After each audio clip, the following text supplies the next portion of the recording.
Chapter 9. As he was sitting at breakfast next morning, Basil Hallward was shown into the room. "I'm so glad I have found you, Dorian," he said gravely. "I called last night and they told me you were at the opera. Of course I knew that was impossible. But I wish you had left word where you had really gone to. I passed a dreadful evening, half afraid that one tragedy might be followed by another. I think you might have telegraphed for me when you heard of it first. I read of it, quite by chance, in a late edition of the Globe that I picked up at the club. I came here at once, and was miserable at not finding you. I can't tell you how heartbroken I am about the whole thing.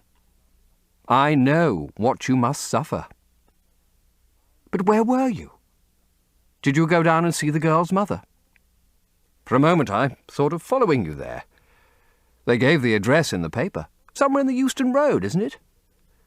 But I was afraid of intruding upon a sorrow that I could not lighten.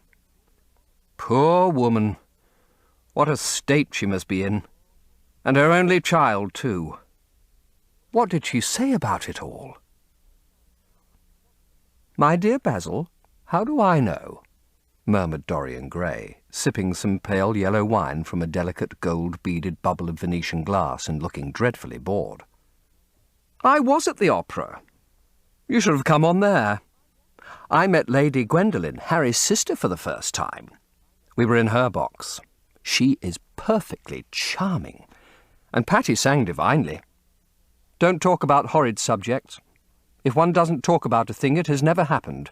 It is simply expression, as Harry says, that gives reality to things.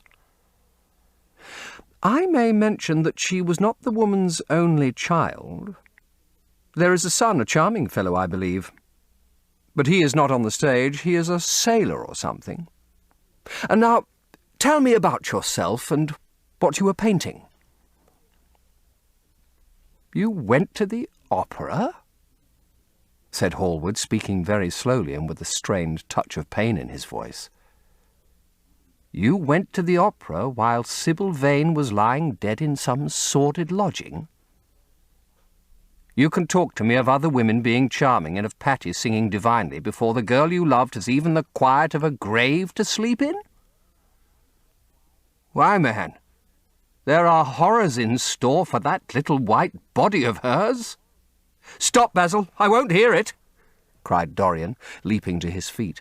"You must not tell me about things. What is done is done. What is past is past." "You call yesterday the past? What has the actual lapse of time got to do with it? It is only shallow people who require years to get rid of an emotion. A man who is master of himself can end a sorrow as easily as he can invent a pleasure. I don't want to be at the mercy of my emotions. I want to use them, to enjoy them, and to dominate them." "Dorian, this is horrible. Something has changed you completely. You look exactly the same wonderful boy who, day after day, used to come down to my studio to sit for his picture. But you were simple, natural, and affectionate then. You were the most unspoiled creature in the whole world. Now, I don't know what has come over you. You talk as if you had no heart, no pity in you. It is all Harry's influence. I see that." As he closed the door behind him, Dorian Gray touched the bell, and in a few minutes Victor appeared with the lamps and drew the blinds down. He waited impatiently for him to go. The man seemed to take an interminable time over everything. As soon as he had left, he rushed to the screen and drew it back. No, there was no further change in the picture. It had received the news of Sybil Vane's death before he had known of it himself. It was conscious of the events of life as they occurred. The vicious cruelty that marred the fine lines of the mouth had no doubt appeared at the very moment that the girl had drunk the poison, whatever it was. Or was it indifferent to results? Did it merely take cognizance of what passed within the soul? He wondered, and hoped that some day he would see the change taking place before his very eyes, shuddering as he hoped it. Poor Sybil. What a romance it had all been. She had often mimicked death on the stage. Then Death himself had touched her and taken her with him. How had she played that dreadful last scene? Had she cursed him as she died? No, she had died for love of him, and love would always be a sacrament to him now. She had atoned for everything by the sacrifice she had made of her life. He would not think any more of what she had made him go through on that horrible night at the theatre. When he thought of her, it would be as a wonderful tragic figure sent on to the world's stage to show the supreme reality of love. A wonderful tragic figure? Tears came to his eyes as he remembered her childlike look and winsome, fanciful ways and shy, tremulous grace. He brushed them away hastily and looked again at the picture. He felt that the time had really come for making his choice. Or had his choice already been made? Yes, life had decided that for him.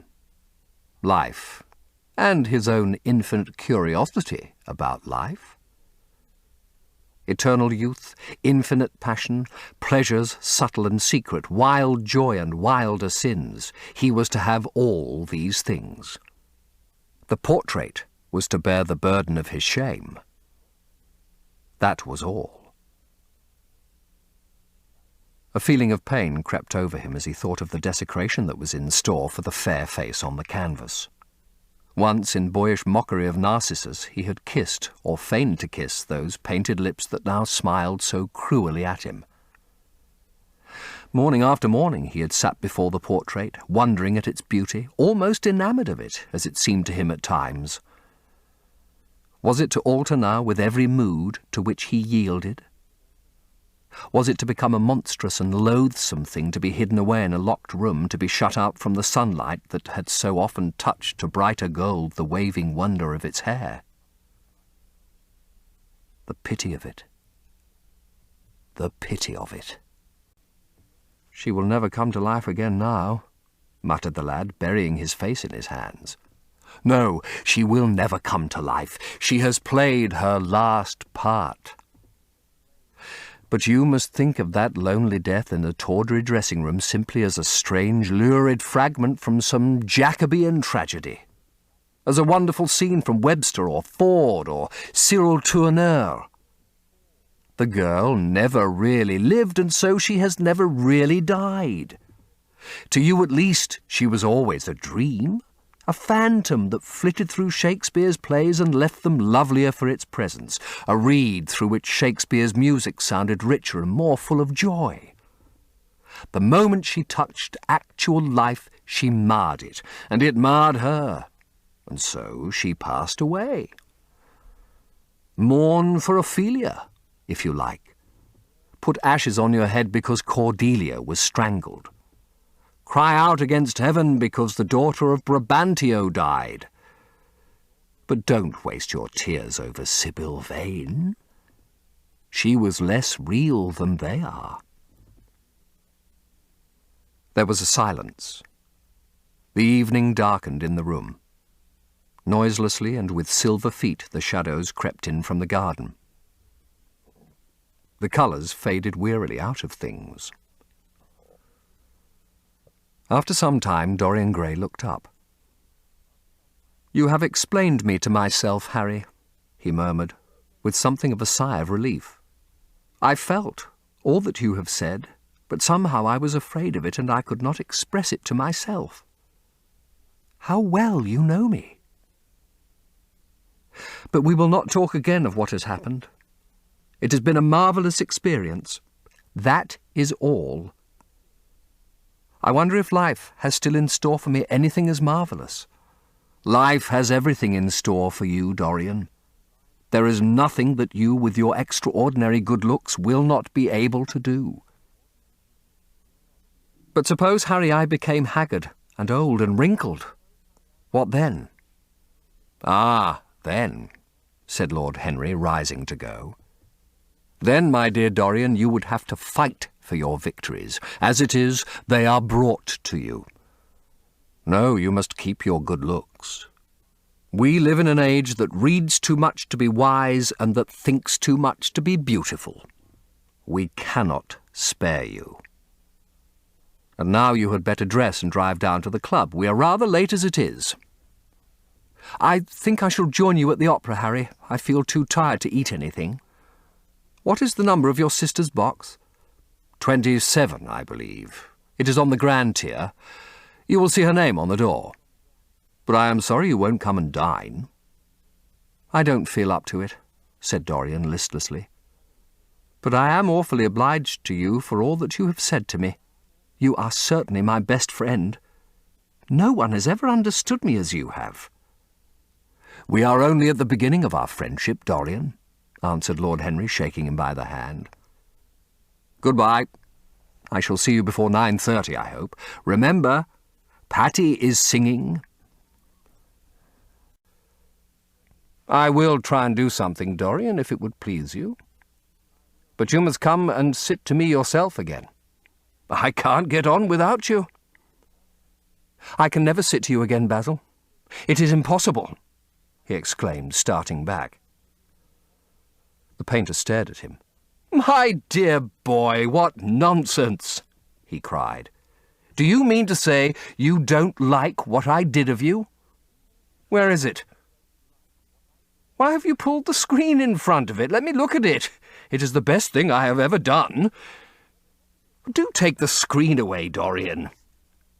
It is simply disgraceful of your servant hiding my work like that. I felt the room looked different as I came in. My servant has nothing to do with it, Basil. You don't imagine I let him arrange my room for me? He settles my flowers for me sometimes. That is all. No. I did it myself. The light was too strong on the portrait. Too strong? Surely not, my dear fellow. It is an admirable place for it. Let me see it. And Hallward walked towards the corner of the room. A cry of terror broke from Dorian Gray's lips, and he rushed between the painter and the screen. Basil, he said, looking very pale, you must not look at it. I don't wish you to. Not look at my own work? You are not serious. Why shouldn't I look at it? Exclaimed Hallward, laughing. If you try to look at it, Basil, on my word of honour, I will never speak to you again as long as I live. I am quite serious. I don't offer any explanation, and you are not to ask for any. But remember, if you touch this screen, everything is over between us. Hallward was thunderstruck. He looked at Dorian Gray in absolute amazement. He had never seen him like this before. The lad was actually pallid with rage. His hands were clenched, and the pupils of his eyes were like discs of blue fire.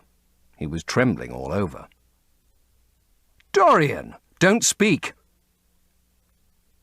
But what is the matter? Of course I won't look at it if you don't want me to, he said rather coldly, turning on his heel and going over towards the window. But really, it seems rather absurd that I shouldn't see my own work, especially as I am going to exhibit it in Paris in the autumn.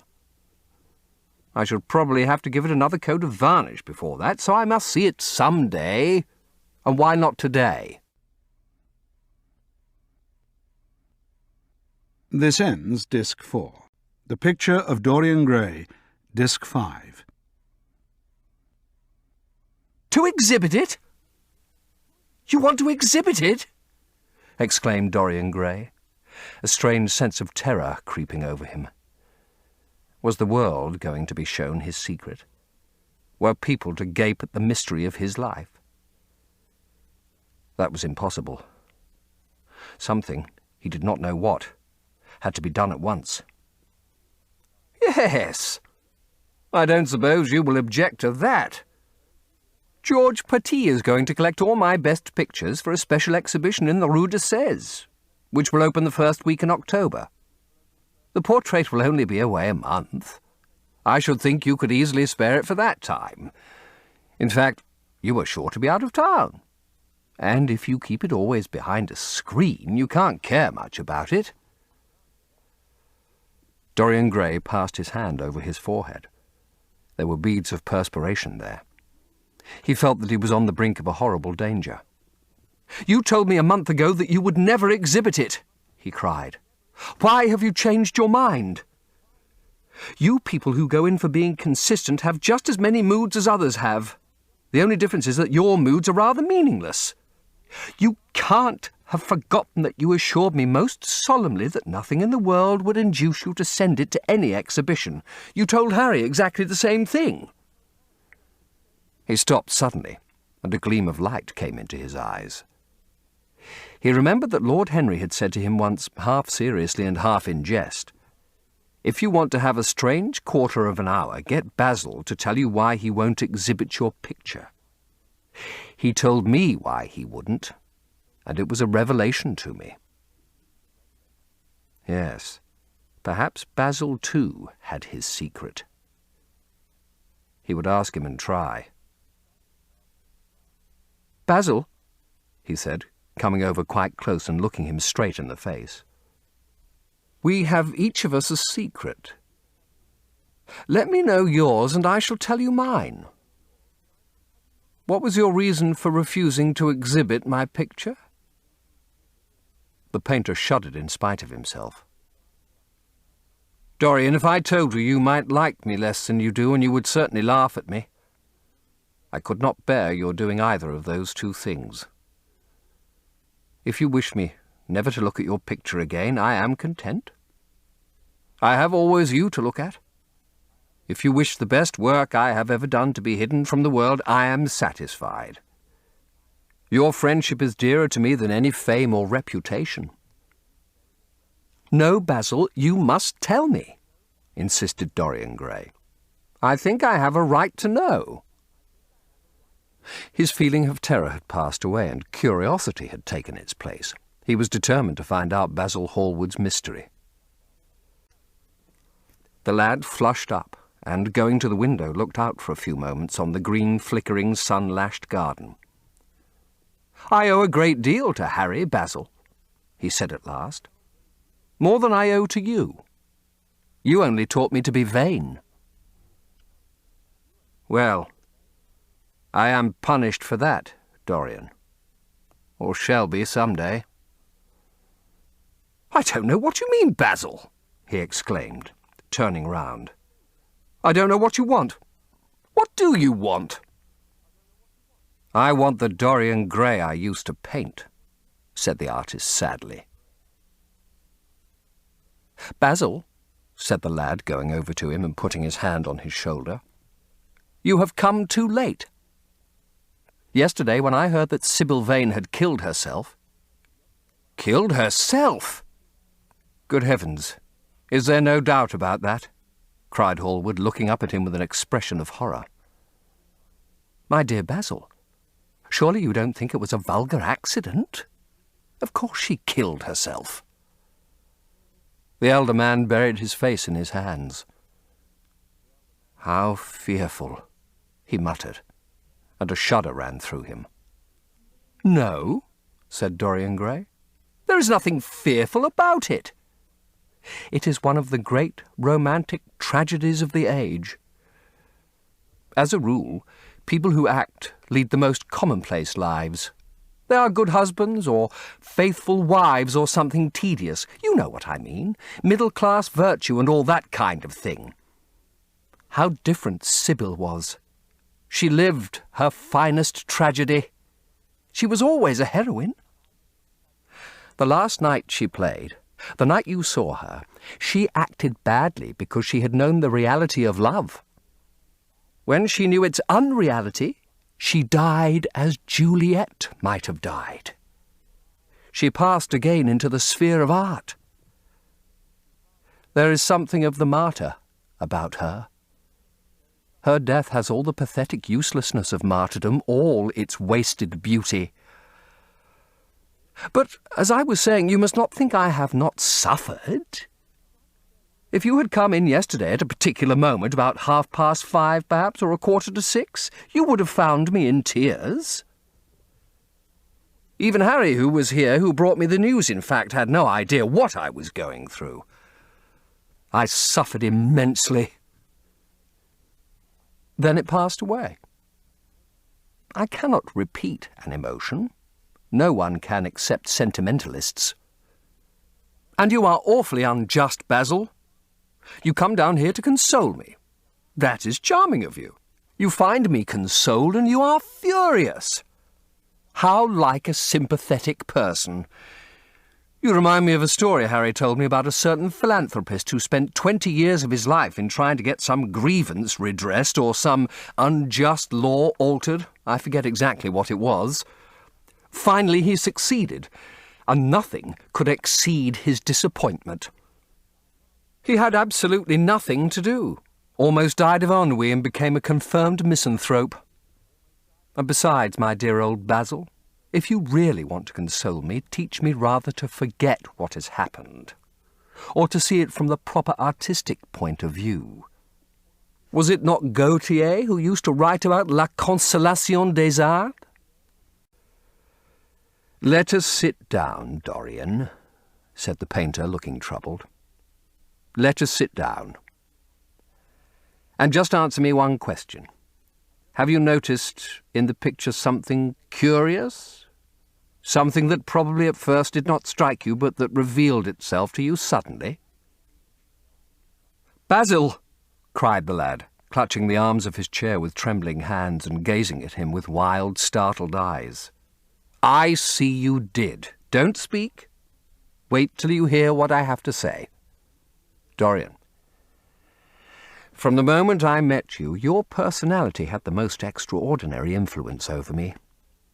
I was dominated, soul, brain, and power by you. You became to me the visible incarnation of that unseen ideal whose memory haunts us artists like an exquisite dream. I worshipped you. I grew jealous of everyone to whom you spoke. I wanted to have you all to myself. I was only happy when I was with you. When you were away from me, you were still present in my art. Of course, I never let you know anything about this. It would have been impossible. You would not have understood it. I hardly understood it myself. I only knew that I had seen perfection face to face, and that the world had become wonderful to my eyes. Too wonderful, perhaps, for in such mad worships there is peril. The peril of losing them no less than the peril of keeping them. Weeks and weeks went on, and I grew more and more absorbed in you. Then came a new development. I had drawn you as Paris in dainty armour, and as Adonis with huntsman's cloak and polished boar spear. Crowned with heavy lotus blossoms, you had sat on the prow of Adrian's barge, gazing across the green turbid Nile. You had leant over the still pool of some Greek woodland and seen in the water's silent silver the marvel of your own face. And it had all been what art should be, unconscious, ideal and remote.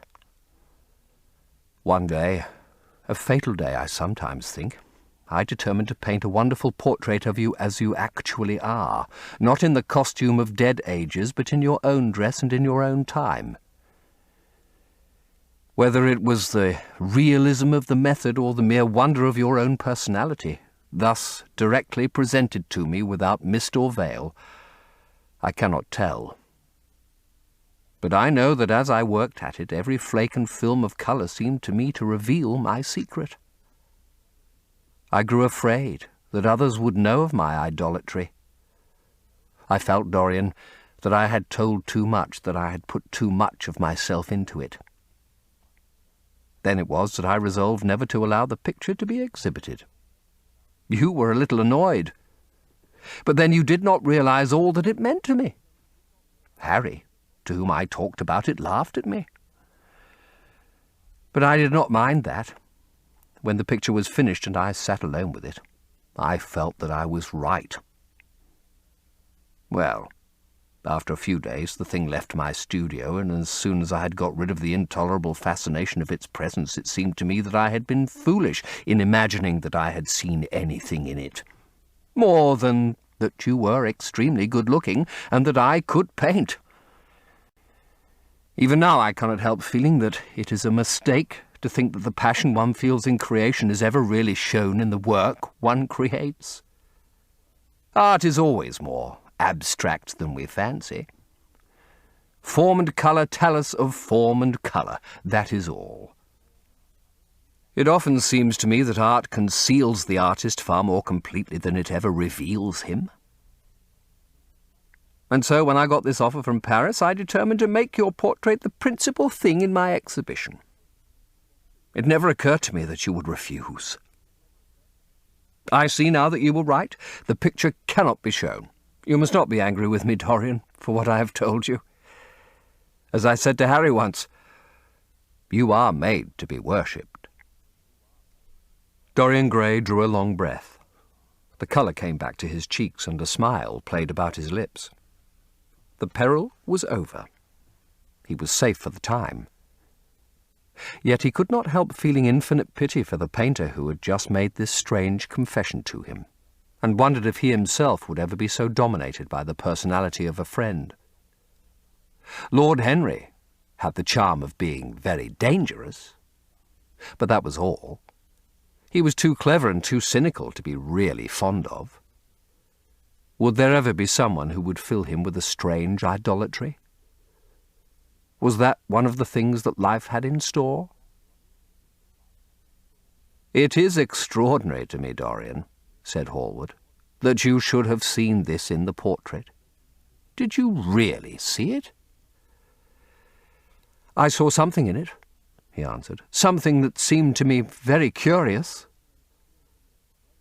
"Well, you don't mind my looking at the thing now?" Dorian shook his head. "You must not ask me that, Basil. I could not possibly let you stand in front of that picture." "You will some day, surely?" "Never." "Well, perhaps you are right. And now goodbye, Dorian. You have been the one person in my life who has really influenced my art.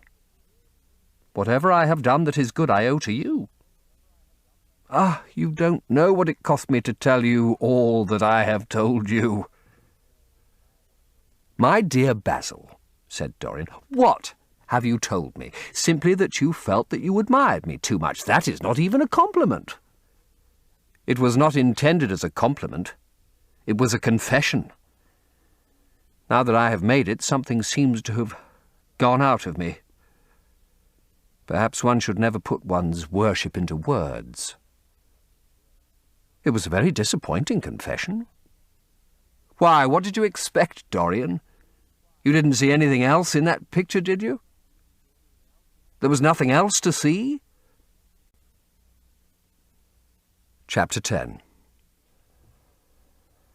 When his servant entered, he looked at him steadfastly and wondered if he had thought of peering behind the screen. The man was quite impassive, and waited for his orders. Dorian lit a cigarette and walked over to the glass and glanced into it. He could see the reflection of Victor's face perfectly. It was like a placid mask of civility. There was nothing to be afraid of there. Yet he thought it best to be on his guard. Speaking very slowly, he told him to tell the housekeeper that he wanted to see her, and then to go to the frame-maker and ask him to send 2 of his men round at once. It seemed to him that as the man left the room, his eyes wandered in the direction of the screen. Or was that merely his own fancy? After a few moments in her black silk dress with old-fashioned thread mittens on her wrinkled hands, Mrs. Leaf bustled into the library. He asked her for the key of the schoolroom. "The old schoolroom, Mr. Dorian?" she exclaimed. "Why, it is full of dust. I must get it arranged and put straight before you go into it. It is not fit for you to see, sir. It is not indeed." "I don't want it put straight, Leaf. I only want the key." "Well, sir, you'll be covered with cobwebs if you go into it. Why, it hasn't been opened for nearly 5 years, not since his lordship died." He winced at the mention of his grandfather. He had hateful memories of him. "That does not matter," he answered. I simply want to see the place, that is all. Give me the key." "And here is the key, sir," said the old lady, going over the contents of her bunch with tremulously uncertain hands. "Here is the key. I'll have it off the bunch in a moment. But you don't think of living up there, sir, and you so comfortable here?" "No, no," he cried petulantly. "Thank you, Leaf, that will do." She lingered for a few moments and was garrulous over some detail of the household. He sighed and told her to manage things as she thought best. She left the room wreathed in smiles. As the door closed, Dorian put the key in his pocket and looked round the room. His eyes fell on a large purple satin coverlet heavily embroidered with gold, a splendid piece of late 17th century Venetian work that his grandfather had found in a convent near Bologna. Yes, that would serve to wrap the dreadful thing in. It had perhaps served often as a pall for the dead. Now it was to hide something that had a corruption of its own, worse than the corruption of death itself. Something that would breed horrors, and yet would never die. What the worm was to the corpse, his sins would be to the painted image on the canvas. They would mar its beauty and eat away its grace. They would defile it, and make it shameful. And yet the thing would still live on. It would be always alive. He shuddered, and for a moment he regretted that he had not told Basil the true reason why he had wished to hide the picture away. Basil would have helped him to resist Lord Henry's influence and the still more poisonous influences that came from his own temperament. The love that he bore him, for it was really love, had nothing in it that was not noble and intellectual. It was not that mere physical admiration of beauty that is born of the senses and that dies when the senses tire. It was such love as Michelangelo had known, and Montaigne, and Winckelmann, and Shakespeare himself. Yes, Basil could have saved him. But it was too late now. The past could always be annihilated. Regret, denial, or forgetfulness could do that. But the future was inevitable. There were passions in him that would find their terrible outlet, dreams that would make the shadow of their evil real. No, there was nothing else to see. Why do you ask? But you mustn't talk about worship. It is foolish. You and I are friends, Basil, and we must always remain so. You have got Harry, said the painter sadly. Oh, Harry, cried the lad with a ripple of laughter. Harry spends his days in saying what is incredible and his evenings in doing what is improbable. Just the sort of life I would like to lead. But still, I don't think I would go to Harry if I were in trouble. I would sooner go to you, Basil. You will sit to me again? Impossible.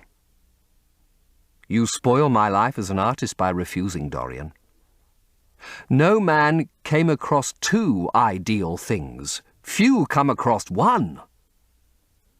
I can't explain it to you, Basil, but I must never sit to you again. There is something fatal about a portrait. It has a life of its own. I will come and have tea with you. That will be just as pleasant. Pleasanter for you, I am afraid, murmured Hallward regretfully. And now goodbye. I am sorry you won't let me look at the picture once again. But that can't be helped. I quite understand what you feel about it. As he left the room, Dorian Gray smiled to himself. Poor Basil! How little he knew of the true reason. And how strange it was that instead of having been forced to reveal his own secret, he had succeeded almost by chance in wresting a secret from his friend. How much that strange confession explained to him.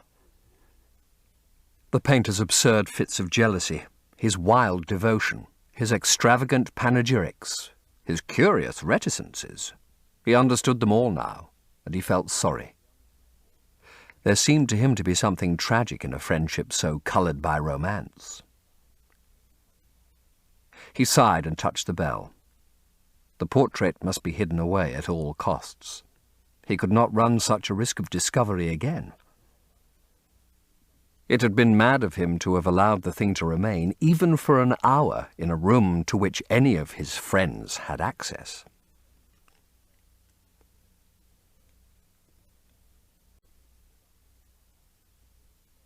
He took up from the couch the great purple and gold texture that covered it, and, holding it in his hands, passed behind the screen. Was the face on the canvas viler than before? It seemed to him it was unchanged, and yet his loathing of it was intensified. Gold hair, blue eyes, and rose-red lips, they were all there. It was simply the expression that had altered. That was horrible in its cruelty.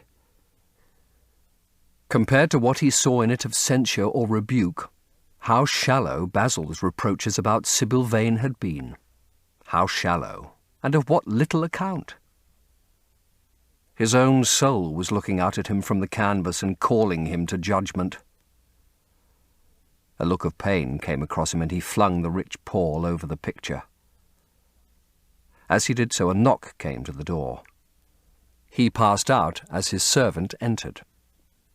"The persons are here, monsieur." He felt that the man must be got rid of at once. He must not be allowed to know where the picture was being taken to. There was something sly about him, and he had thoughtful, treacherous eyes. Sitting down at the writing table, he scribbled a note to Lord Henry asking him to send him round something to read, and reminding him that they were to meet at 8:15 that evening. "Wait for an answer," he said, handing it to him, "and show the men in here." In 2 or 3 minutes there was another knock, and Mr. Hubbard himself, the celebrated frame-maker of South Audley Street, came in with a somewhat rough-looking young assistant. Mr. Hubbard was a florid, red-whiskered little man, whose admiration for art was considerably tempered by the inveterate impecuniosity of most of the artists who dealt with him. As a rule, he never left his shop. He waited for people to come to him, but he always made an exception in favour of Dorian Gray. There was something about Dorian that charmed everybody. It was a pleasure even to see him. "What can I do for you, Mr. Gray?" he said, rubbing his fat, freckled hands. "I thought I would do myself the honour of coming round in person. I have just got a beauty of a frame, sir. Picked it up at a sale. Old Florentine. Came from Fronthill, I believe. Admirably suited for a religious subject, Mr. Gray." "I am so sorry you have given yourself the trouble of coming round, Mr. Hubbard. I shall certainly drop in and look at the frame, though I don't go in much at present for religious art. But today I only want a picture carried to the top of the house for me. It is rather heavy, so I thought I would ask you to lend me a couple of your men." "No trouble at all, Mr. Gray. I am delighted to be of any service to you. Which is the work of art, sir?" "This," replied Dorian, moving the screen back. "Can you move it, covering and all, just as it is? I don't want it to get scratched going upstairs." "There will be no difficulty, sir," said the genial frame-maker, beginning with the aid of his assistant to unhook the picture from the long brass chains by which it was suspended. "And now, where shall we carry it to, Mr. Gray?" "I will show you the way, Mr. Hubbard, if you will kindly follow me. Or perhaps you had better go in front. I'm afraid it is right at the top of the house. We will go up by the front staircase, as it is wider." He held the door open for them, and they passed out into the hall and began the ascent. The elaborate character of the frame had made the picture extremely bulky, and now and then, in spite of the obsequious protests of Mr. Hubbard, who had the true tradesman-spirited dislike of seeing a gentleman doing anything useful, Dorian put his hand to it so as to help them. "Something of a load to carry, sir," gasped the little man when they reached the top landing. and he wiped his shiny forehead. "I'm afraid it is rather heavy," murmured Dorian, as he unlocked the door that opened into the room that was to keep for him the curious secret of his life and hide his soul from the eyes of men. He had not entered the place for more than 4 years, not indeed since he had used it first as a playroom when he was a child, and then as a study when he grew somewhat older. It was a large, well-proportioned room, which had been specially built by the last Lord Kelso for the use of the little grandson whom, for his strange likeness to his mother, and also for other reasons, he had always hated and desired to keep at a distance. It appeared to Dorian to have but little changed. There was the huge Italian cassone with its fantastically painted panels and its tarnished gilt mouldings in which he had so often hidden himself as a boy. There was the satinwood bookcase filled with his dog-eared schoolbooks. On the wall behind it was hanging the same ragged Flemish tapestry where a faded king and queen were playing chess in a garden while a company of hawkers rode by, carrying hooded birds on their gauntleted wrists. How well he remembered it all. Every moment of his lonely childhood came back to him as he looked round. He recalled the stainless purity of his boyish life, and it seemed horrible to him that it was here the fatal portrait was to be hidden away. How little he had thought, in those dead days, of all that was in store for him. But there was no other place in the house so secure from prying eyes as this. He had the key, and no one else could enter it. Beneath its purple pall, the face painted on the canvas could grow bestial, sodden, and unclean. What did it matter? No one could see it. He himself would not see it. Why should he watch the hideous corruption of his soul? He kept his youth. That was enough. And besides, might not his nature grow finer, after all? There was no reason that the future should be so full of shame. Some love might come across his life and purify him and shield him from those sins that seemed to be already stirring in spirit and in flesh. Those curious, unpictured sins whose very mystery lent them their subtlety and their charm. Perhaps, some day, the cruel look would have passed away from the scarlet, sensitive mouth, and he might show to the world Basil Hallward's masterpiece. I remember picking up a little vellum-covered book in your studio one day and chancing on that delightful phrase. Well, I am not like that young man you told me of when we were down at Marlow together, the young man who used to say that yellow satin could console one for all the miseries of life. I love beautiful things that one can touch and handle. Old brocades, green bronzes, lacquerwork, carved ivories, exquisite surroundings, luxury, pomp. There is much to be got from all these.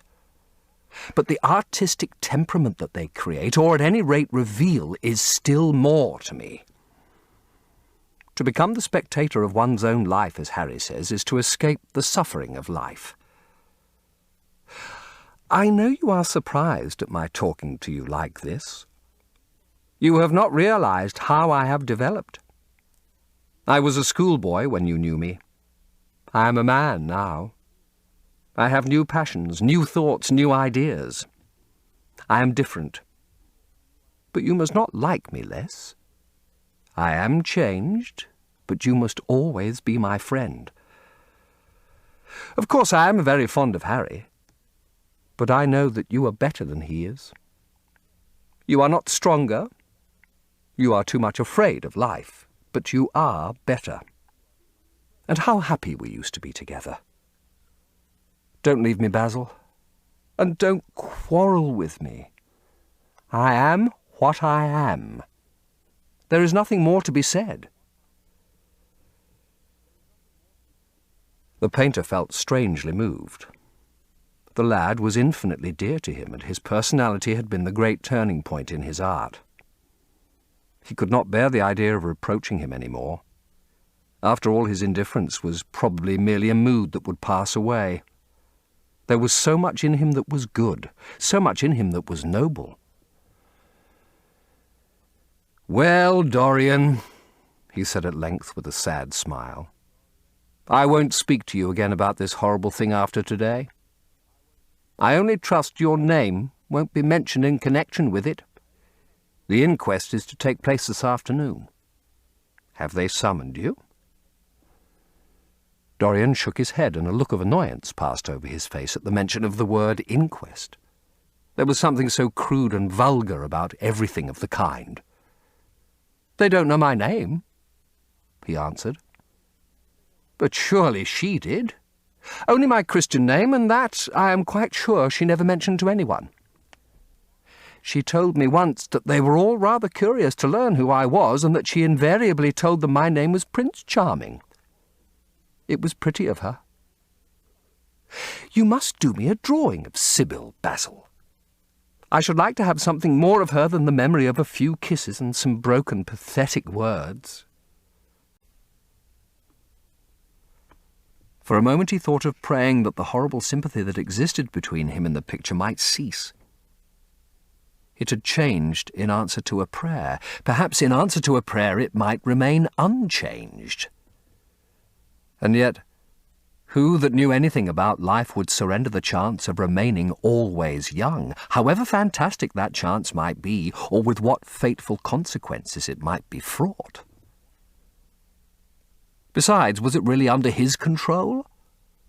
Had it indeed been prayer that had produced the substitution? Might there not be some curious scientific reason for it all?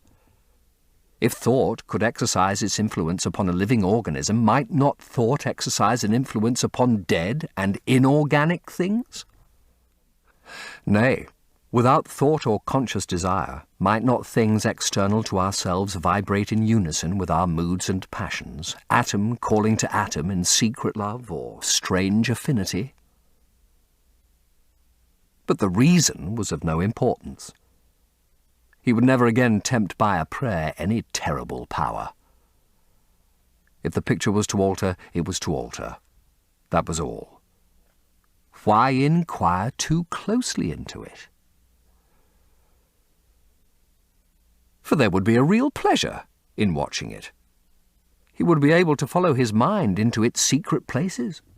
This portrait would be to him the most magical of mirrors. As it had revealed to him his own body, so it would reveal to him his own soul. And when winter came upon it, he would still be standing where spring trembles on the verge of summer. When the blood crept from its face and left behind a pallid mask of chalk with leaden eyes, he would keep the glamour of boyhood.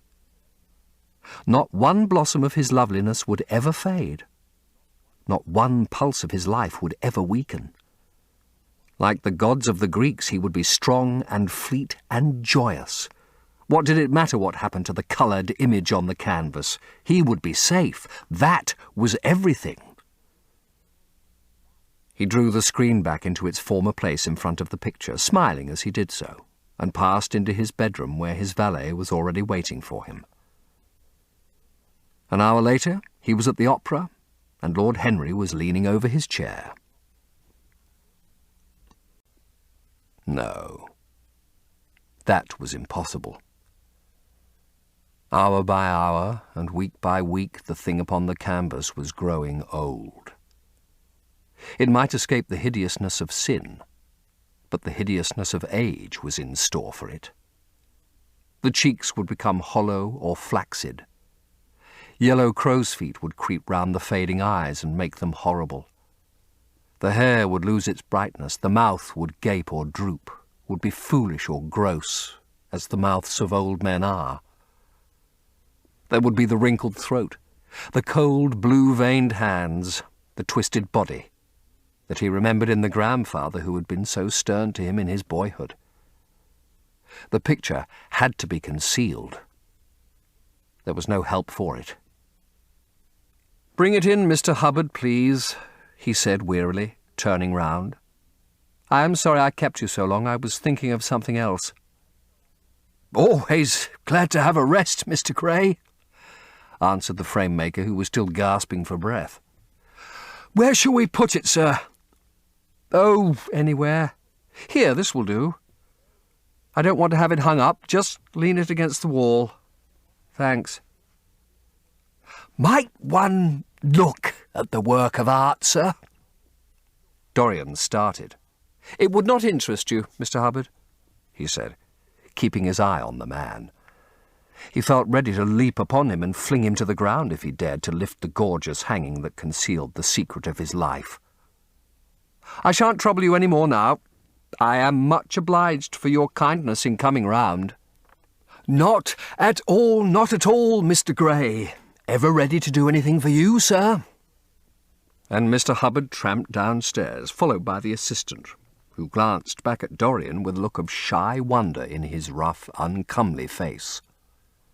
He had never seen anyone so marvellous.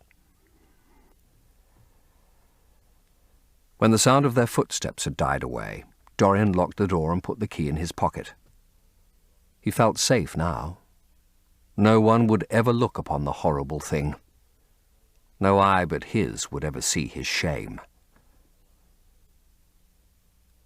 On reaching the library, he found that it was just after 5 o'clock and that the tea had been already brought up.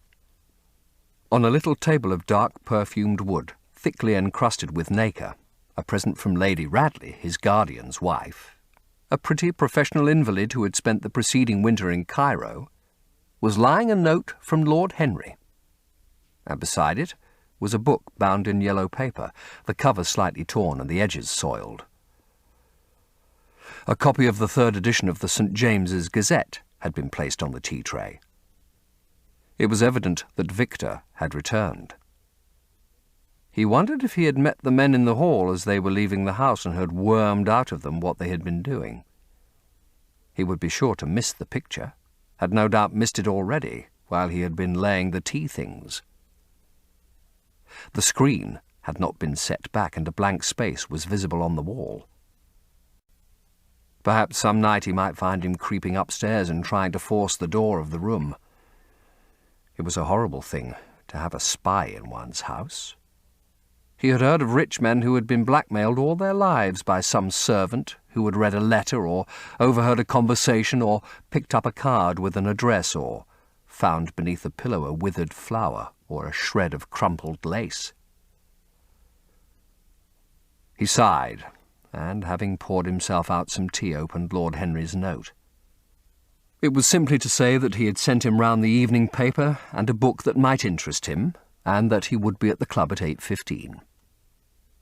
He opened the St. James's languidly and looked through it. A red pencil mark on the 5th page caught his eye. It drew attention to the following paragraph. Inquest on an actress. An inquest was held this morning at the Bell Tavern, Hoxton Road, by Mr. Danby, the district coroner, on the body of Sybil Vane, a young actress recently engaged at the Royal Theatre, Holborn. A verdict of death by misadventure was returned. Considerable sympathy was expressed for the mother of the deceased, who was greatly affected during the giving of her own evidence, and that of Dr. Birrell, who had made the post-mortem examination of the deceased. He frowned and, tearing the paper in two, went across the room and flung the pieces away. How ugly it all was, and how horribly real ugliness made things. He felt a little annoyed with Lord Henry for having sent him the report, and it was certainly stupid of him to have marked it with red pencil. Victor might have read it. The man knew more than enough English for that. Perhaps he had read it, and had begun to suspect something. And yet, what did it matter? What had Dorian Gray to do with Sybil Vane's death? There was nothing to fear. Dorian Gray had not killed her. His eye fell on the yellow book that Lord Henry had sent him. What was it, he wondered? He went towards the little pearl-coloured octagonal stand that had always looked to him like the work of some strange Egyptian bees that wrought in silver, and, taking up the volume, flung himself into an armchair and began to turn over the leaves. After a few minutes he became absorbed. It was the strangest book that he had ever read. It seemed to him that in exquisite raiment, and to the delicate sound of flutes, the sins of the world were passing in dumb show before him. things that he had dimly dreamed of were suddenly made real to him. Things of which he had never dreamed were gradually revealed. It was a novel without a plot, and with only one character, being indeed simply a psychological study of a certain young Parisian who spent his life trying to realize in the 19th century all the passions and modes of thought that belonged to every century except his own, and to sum up, as it were, in himself the various moods through which the world's spirit had ever passed, loving those renunciations that men have unwisely called virtue, as much as those natural rebellions that wise men still call sin. There were moments indeed at night when, lying sleepless in his own delicately scented chamber, or in the sordid room of the little ill-famed tavern near the docks, which, under an assumed name and in disguise it was his habit to frequent, he would think of the ruin he had brought upon his soul, with a pity that was all the more poignant because it was purely selfish. But moments such as these were rare. That curiosity about life which Lord Henry had first stirred in him as they sat together in the garden of their friend seemed to increase with gratification. The more he knew, the more he desired to know. He had mad hungers that grew more ravenous as he fed them. Yet he was not really reckless, at any rate in his relations to society. Once or twice every month during the winter, and on each Wednesday evening while the season lasted, he would throw open to the world his beautiful house and have the most celebrated musicians of the day to charm his guests with the wonders of their art. His little dinners, in the settling of which Lord Henry always assisted him, were noted as much for the careful selection and placing of those invited as for the exquisite taste shown in the decoration of the table, with its subtle symphonic arrangements of exotic flowers and embroidered cloths, and antique plate of gold and silver. Indeed, there were many, especially among the very young men, who saw or fancied that they saw in Dorian Gray the true realization of a type of which they had often dreamed in Eton or Oxford days, a type that was to combine something of the real culture of the scholar with all the grace and distinction and perfect manner of a citizen of the world. To them he seemed to be of the company of those whom Dante describes as having sought to make themselves perfect by the worship of beauty. Like Gautier, he was one for whom the visible world existed. And certainly to him life itself was the first, the greatest of the arts, and for it all the other arts seemed to be but a preparation. Fashion by which what is really fantastic becomes for a moment universal, and dandyism, which in its own way is an attempt to assert the absolute modernity of beauty, had, of course, their fascination for him. His mode of dressing, and the particular styles that from time to time he affected, had their marked influence on the young exquisites of the Mayfair balls and Pall Mall club windows, who copied him in everything that he did, and tried to reproduce the accidental charm of his graceful, though to him only half-serious, fopperies. For, while he was but too ready to accept the position that was almost immediately offered to him on his coming of age, and found indeed a subtle pleasure in the thought that he might really become to the London of his own day what to imperial Neronian Rome the author of the Satyricon once had been, yet, in his inmost heart, he desired to be something more than a mere arbiter elegantiarum, to be consulted on the wearing of a jewel, or the knotting of a necktie, or the conduct of a cane. He sought to elaborate some new scheme of life that would have its reasoned philosophy and its ordered principles, and find in the spiritualizing of the senses its highest realization. The style in which it was written was that curious jewelled style, vivid and obscure at once, full of argot and of archaisms, of technical expressions and of elaborate paraphrases, that characterizes the work of some of the finest artists of the French school of symbolistes. There were in it metaphors as monstrous as orchids, and as subtle in colour. The life of the senses was described in the terms of mystical philosophy. One hardly knew at times whether one was reading the spiritual ecstasies of some medieval saint or the morbid confessions of a modern sinner. It was a poisonous book. The heavy odour of incense seemed to cling about its pages and to trouble the brain. The mere cadence of the sentences, the subtle monotony of their music, so full as it was of complex refrains and movements elaborately repeated, produced in the mind of the lad, as he passed from chapter to chapter, a form of reverie, a malady of dreaming that made him unconscious of the falling day and creeping shadows. Cloudless and pierced by one solitary star, a copper-green sky gleamed through the windows. He read on by its one light till he could read no more. Then, after his valet had reminded him several times of the lateness of the hour, he got up and, going into the next room, placed the book on the little Florentine table that always stood at his bedside, and began to dress for dinner. It was almost 9 o'clock before he reached the club, where he found Lord Henry sitting alone in the morning-room, looking very much bored. "I am so sorry, Harry," he cried, "but really it is entirely your fault.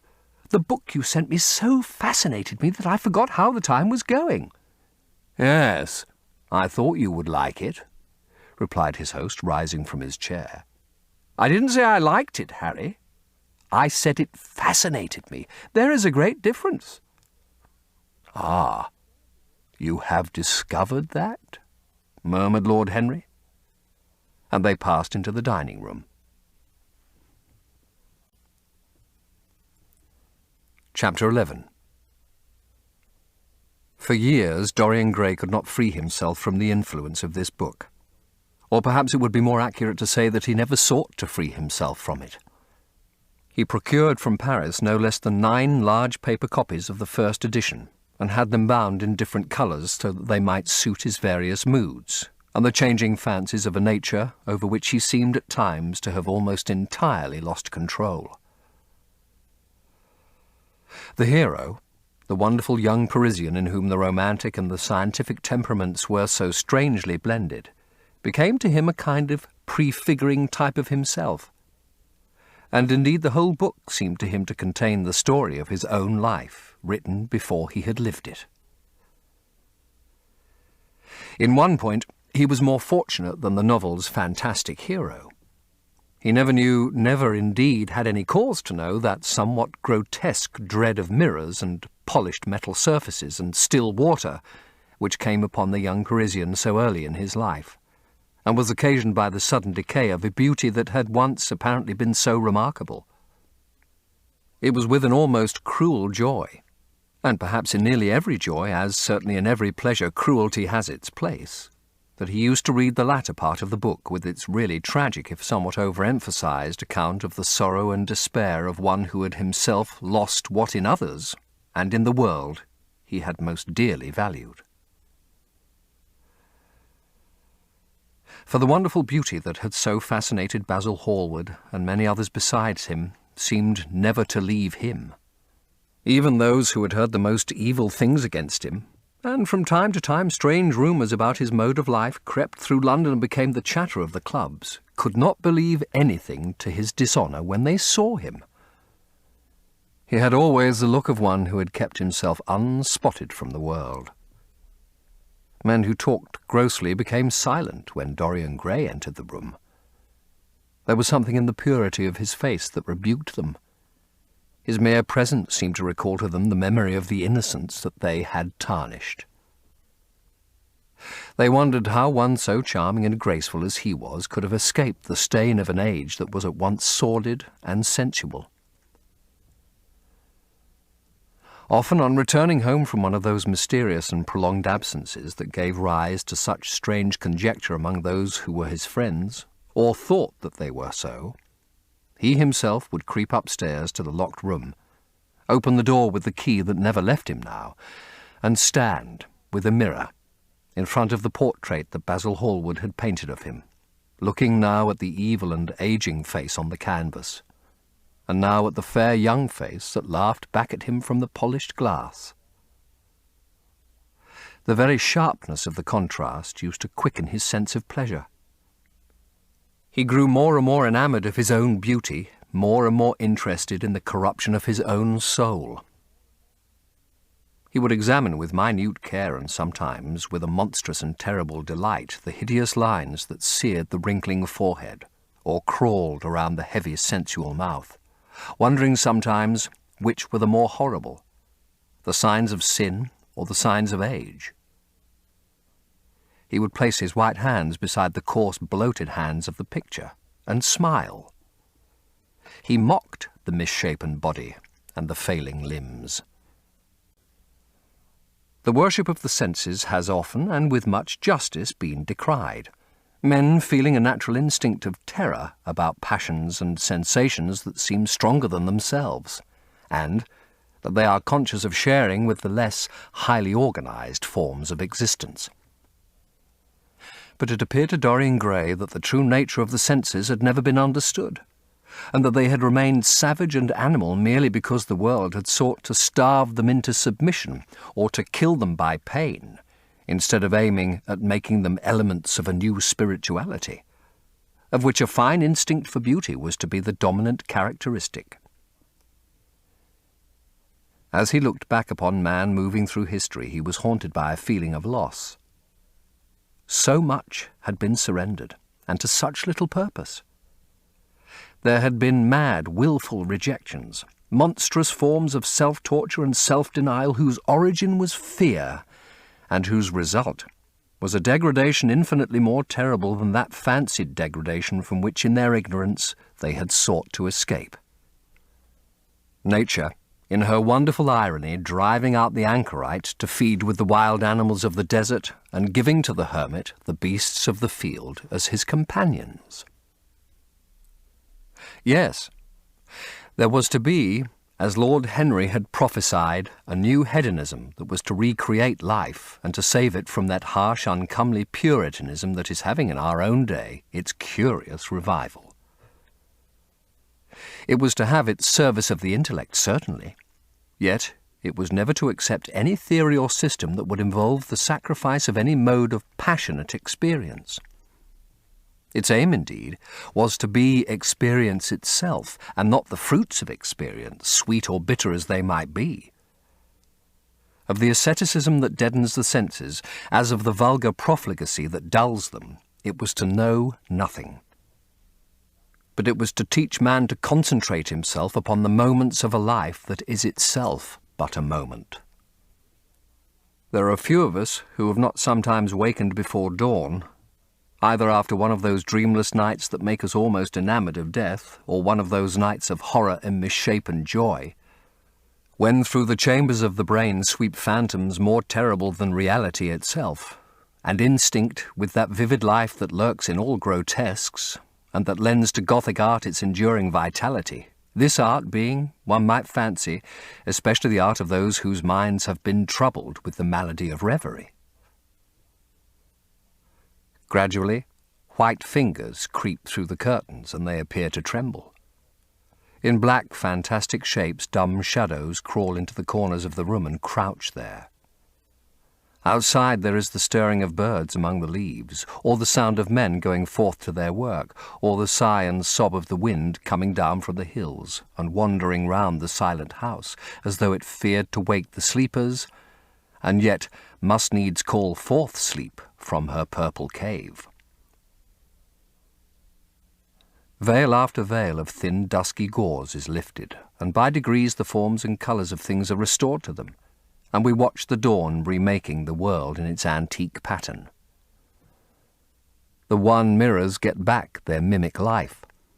The flameless tapers stand where we had left them, and beside them lies the half-cut book that we had been studying, or the wired flower that we had worn at the ball, or the letter that we had been afraid to read, or that we had read too often. Nothing seems to have changed. Out of the unreal shadows of the night comes back the real life that we had known. We have to resume it where we had left off, and there steals over us a terrible sense of the necessity for the continuance of energy in the same wearisome round of stereotyped habits, or a wild longing, it may be, that our eyelids might open some morning upon a world that had been refashioned anew in the darkness for our pleasure. A world in which things would have fresh shapes and colours and be changed, or have other secrets. A world in which the past would have little or no place, or survive at any rate in no conscious form of obligation or regret. The remembrance even of joy having its bitterness, and the memories of pleasure their pain. It was the creation of such worlds as these that seemed to Dorian Gray to be the true object, or amongst the true objects, of life. And in his search for sensations that would be at once new and delightful, and possess that element of strangeness that is so essential to romance, he would often adopt certain modes of thought that he knew to be really alien to his nature, abandon himself to their subtle influences, and then, having as it were caught their colour and satisfied his intellectual curiosity, leave them with that curious indifference that is not incompatible with a real ardour of temperament, and that indeed, according to certain modern psychologists, is often a condition of it. It was rumoured of him once that he was about to join the Roman Catholic communion, and certainly the Roman ritual had always had a great attraction for him. The daily sacrifice, more awful really than all the sacrifices of the antique world, stirred him as much by its superb rejection of the evidence of the senses as by the primitive simplicity of its elements and the eternal pathos of the human tragedy that it sought to symbolize. He loved to kneel down on the cold marble pavement and watch the priest in his stiff flowered vestment, slowly, and with white hands moving aside the veil of the tabernacle, or raising aloft the jewelled lantern-shaped monstrance with that pallid wafer, that at times one would fain think is indeed the panis celestis, the bread of angels, or robed in the garments of the Passion of Christ, breaking the host into the chalice, and smiting his breast for his sins. The fuming censers, that the grave boys in their lace and scarlet tossed into the air like great gilt flowers, had their subtle fascination for him. As he passed out, he used to look with wonder at the black confessionals, and long to sit in the dim shadow of one of them and listen to men and women whispering through the worn grating the true story of their lives. But he never fell into the error of arresting his intellectual development by any formal acceptance of creed or system, or of mistaking for a house in which to live an inn that is but suitable for the sojourn of a night, or for a few hours of a night in which there are no stars and the moon is in travail. Mysticism, with its marvellous power of making common things strange to us, and the subtle antinomianism that always seems to accompany it, moved him for a season. He collected together from all parts of the world the strangest instruments that could be found, either in the tombs of dead nations or among the few savage tribes that have survived contact with Western civilizations, and loved to touch and try them. He had the mysterious juruparis of the Rio Negro Indians that women are not allowed to look at, and that even youths may not see till they have been subjected to fasting and scourging, and the earthen jars of the Peruvians that have the shrill cries of birds, and flutes of human bones, such as Alfonso de Abaye heard in Chile, and the sonorous green jaspers that are found near Cusco, and give forth a note of singular sweetness. He had painted gourds filled with pebbles that rattled when they were shaken, the long clarin of the Mexicans, into which the performer does not blow, but through which he inhales the air, the harsh churi of the Amazon tribes that is sounded by the sentinels who sit all day long in high trees, and can be heard, it is said, at a distance of 3 leagues. The teponaztli, that has 2 vibrating tongues of wood, and is beaten with sticks that are smeared with an elastic gum obtained from the milky juice of plants. The yotl bells of the Aztecs, that are hung in clusters like grapes, and a huge cylindrical drum covered with the skins of great serpents, like the one that Bernal Diaz saw when he went with Cortes into the Mexican temple, and of whose doleful sound he has left us so vivid a description.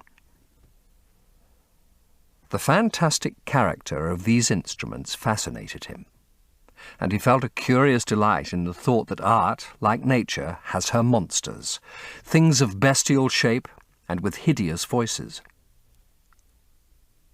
Yet, after some time, he wearied of them, and would sit in his box at the opera, either alone or with Lord Henry, listening in rapt pleasure to Tannhäuser, and seeing in the prelude to that great work of art a presentation of the tragedy of his own soul. On one occasion he took up the study of jewels, and appeared at a costume ball as Anne de Joyeuse, Admiral of France, in a dress covered with 560 pearls. This taste enthralled him for years, and indeed may be said never to have left him.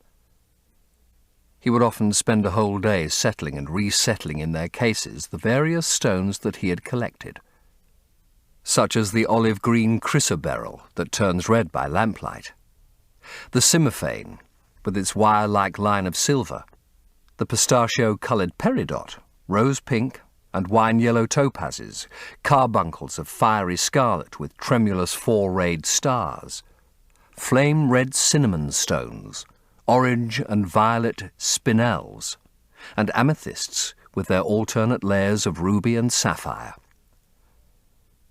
He loved the red gold of the sunstone, and the moonstone's pearly whiteness, and the broken rainbow of the milky opal. He procured from Amsterdam 3 emeralds of extraordinary size and richness of colour, and had a turquoise de la Vieille Roche that was the envy of all the connoisseurs. He discovered wonderful stories also about jewels, and for a season he inclined to the materialistic doctrines of the Darwinismus movement in Germany, and found a curious pleasure in tracing the thoughts and passions of men to some pearly cell in the brain, or some white nerve in the body, delighting in the conception of the absolute dependence of the spirit on certain physical conditions, morbid or healthy, normal or diseased. Yet, as has been said of him before, no theory of life seemed to him to be of any importance compared with life itself. He felt keenly conscious of how barren all intellectual speculation is when separated from action and experiment. He knew that the senses, no less than the soul, have their spiritual mysteries to reveal. And so he would now study perfumes and the secrets of their manufacture, distilling heavily scented oils and burning odorous gums from the East. He saw that there was no mood of the mind that had not its counterpart in the sensuous life, and set himself to discover their true relations, wondering what there was in frankincense that made one mystical, and in ambergris that stirred one's passions, and in violets that woke the memory of dead romances, and in musk that troubled the brain, and in champak that stained the imagination. And seeking often to elaborate a real psychology of perfumes, and to estimate the several influences of sweet-smelling roots and scented pollen-laden flowers, or aromatic balms, and of dark and fragrant woods, of spikenard that sickens, of hovenia that makes men mad, and of aloes that are said to be able to expel melancholy from the soul.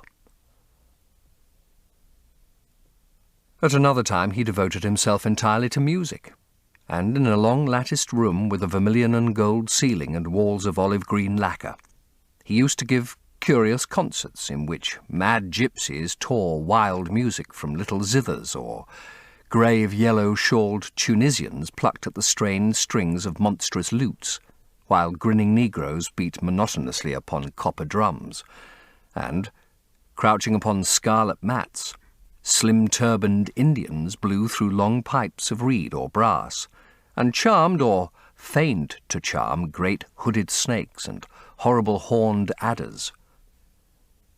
The harsh intervals and shrill discords of barbaric music stirred him at times when Schubert's Grace and Chopin's Beautiful Sorrows and the mighty harmonies of Beethoven himself fell unheeded on his ear. Edward II gave to Piers Gaveston a suit of red gold armour, studded with jacinths, a collar of gold roses set with turquoise stones, and a skull-cap parsemé with pearls. Henry II wore jewelled gloves reaching to the elbow and had a hawk glove sewn with 12 rubies and 52 great orients. The ducal hat of Charles the Rash, the last Duke of Burgundy of his race, was hung with pear-shaped pearls and studded with sapphires. How exquisite life had once been, how gorgeous in its pomp and decoration. Even to read of the luxury of the dead was wonderful. Then he turned his attention to embroideries and to tapestries that performed the office of frescoes in the chill rooms of the northern nations of Europe. As he investigated the subject, and he always had an extraordinary faculty of becoming absolutely absorbed for the moment in whatever he took up, he was almost saddened by the reflection of the ruin that time brought on beautiful and wonderful things. He, at any rate, had escaped that. Summer followed summer, and the yellow jonquils bloomed and died many times, and nights of horror repeated the story of their shame. But he was unchanged. No winter marred his face or stained his flower-like bloom. How different it was with material things. Where had they passed to? Where was the great crocus-coloured robe on which the gods fought against the giants that had been worked by brown girls for the pleasure of Athena? Where the huge velarium that Nero had stretched across the Colosseum at Rome, that Titan sail of purple on which was represented the starry sky and Apollo driving a chariot drawn by white gilt-reined steeds? He longed to see the curious table napkins wrought for the priest of the sun, on which were displayed all the dainties and viands that could be wanted for a feast. The mortuary cloth of King Chilperic, with its 300 golden bees. The fantastic robes that excited the indignation of the Bishop of Pontus, and were figured with lions, panthers, bears, dogs, forests, rocks, hunters, all, in fact, that a painter can copy from nature. And the coat that Charles of Orléans once wore, on the sleeves of which were embroidered the verses of a song beginning Madame, je suis tout joyeux, the musical accompaniment of the words being wrought in gold thread, and each note, of square shape in those days, formed with 4 pearls. He read of the room that was prepared at the palace at Rheims for the use of Queen Joan of Burgundy, and was decorated with 1,321 parrots made in embroidery, and blazoned with the king's arms, and 561 butterflies, whose wings were similarly ornamented with the arms of the queen, the whole worked in gold. Catherine de' Medici had a mourning bed made for her of black velvet, powdered with crescents and suns. Its curtains were of damask, with leafy wreaths and garlands figured upon a gold and silver ground, and fringed along the edges with broideries of pearls. And it stood in a room hung with rows of the Queen's devices in cut black velvet upon cloth of silver. Louis XIV had gold-embroidered caryatides 15 feet high in his apartment. The state bed of Sobieski, King of Poland, was made of Smyrna gold brocade embroidered in turquoises, with verses from the Koran. Its supports were of silver gilt, beautifully chased, and profusely set with enamelled and jewelled medallions. It had been taken from the Turkish camp before Vienna, and the standard of Muhammad had stood beneath the tremulous gilt of its canopy. This ends Disc 5. The Picture of Dorian Gray, Disc 6.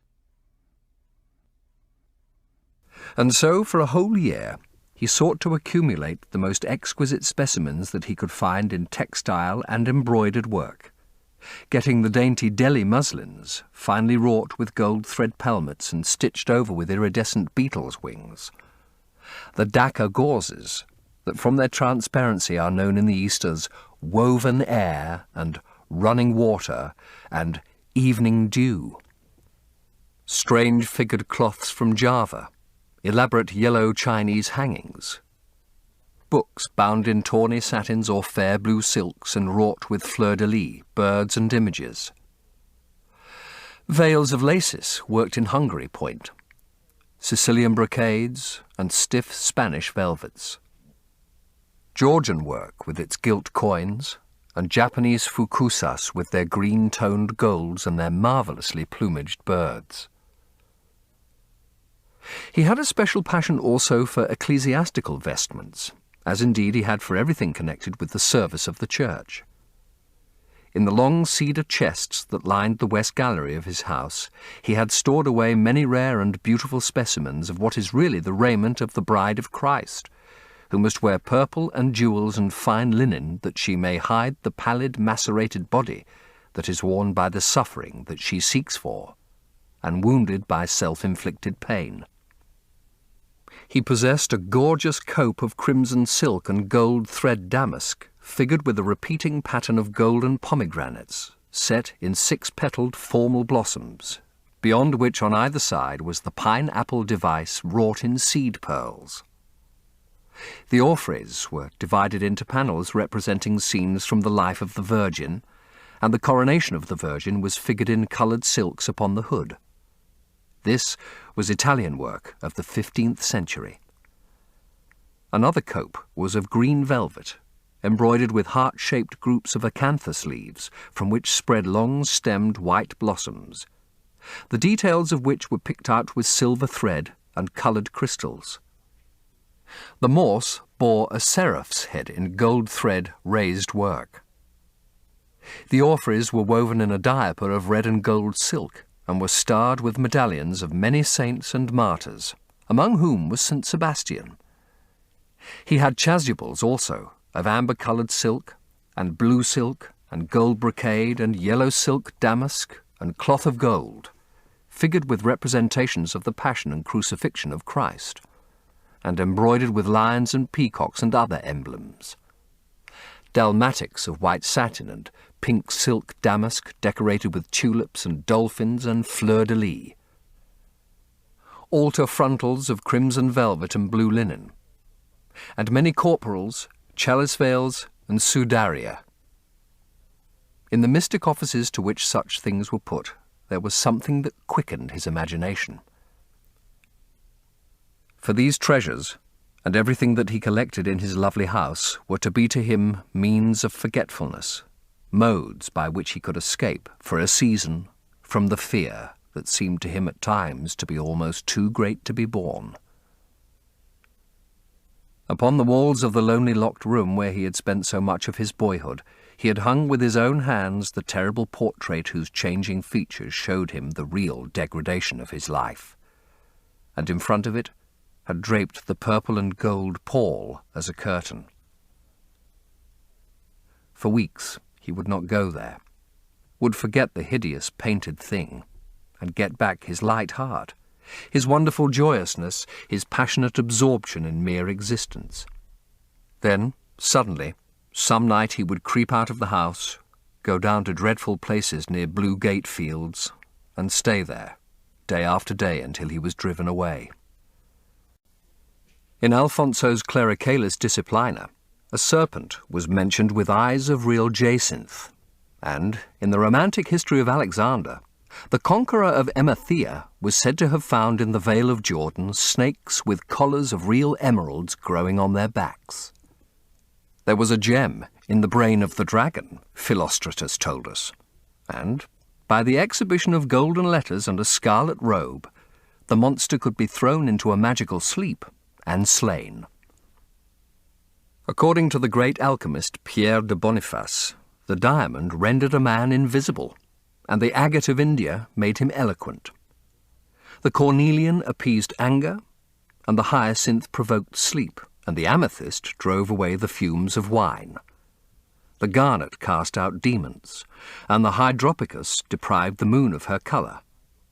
The selenite waxed and waned with the moon, and the melosius that discovers thieves could be affected only by the blood of kids.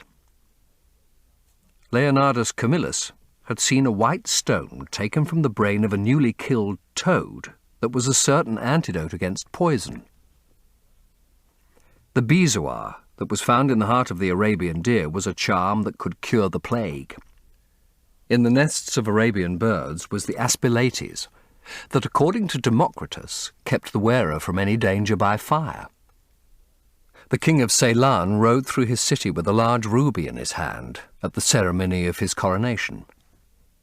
The gates of the palace of John the priest were made of sardius, with the horn of the horned snake inwrought, so that no man might bring poison within. Over the gable were 2 golden apples in which were 2 carbuncles, so that the gold might shine by day and the carbuncles by night. In Lodge's strange romance, A Marguerite of America, it was stated that in the chamber of the Queen one could behold all the chaste ladies of the world enchased out of silver, looking through fair mirrors of chrysolites, carbuncles, sapphires, and green emeralds. Marco Polo had seen the inhabitants of Zipango place rose-coloured pearls in the mouths of the dead. A sea monster had been enamoured of the pearl that the diver brought to King Peroses, and had slain the thief, and mourned for 7 moons over its loss. When the Huns lured the king into the great pit, he flung it away, Procopius tells the story, nor was it ever found again, though the Emperor Anastasius offered 500 weight of gold pieces for it. The king of Malabar has shown to a certain Venetian a rosary of 304 pearls, one for every god that he worshipped. When the Duke de Valentinois, son of Alexander VI, visited Louis XII of France, his horse was loaded with gold leaves according to Brantome, and his cap had double rows of rubies that threw out a great light. Charles of England had ridden in stirrups hung with 421 diamonds. Richard II had a coat valued at 30,000 marks, which was covered with Balas rubies. Hall described Henry VIII on his way to the Tower previous to his coronation as wearing a jacket of raised gold, the placard embroidered with diamonds and other rich stones, and a great borderike around his neck of large balasses. The favourites of James I wore earrings of emeralds set in gold filigrane. It was remarked, however, that some of those who had been most intimate with him appeared, after a time, to shun him. Women who had wildly adored him, and for his sake had braved all social censure and set convention at defiance, were seen to grow pallid with shame or horror if Dorian Gray entered the room.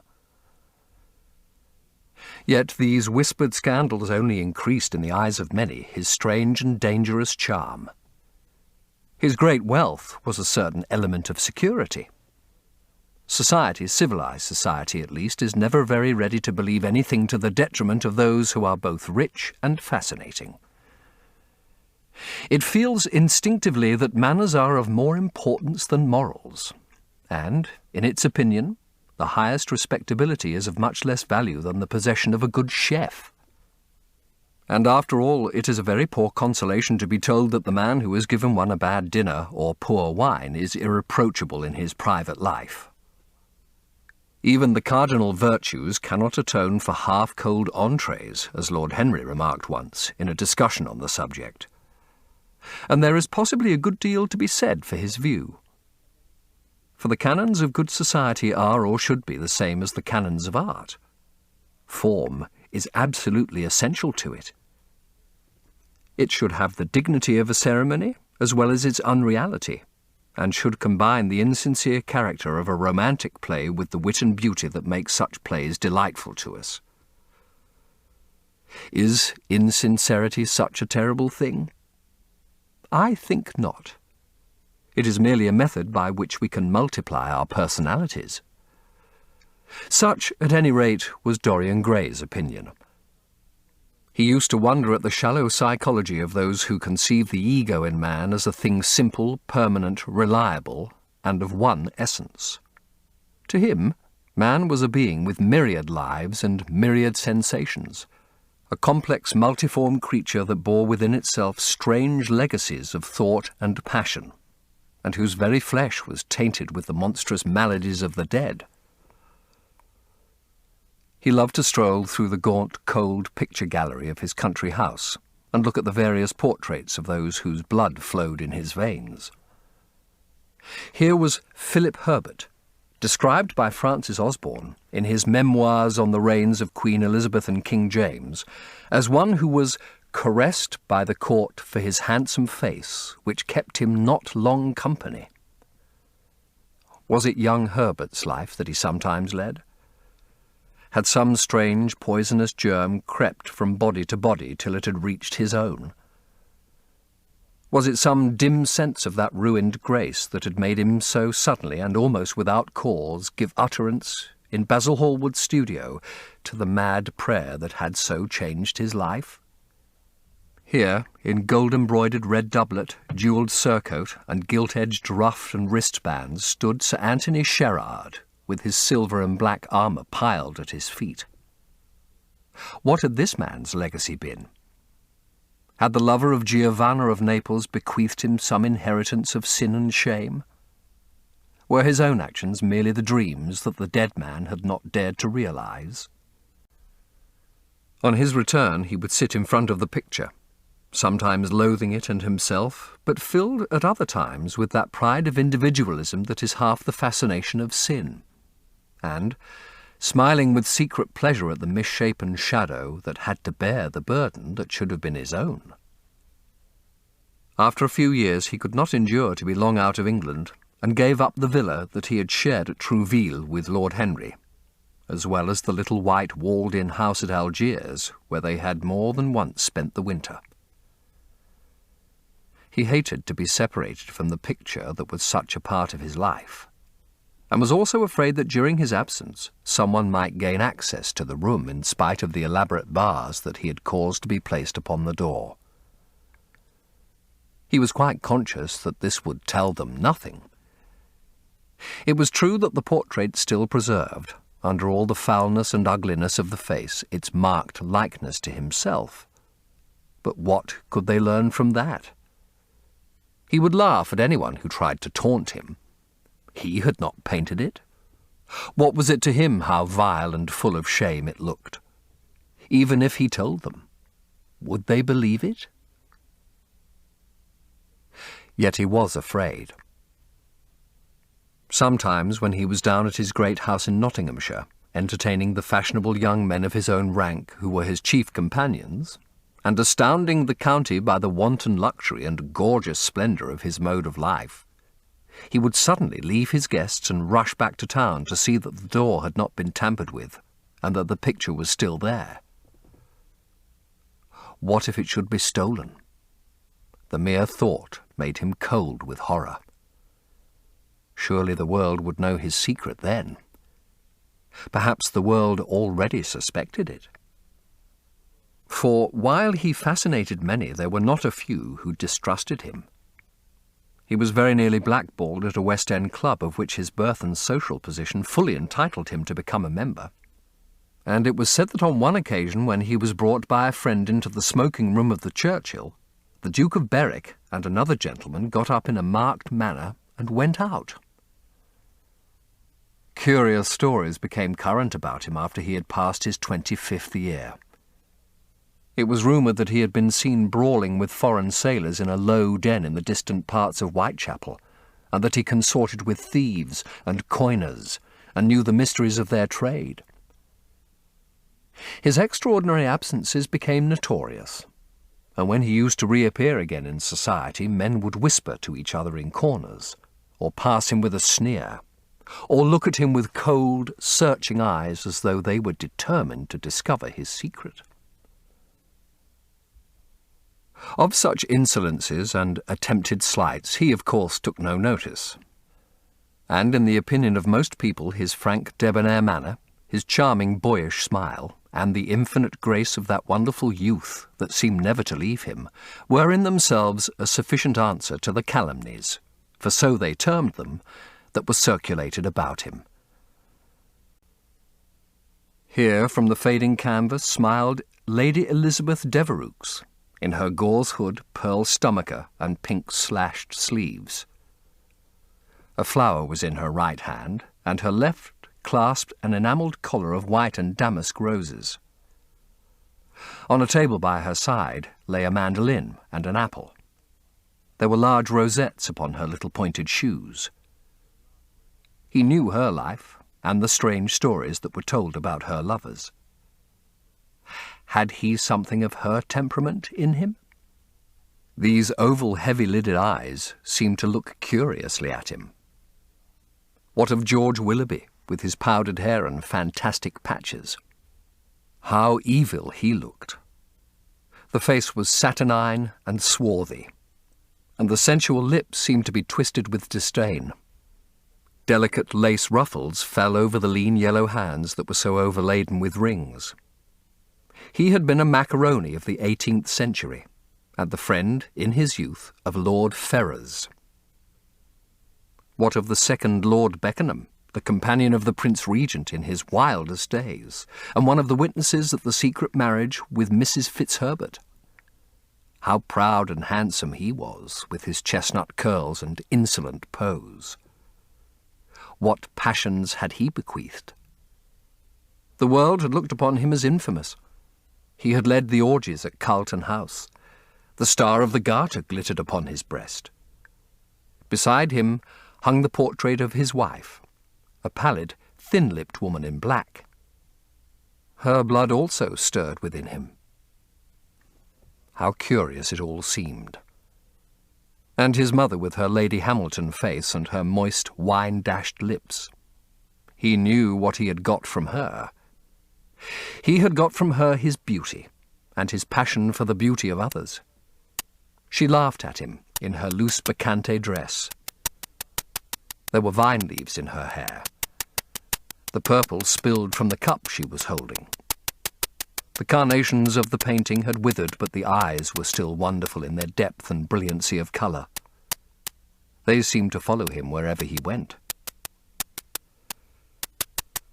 Yet one had ancestors in literature as well as in one's own race, nearer perhaps in type and temperament, many of them, and certainly with an influence of which one was more absolutely conscious. There were times when it appeared to Dorian Gray that the whole of history was merely the record of his own life, not as he had lived it in act and circumstance, but as his imagination had created it for him, as it had been in his brain and in his passions.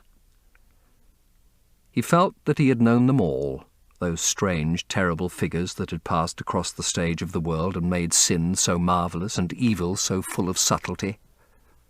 It seemed to him that in some mysterious way their lives had been his own.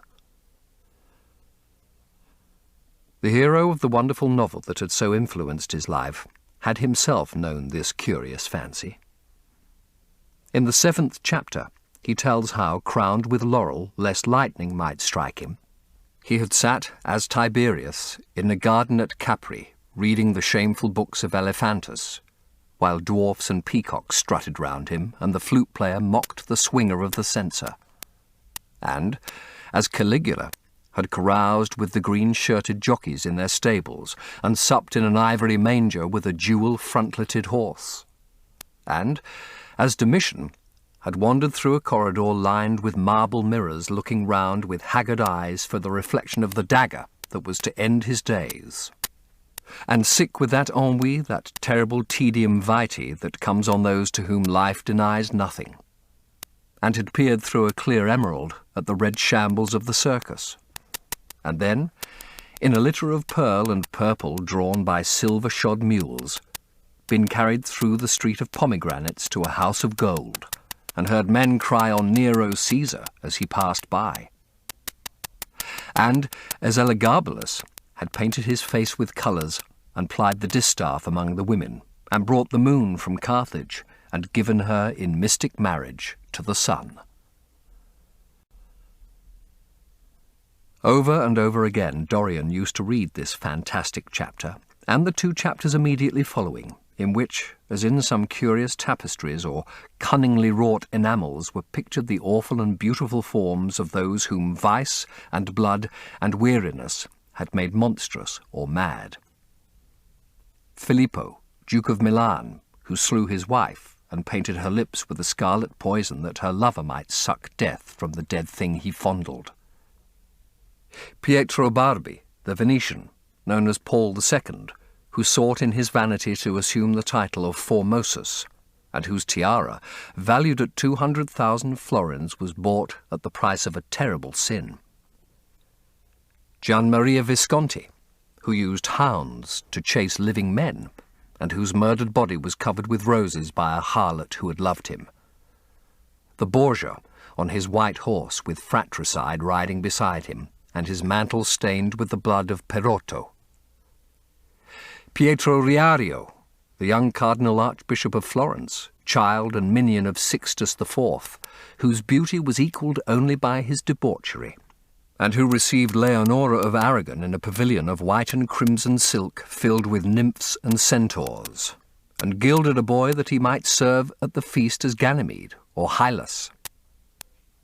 Urgelin, whose melancholy could be cured only by the spectacle of death, and who had a passion for red blood as other men have for red wine. The son of the fiend, as was reported, and one who had cheated his father at dice when gambling with him for his own soul. Giambattista Cibo, who in mockery took the name of Innocent, and into whose torpid veins the blood of 3 lads was infused by a Jewish doctor.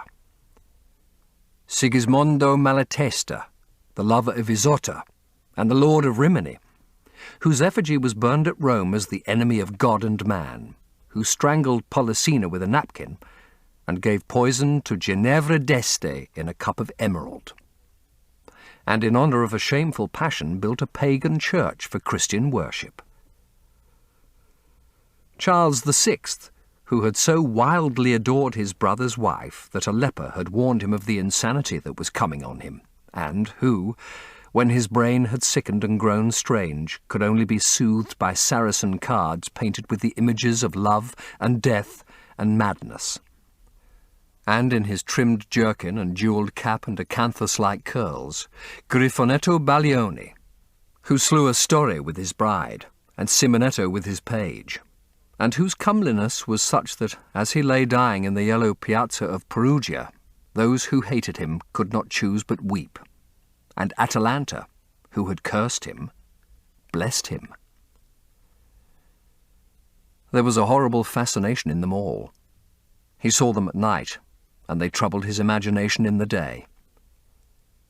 The Renaissance knew of strange manners of poisoning by a helmet and a lighted torch, by an embroidered glove and a jewelled fan, by a gilded pomander, and by an amber chain. Dorian Gray had been poisoned by a book. There were moments when he looked on evil simply as a mode through which he could realize his conception of the beautiful. "You see, your servant made me quite at home, Dorian. He gave me everything I wanted, including your best gold-tipped cigarettes. He is a most hospitable creature. I like him much better than the Frenchman you used to have. What has become of the Frenchman, by the by?" Dorian shrugged his shoulders. "I believe he married Lady Radley's maid and has established her in Paris as an English dressmaker. Anglomanie is very fashionable over there now, I hear. It seems silly of the French, doesn't it? But, do you know, he was not at all a bad servant. I never liked him, but I had nothing to complain about. One often imagines things that are quite absurd. He was really very devoted to me and seemed quite sorry when he went away. Have another brandy and soda? Or would you like hock and seltzer? I always take hock and seltzer myself. There's sure to be some in the next room." "Thanks, I won't have anything more," said the painter, taking his cap and coat off and throwing them on the bag that he had placed in the corner. "And now, my dear fellow, I want to speak to you seriously." "Don't frown like that. You make it so much more difficult for me." "What is it all about?" cried Dorian in his petulant way, flinging himself down on the sofa. "I hope it is not about myself. I am tired of myself tonight. I should like to be somebody else." "It is about yourself," answered Hallward in his grave, deep voice. "And I must say it to you. I shall only keep you half an hour." Dorian sighed and lit a cigarette. "Half an hour?" he murmured. "It is not much to ask of you, Dorian, and it is entirely for your own sake that I am speaking. I think it right that you should know that the most dreadful things are being said against you in London. I don't wish to know anything about them. I love scandals about other people, but scandals about myself don't interest me. They have not got the charm of novelty." "They must interest you, Dorian. Every gentleman is interested in his good name. You don't want people to talk of you as something vile and degraded. Of course, you have your position and your wealth and all that kind of thing, but position and wealth are not everything. Mind you, I don't believe these rumours at all. At least, I can't believe them when I see you. Sin is a thing that writes itself across a man's face. It cannot be concealed. People talk sometimes of secret vices. There are no such things. If a wretched man has a vice, it shows itself in the lines of his mouth, the droop of his eyelids, the moulding of his hands even.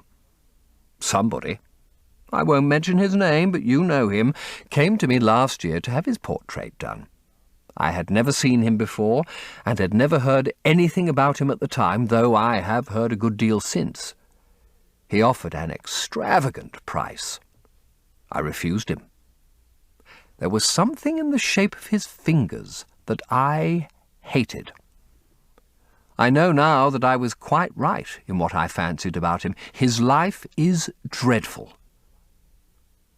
But you, Dorian, with your pure, bright, innocent face and your marvellous, untroubled youth, I can't believe anything against you. And yet I see you very seldom, and you never come down to the studio now. And when I am away from you, and I hear all these hideous things that people are whispering about you, I don't know what to say. Why is it, Dorian, that a man like the Duke of Berwick leaves the room of a club when you enter it? Why is it that so many gentlemen in London will neither go to your house nor invite you to theirs? You used to be a friend of Lord Staveley. I met him at dinner last week. Your name happened to come up in conversation in connection with the miniatures you have lent to the exhibition at the Dudley.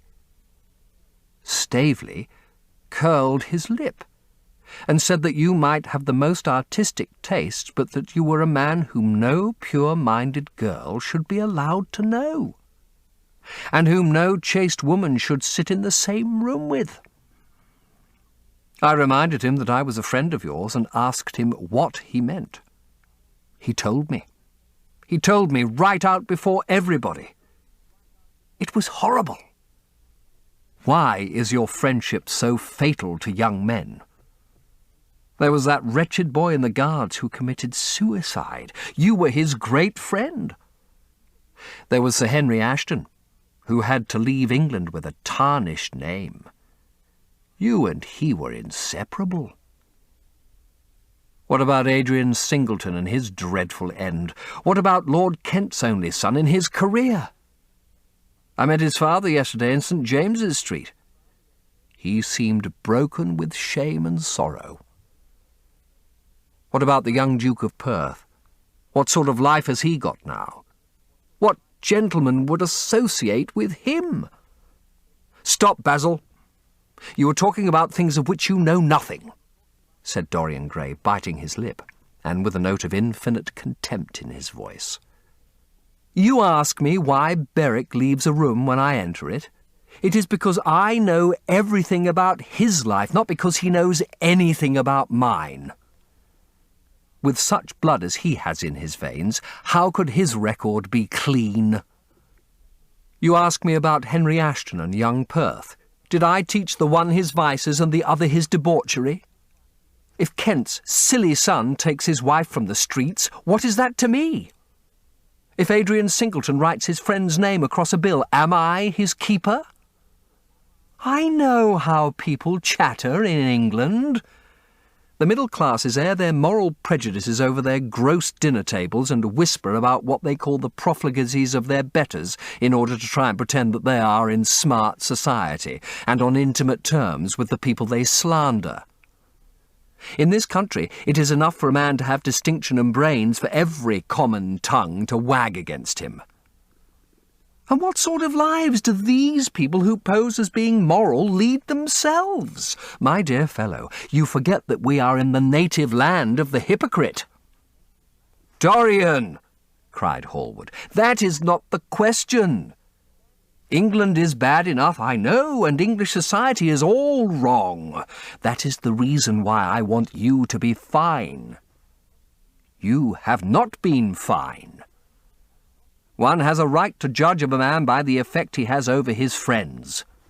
Yours seem to lose all sense of honour, of goodness, of purity. You have filled them with a madness for pleasure. A bitter laugh of mockery broke from the lips of the younger man. You shall see it yourself tonight, he cried, seizing a lamp from the table. Come, it is your own handiwork. Why shouldn't you look at it? You can tell the world all about it afterwards if you choose. Nobody would believe you. If they did believe you, they would like me all the better for it. I know the age better than you do, though you will prate about it so tediously. Come, I tell you, you have chatted enough about corruption. Now you shall look on it face to face. There was the madness of pride in every word he uttered. He stamped his foot upon the ground in his boyish, insolent manner. He felt a terrible joy at the thought that someone else was to share his secret, and that the man who had painted the portrait that was the origin of all his shame was to be burdened for the rest of his life with the hideous memory of what he had done. Yes, he continued, coming closer to him and looking steadfastly into his stern eyes. I shall show you my soul. You shall see the thing that you fancy only God can see. Hallward started back. This is blasphemy, Dorian, he cried. You must not say things like that. They are horrible and they don't mean anything. You think so? He laughed again. I know so. As for what I said to you tonight, I said it for your own good. You know I have always been a staunch friend to you. Don't touch me. Finish what you have to say. A twisted flash of pain shot across the painter's face. He paused for a moment, and a wild feeling of pity came over him. After all, what right had he to pry into the life of Dorian Gray? If he had done a tithe of what was rumoured about him, how much he must have suffered. Then he straightened himself up and walked over to the fireplace and stood there, looking at the burning logs with their frost-like ashes and their throbbing cores of flame. I am waiting, Basil, said the young man in a hard, clear voice. He turned round. What I have to say is this, he cried. You must give me some answer to these horrible charges that are made against you. If you tell me that they are absolutely untrue from beginning to end, I shall believe you. Deny them, Dorian. Deny them. Can't you see what I am going through? My God! Don't tell me that you are bad and corrupt and shameful. Dorian Gray smiled. There was a curl of contempt in his lips. Come upstairs, Basil, he said quietly.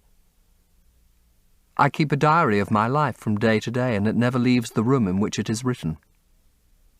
I shall show it to you, if you come with me. I shall come with you, Dorian, if you wish it. I see I have missed my train. That makes no matter. I can go tomorrow. But don't ask me to read anything tonight. All I want is a plain answer to my question. That shall be given to you upstairs. I could not give it here. You will not have to read long.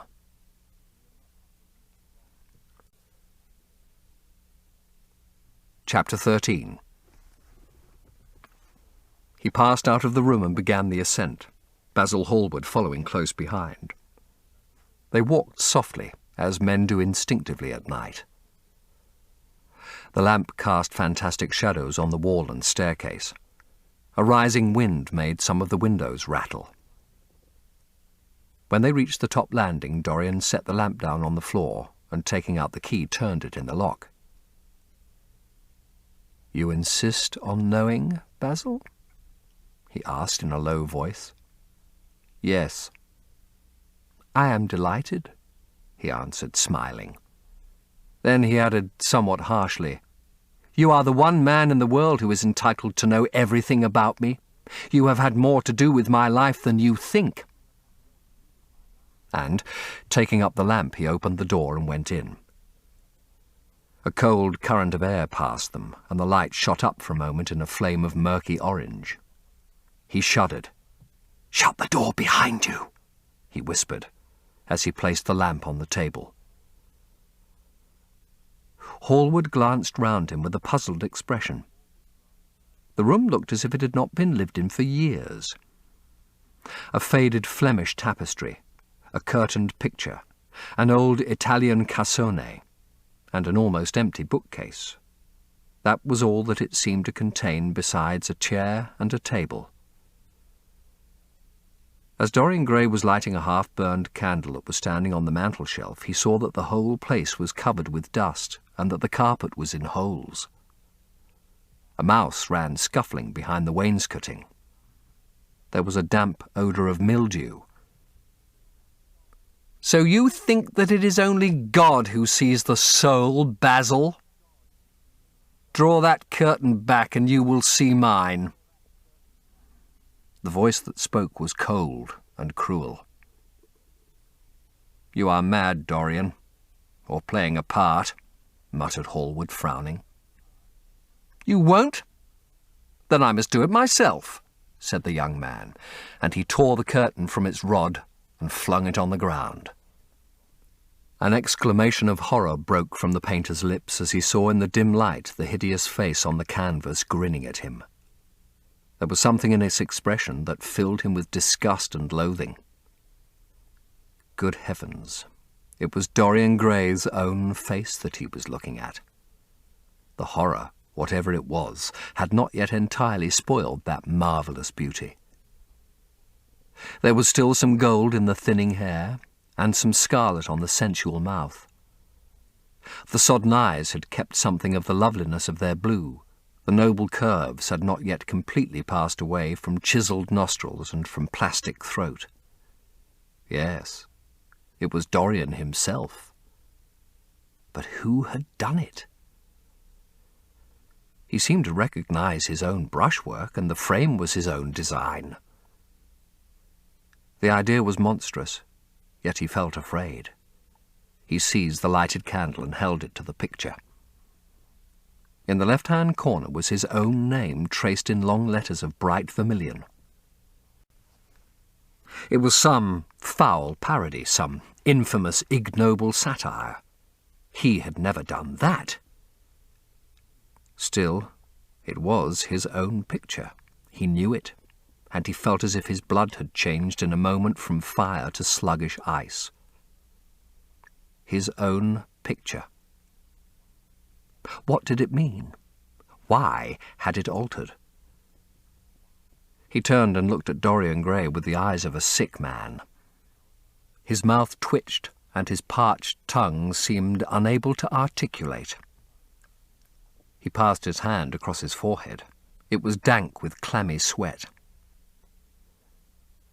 The young man was leaning against the mantel-shelf, watching him with that strange expression that one sees on the faces of those who are absorbed in a play when some great artist is acting. There was neither real sorrow in it nor real joy. There was simply the passion of the spectator, with perhaps a flicker of triumph in his eyes. He had taken the flower out of his coat and was smelling it, or pretending to do so. What does this mean?" cried Hallward at last. His own voice sounded shrill and curious in his ears. "Years ago, when I was a boy," said Dorian Gray, crushing the flower in his hand, "you met me, flattered me, and taught me to be vain of my good looks. One day you introduced me to a friend of yours who explained to me the wonder of youth, and you finished the portrait of me that revealed to me the wonder of beauty. In a mad moment that even now I don't know whether I regret or not, I made a wish. Perhaps you would call it a prayer. I remember it. Oh, how well I remember it. No. The thing is impossible. The room is damp. Mildew has got into the canvas. The paints I used had some wretched mineral poison in them. I tell you, the thing is impossible." "Ah, what is impossible?" murmured the young man, going over to the window and leaning his forehead against the cold, mist-stained glass. "You told me you had destroyed it." "I was wrong. It has destroyed me." "I don't believe it is my picture." "Can't you see your ideal in it?" said Dorian bitterly. "My ideal, as you call it. As you called it. There was nothing evil in it, nothing shameful. You were to me such an ideal as I shall never meet again. This is the face of a satyr. It is the face of my soul." Christ! What a thing I must have worshipped! It has the eyes of a devil. "Each of us has heaven and hell in him, Basil," cried Dorian with a wild gesture of despair. Hallward turned again to the portrait and gazed at it. "My God, if it is true," he exclaimed, "and this is what you have done with your life, why, you must be worse even than those who talk against you fancy you to be." He held the light up again to the canvas and examined it. The surface seemed to be quite undisturbed and as he had left it. It was from within, apparently, that the foulness and horror had come. Through some strange quickening of inner life, the leprosies of sin were slowly eating the thing away. The rotting of a corpse in a watery grave was not so fearful. His hand shook, and the candle fell from its socket on the floor and lay there sputtering. He placed his foot on it and put it out. Then he flung himself into the rickety chair that was standing by the table and buried his face in his hands. "Good God, Dorian! What a lesson! What an awful lesson!" There was no answer, but he could hear the young man sobbing at the window. "Pray, Dorian, pray," he murmured. "What is it that one was taught to say in one's boyhood?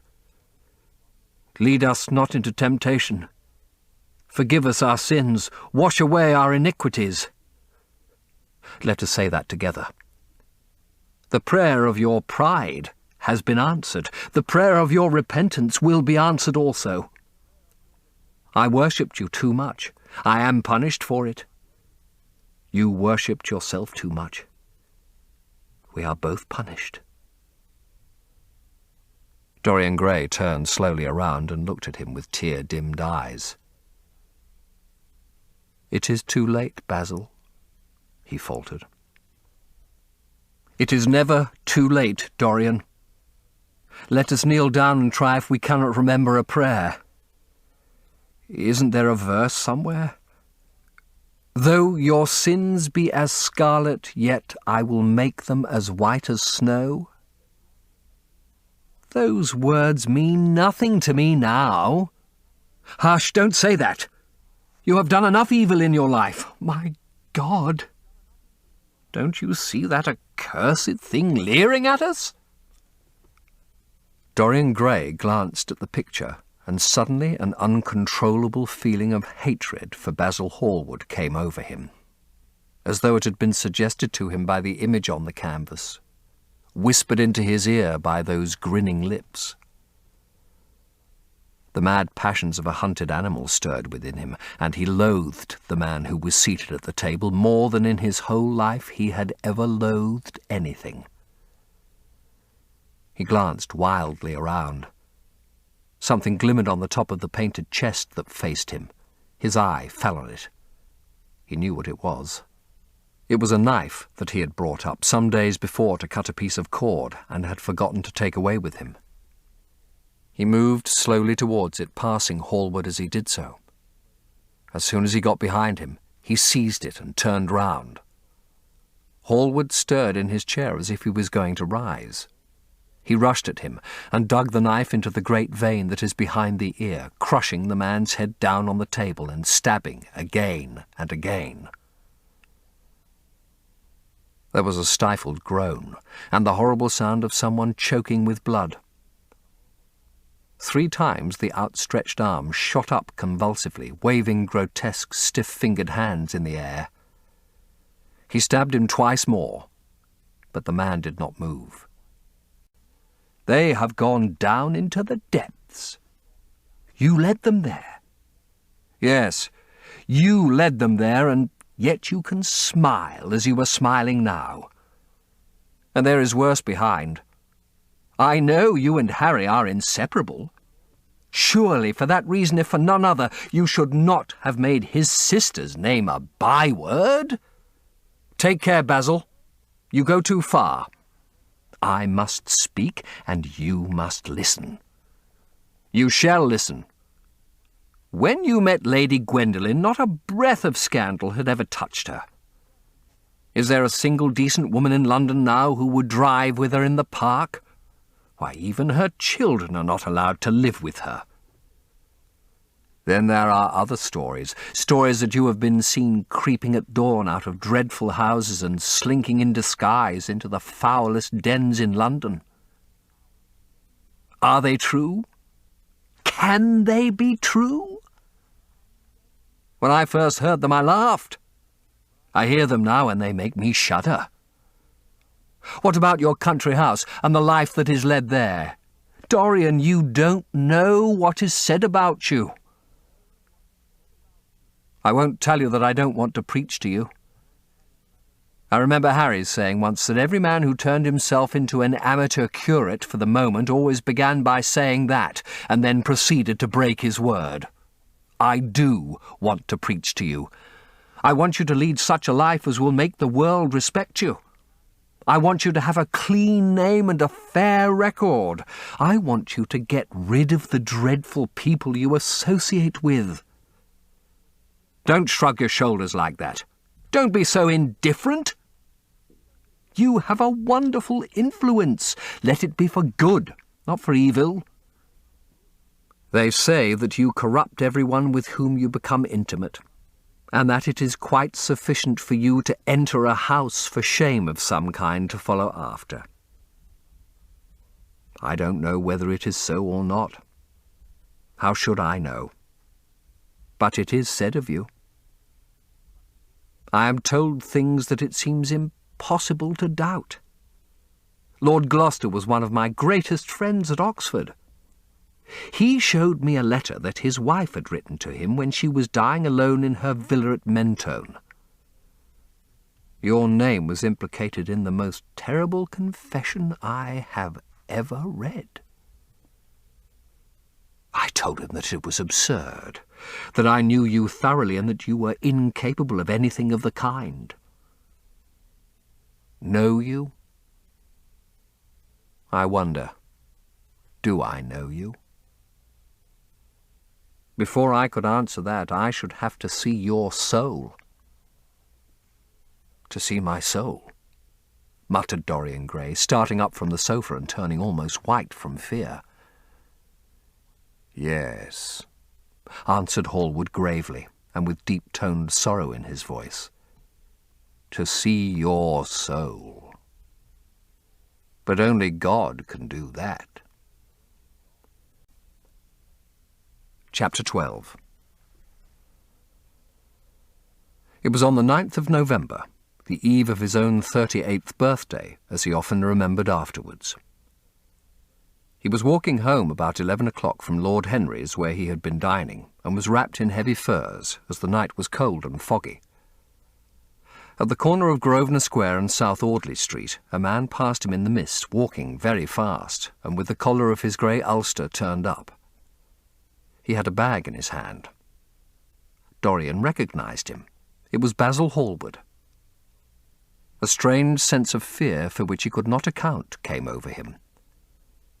He made no sign of recognition and went on quickly in the direction of his own house. But Hallward had seen him.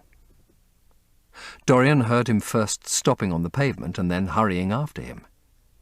In a few moments his hand was on his arm. "Dorian, what an extraordinary piece of luck! I have been waiting for you in your library ever since 9 o'clock. Finally I took pity on your tired servant and told him to go to bed as he let me out.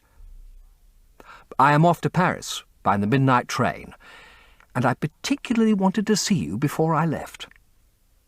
I thought it was you, or rather your fur coat, as you passed me, but I wasn't quite sure. Didn't you recognise me? In this fog, my dear Basil? Why, I can't even recognise Grosvenor Square. I believe my house is somewhere about here, but I don't feel at all certain about it. I am sorry you're going away, as I have not seen you for ages. But I suppose you will be back soon? No. I am going to be out of England for 6 months. I intend to take a studio in Paris and shut myself up till I have finished a great picture I have in my head. However, it wasn't about myself I wanted to talk. Here we are, at your door. Let me come in for a moment. I have something to say to you. I shall be charmed, but won't you miss your train? Said Dorian Gray languidly, as he passed up the steps and opened the door with his latchkey. The lamplight struggled out through the fog, and Hallward looked at his watch. I have heaps of time, he answered. The train doesn't go till 12:15, and it is only just 11. In fact, I was on my way to the club to look for you when I met you. You see, I shan't have any delay about luggage, as I have sent on my heavy things. All I have with me is in this bag, and I can easily get to Victoria in 20 minutes. Dorian looked at him and smiled. What a way for a fashionable painter to travel, a Gladstone bag and an ulster. Come in, or the fog will get into the house. And mind you don't talk about anything serious. Nothing is serious nowadays. At least nothing should be. Hallward shook his head as he entered and followed Dorian into the library. There was a bright wood fire blazing in the large open hearth. The lamps were lit, and an open Dutch silver spirit case stood with some siphons of soda water and large cut-glass tumblers on a little marquetry table. Something began to trickle on the floor. He waited for a moment, still pressing the head down. Then he threw the knife on the table and listened. He could hear nothing but the drip, drip on the threadbare carpet. He opened the door and went out on the landing. The house was absolutely quiet. No one was about. For a few seconds he stood bending over the balustrade and peering down into the black, seething well of darkness. Then he took out the key and returned to the room, locking himself in as he did so. The thing was still seated in the chair, straining over the table with bowed head and humped back and long, fantastic arms. Had it not been for the red, jagged tear in the neck and the clotted black pool that was slowly widening on the table, one would have said that the man was simply asleep. How quickly it had all been done. He felt strangely calm, and, walking over to the window, opened it and stepped out on the balcony. The wind had blown the fog away, and the sky was like a monstrous peacock's tail, starred with myriads of golden eyes. He looked down and saw the policeman going his rounds and flashing the long beam of his lantern on the doors of the silent houses. The crimson spot of a prowling hansom gleamed at the corner and then vanished. A woman in a fluttering shawl was creeping slowly by the railings, staggering as she went. Now and then she stopped and peered back. Once she began to sing in a hoarse voice. The policeman strolled over and said something to her. She stumbled away, laughing. A bitter blast swept across the square. The gas lamps flickered and became blue, and the leafless trees shook their black iron branches to and fro. He shivered and went back, closing the window behind him.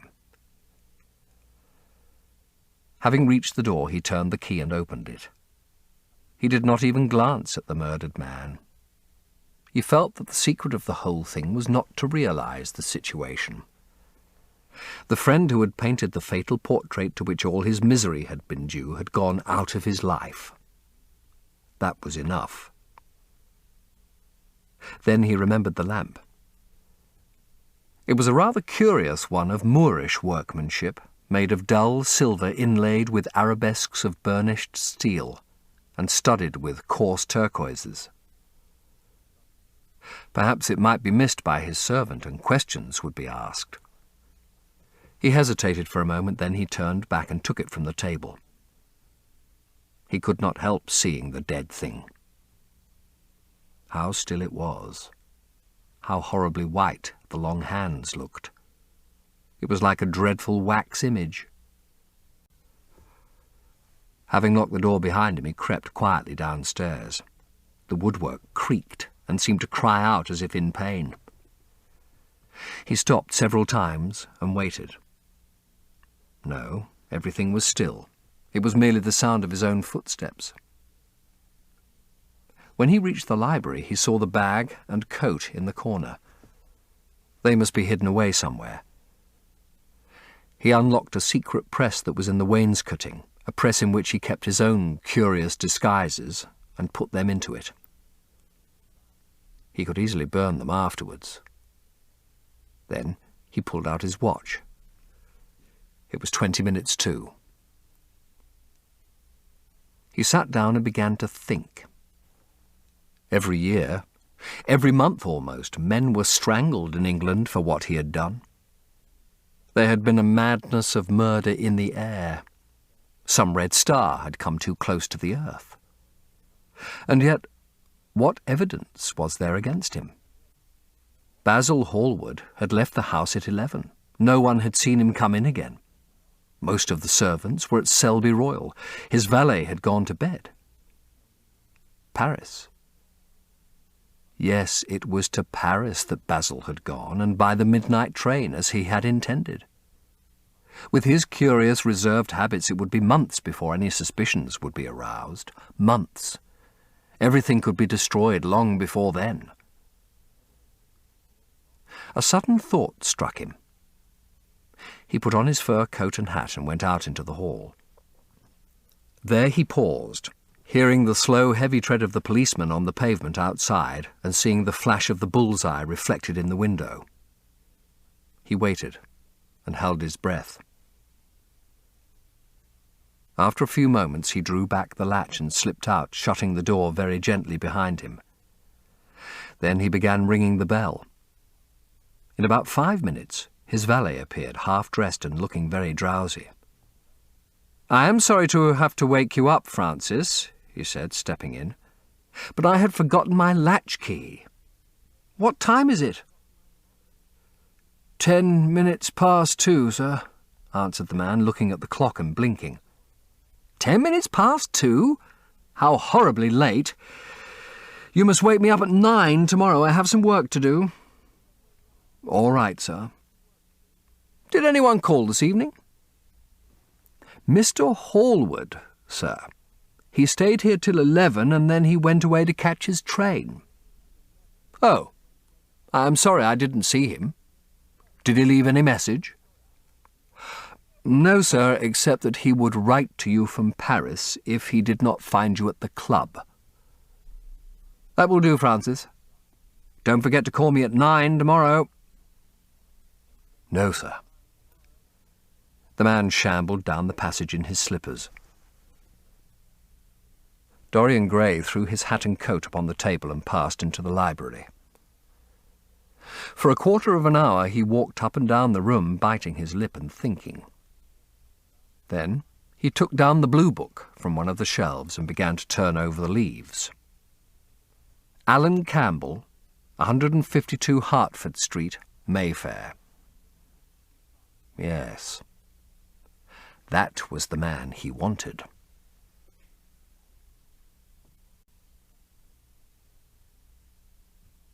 Chapter 14. At 9 o'clock the next morning, his servant came in with a cup of chocolate on a tray and opened the shutters. Dorian was sleeping quite peacefully, lying on his right side, with one hand underneath his cheek. He looked like a boy who had been tired out with play or study.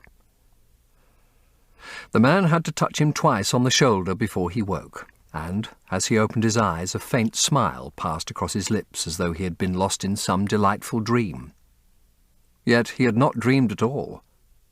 His night had been untroubled by any images of pleasure or of pain. But youth smiles without any reason. It is one of its chiefest charms. He turned round and, leaning upon his elbow, began to sip his chocolate. The mellow November sun came streaming into the room. The sky was bright, and there was a genial warmth in the air. It was almost like a morning in May.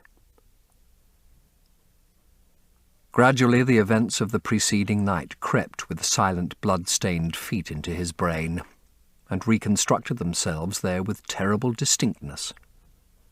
He winced at the memory of all that he had suffered, and for a moment the same curious feeling of loathing for Basil Hallward that had made him kill him as he sat in the chair came back to him, and he grew cold with passion. The dead man was still sitting there too, and in the sunlight now. How horrible that was! Such hideous things were for the darkness, not for the day.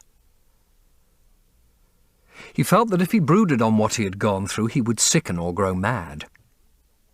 There were sins whose fascination was more in the memory than in the doing of them, strange triumphs that gratified the pride more than the passions, and gave to the intellect a quickened sense of joy, greater than any joy they brought or could ever bring to the senses.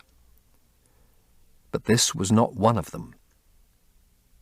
It was a thing to be driven out of the mind, to be drugged with poppies, to be strangled, lest it might strangle one itself.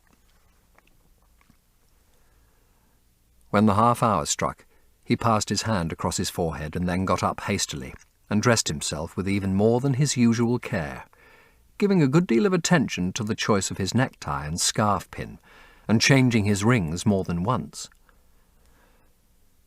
He spent a long time also over breakfast, tasting the various dishes, talking to his valet about some new liveries that he was thinking of getting made for the servants at Selby, and going through his correspondence. At some of the letters he smiled. 3 of them bored him.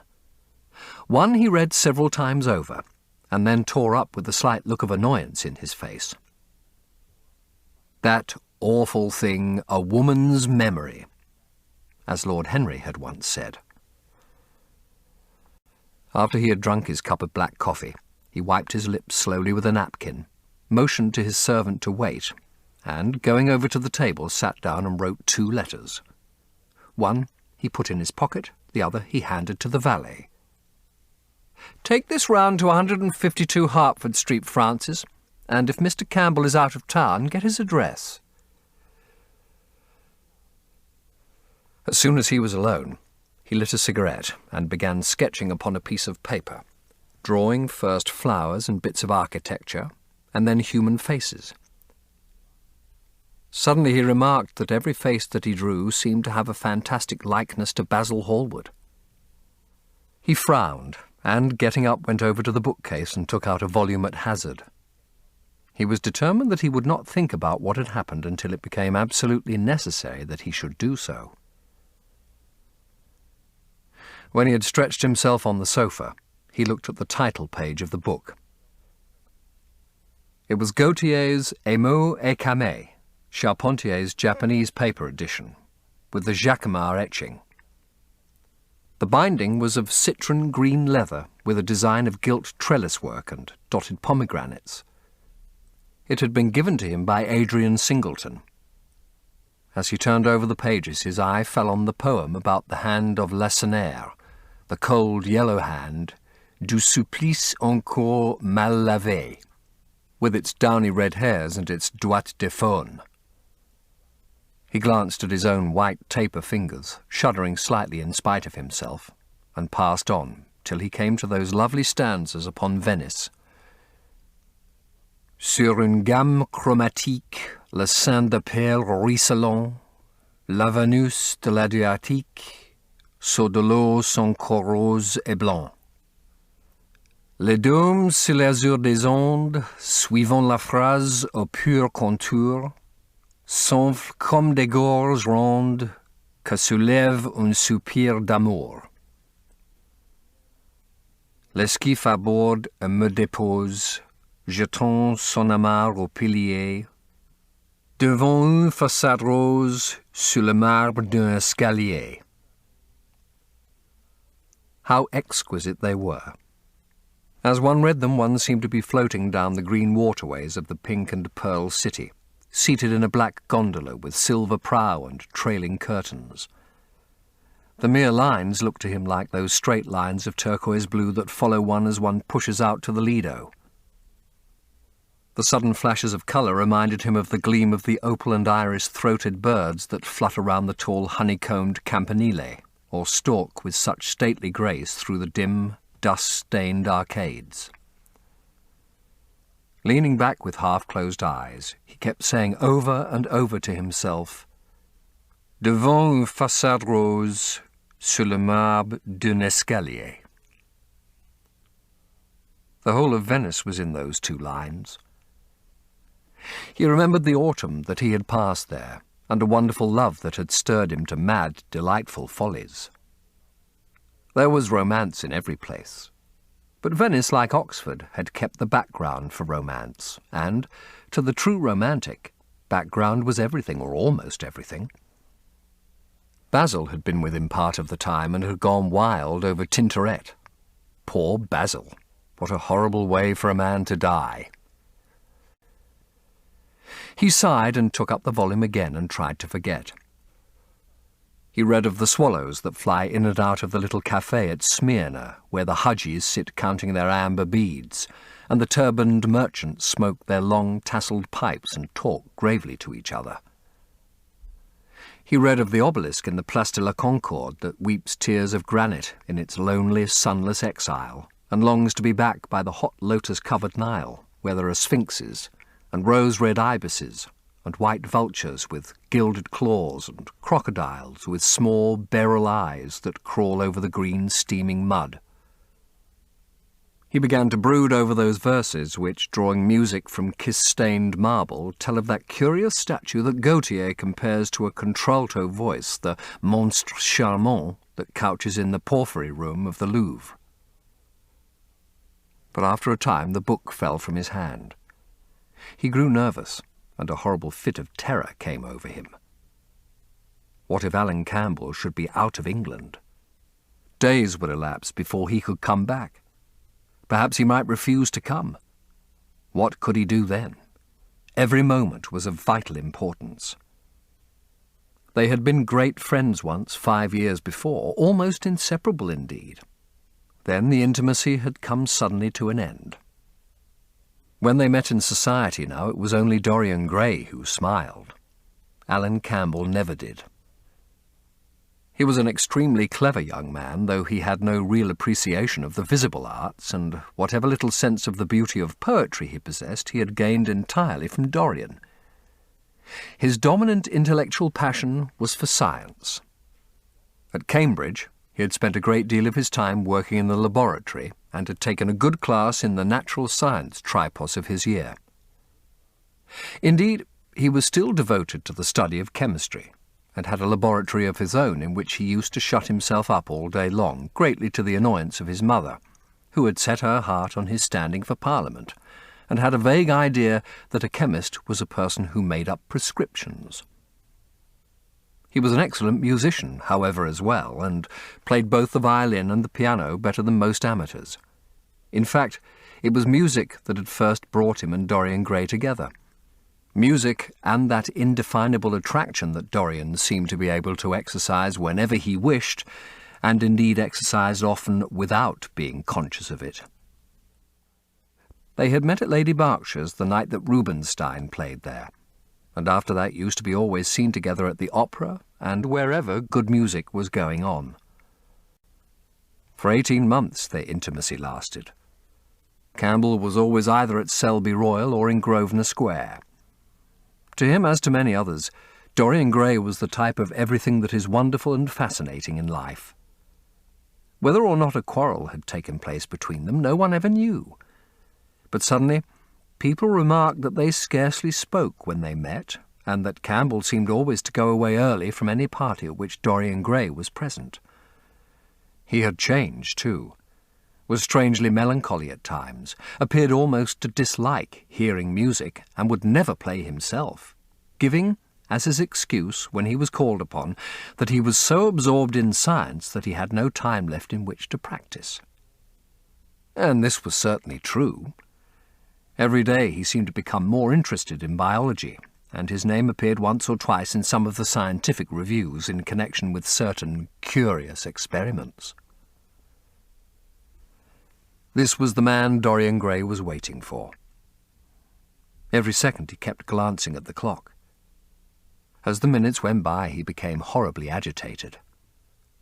At last he got up and began to pace up and down the room, looking like a beautiful caged thing. He took long, stealthy strides.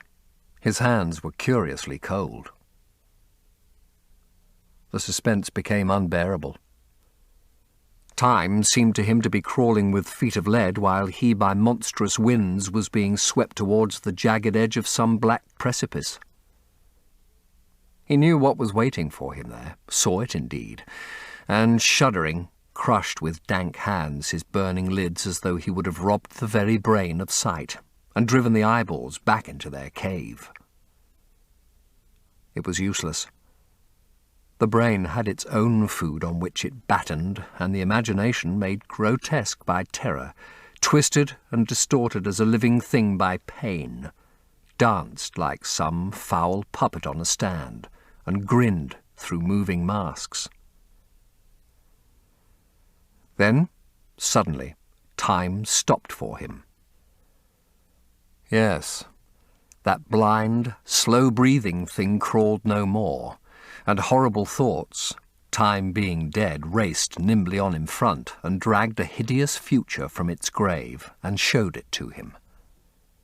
He stared at it. Its very horror made him stone. At last the door opened, and his servant entered. He turned glazed eyes upon him. "Mr. Campbell, sir," said the man. A sigh of relief broke from his parched lips, and the colour came back to his cheeks. "Ask him to come in at once, Francis." He felt that he was himself again.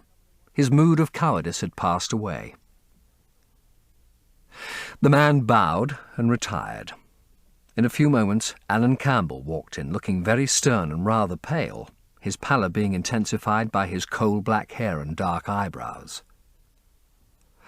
"Alan, this is kind of you. I thank you for coming." "I had intended never to enter your house again, Gray. But you said it was a matter of life and death." His voice was hard and cold. He spoke with slow deliberation. There was a look of contempt in the steady, searching gaze that he turned on Dorian. He kept his hands in the pockets of his astrakhan coat and seemed not to have noticed the gesture with which he had been greeted. "Yes, it is a matter of life and death, Alan, and to more than one person. Sit down." This ends Disc 6. The Picture of Dorian Gray, Disc 7. Campbell took a chair by the table and Dorian sat opposite to him. The two men's eyes met. In Dorian's there was infinite pity. He knew that what he was going to do was dreadful. After a strained moment of silence, he leaned across and said very quietly, but watching the effect of each word upon the face of him he had sent for, "Alan, in a locked room at the top of this house, a room to which nobody but myself has access, a dead man is seated at a table. He has been dead 10 hours now. Don't stir, and don't look at me like that. Who the man is, why he died, how he died, are matters that do not concern you. What you have to do is this." "Stop, Gray. I don't want to know anything further. Whether what you have told me is true or not true doesn't concern me. I entirely decline to be mixed up in your life. Keep your horrible secrets to yourself. They don't interest me anymore." "Alan, they will have to interest you. This one will have to interest you. I am awfully sorry for you, Alan, but I can't help myself. You are the one man who was able to save me. I am forced to bring you into the matter. I have no option. Alan, you are scientific. You know about chemistry and things of that kind. You have made experiments. What you have got to do is to destroy the thing that is upstairs, to destroy it so that not a vestige of it will be left. Nobody saw this person come into the house. Indeed, at the present moment he is supposed to be in Paris. He will not be missed for months. When he is missed, there must be no trace of him found here. You, Alan, you must change him, and everything that belongs to him into a handful of ashes that I may scatter in the air." "You are mad, Dorian." "Ah, I was waiting for you to call me Dorian." "You are mad, I tell you, to imagine that I would raise a finger to help you. Mad to make this monstrous confession. I will have nothing to do with this matter, whatever it is. Do you think I am going to peril my reputation for you? What is it to me what devil's work you are up to?" "It was suicide, Alan." "I am glad of that. But who drove him to it? You, I should fancy." "Do you still refuse to do this for me?" "Of course I refuse. I will have absolutely nothing to do with it. I don't care what shame comes on you. You deserve it all. I should not be sorry to see you disgraced, publicly disgraced. How dare you ask me, of all the men in the world, to mix myself up in this horror? I should have thought you knew more about people's characters. Your friend Lord Henry Wotton can't have taught you much about psychology, whatever else he has taught you. Nothing will induce me to stir a step to help you. You have come to the wrong man. Go to some of your friends. Don't come to me." "Alan, it was murder. I killed him. You don't know what he had made me suffer. Whatever my life is, he had more to do with the making or the marring of it than poor Harry has had. He may not have intended it. The result was the same." "Murder. Good God, Dorian, is that what you have come to?" "I shall not inform upon you. It is not my business. Besides, without my stirring in the matter, you are certain to be arrested. Nobody ever commits a crime without doing something stupid. But I will have nothing to do with it." "You must have something to do with it. Wait a moment. Listen to me. Only listen, Alan. All I ask of you is to perform a certain scientific experiment. You go to hospitals and dead houses, and the horrors that you do there don't affect you. If in some hideous dissecting room or fetid laboratory you found this man lying on a leaden table with red gutters scooped out in it for the blood to flow through, you would simply look upon him as an admirable subject. You would not turn a hair. You would not believe that you were doing anything wrong. On the contrary, you would probably feel that you were benefiting the human race, or increasing the sum of knowledge in the world, or gratifying intellectual curiosity, or something of that kind. What I want you to do is merely what you have often done before. Indeed, to destroy a body must be far less horrible than what you are accustomed to work at. And remember, it is the only piece of evidence against me. If it is discovered, I am lost. And it is sure to be discovered unless you help me. I have no desire to help you. You forget that. I am simply indifferent to the whole thing. It has nothing to do with me. Alan, I entreat you. Think of the position I am in. Just before you came, I almost fainted with terror. You may know terror yourself some day. No, don't think of that. Look at the matter purely from the scientific point of view. You don't inquire where the dead things on which you experiment come from. Don't inquire now. I have told you too much as it is. But I beg of you to do this. We were friends once, Alan.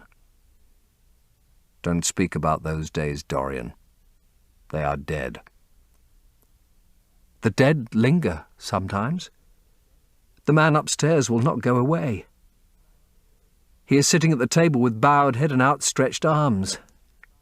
Alan, Alan! If you don't come to my assistance, I am ruined. Why, they will hang me, Alan. Don't you understand? They will hang me for what I have done.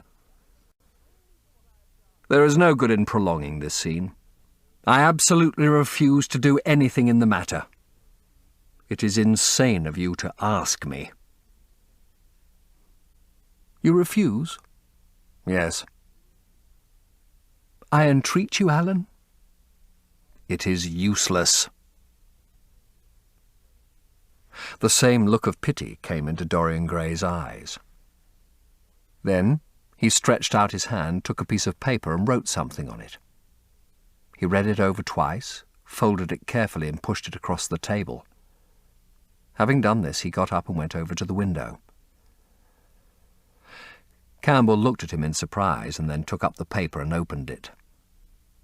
As he read it, his face became ghastly pale and he fell back in his chair. A horrible sense of sickness came over him. He felt as if his heart was beating itself to death in some empty hollow. After 2 or 3 minutes of terrible silence, Dorian turned round and came and stood behind him, putting his hand upon his shoulder.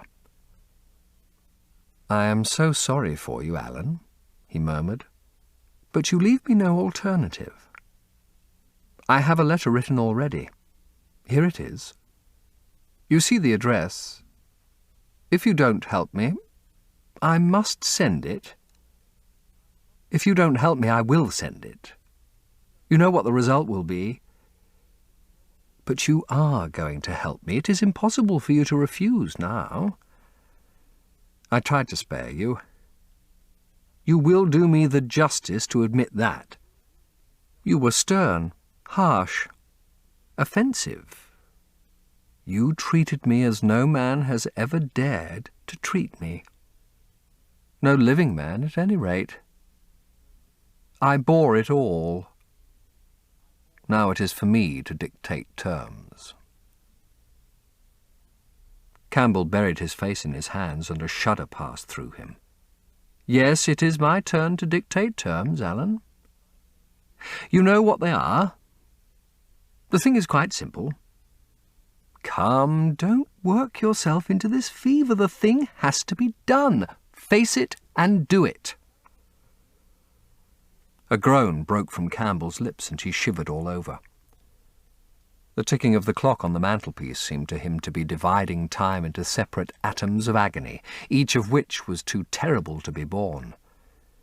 He felt as if an iron ring was being slowly tightened round his forehead, as if the disgrace with which he was threatened had already come upon him.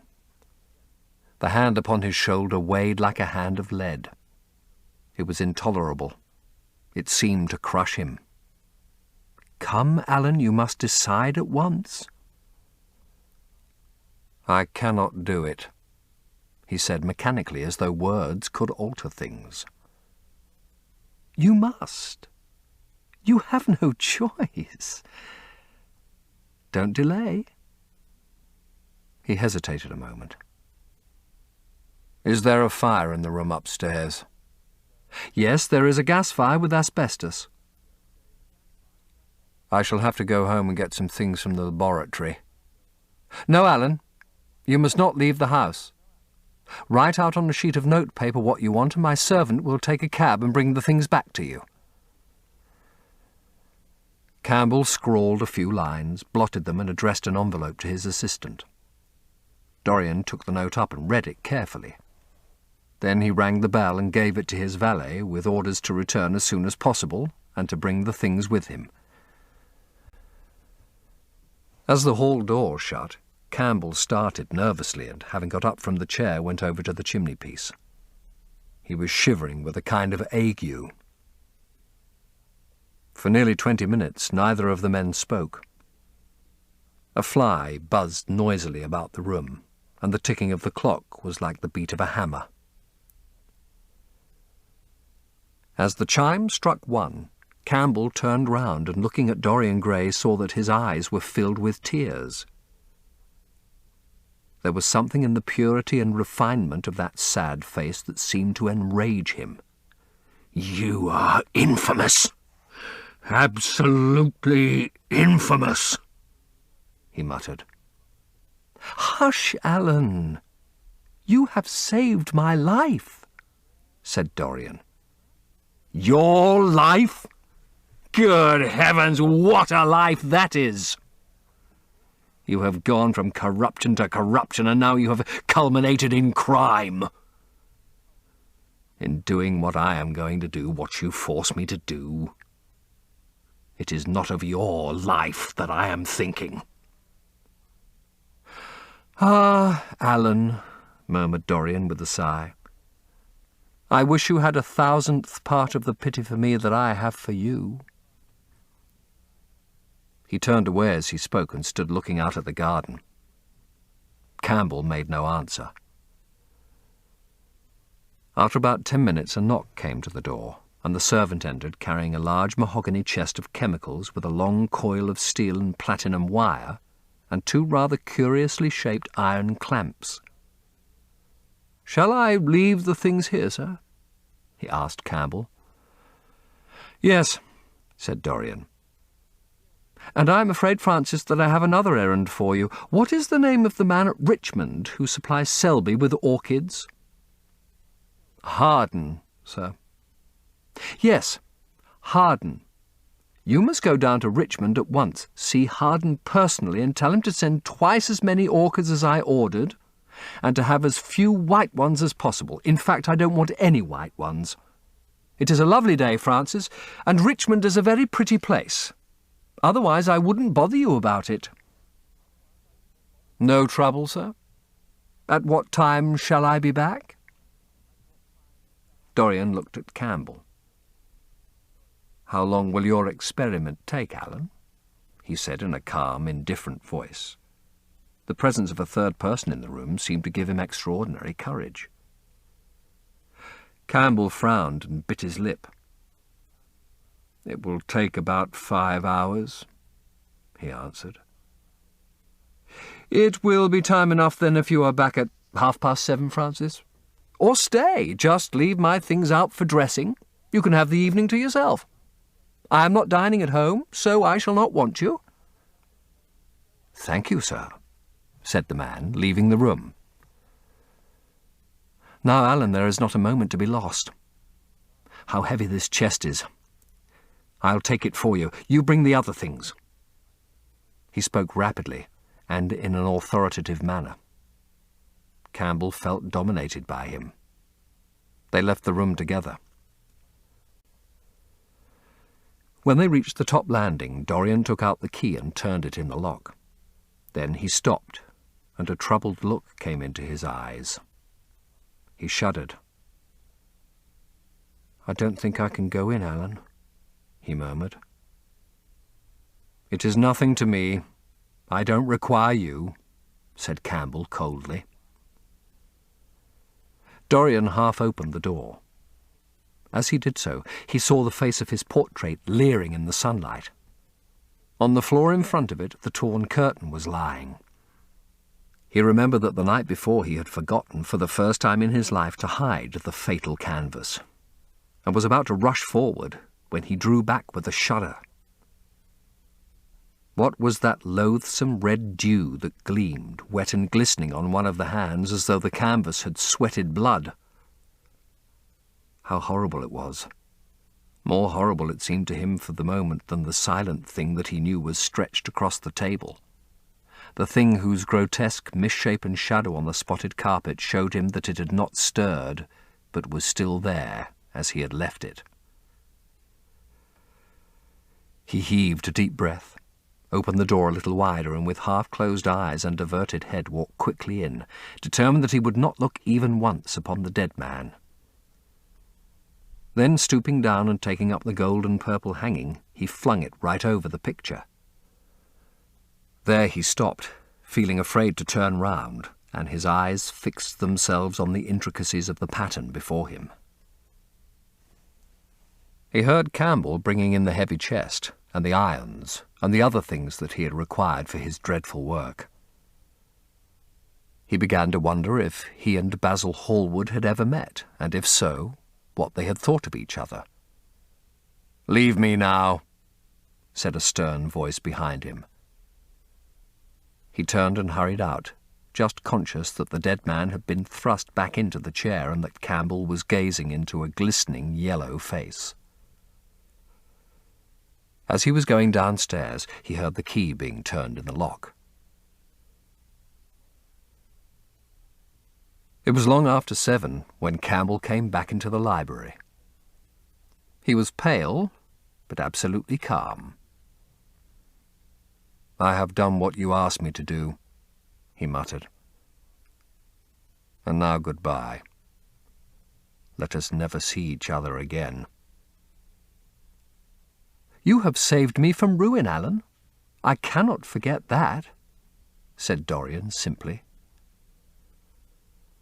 As soon as Campbell had left, he went upstairs. There was a horrible smell of nitric acid in the room. But the thing that had been sitting at the table was gone.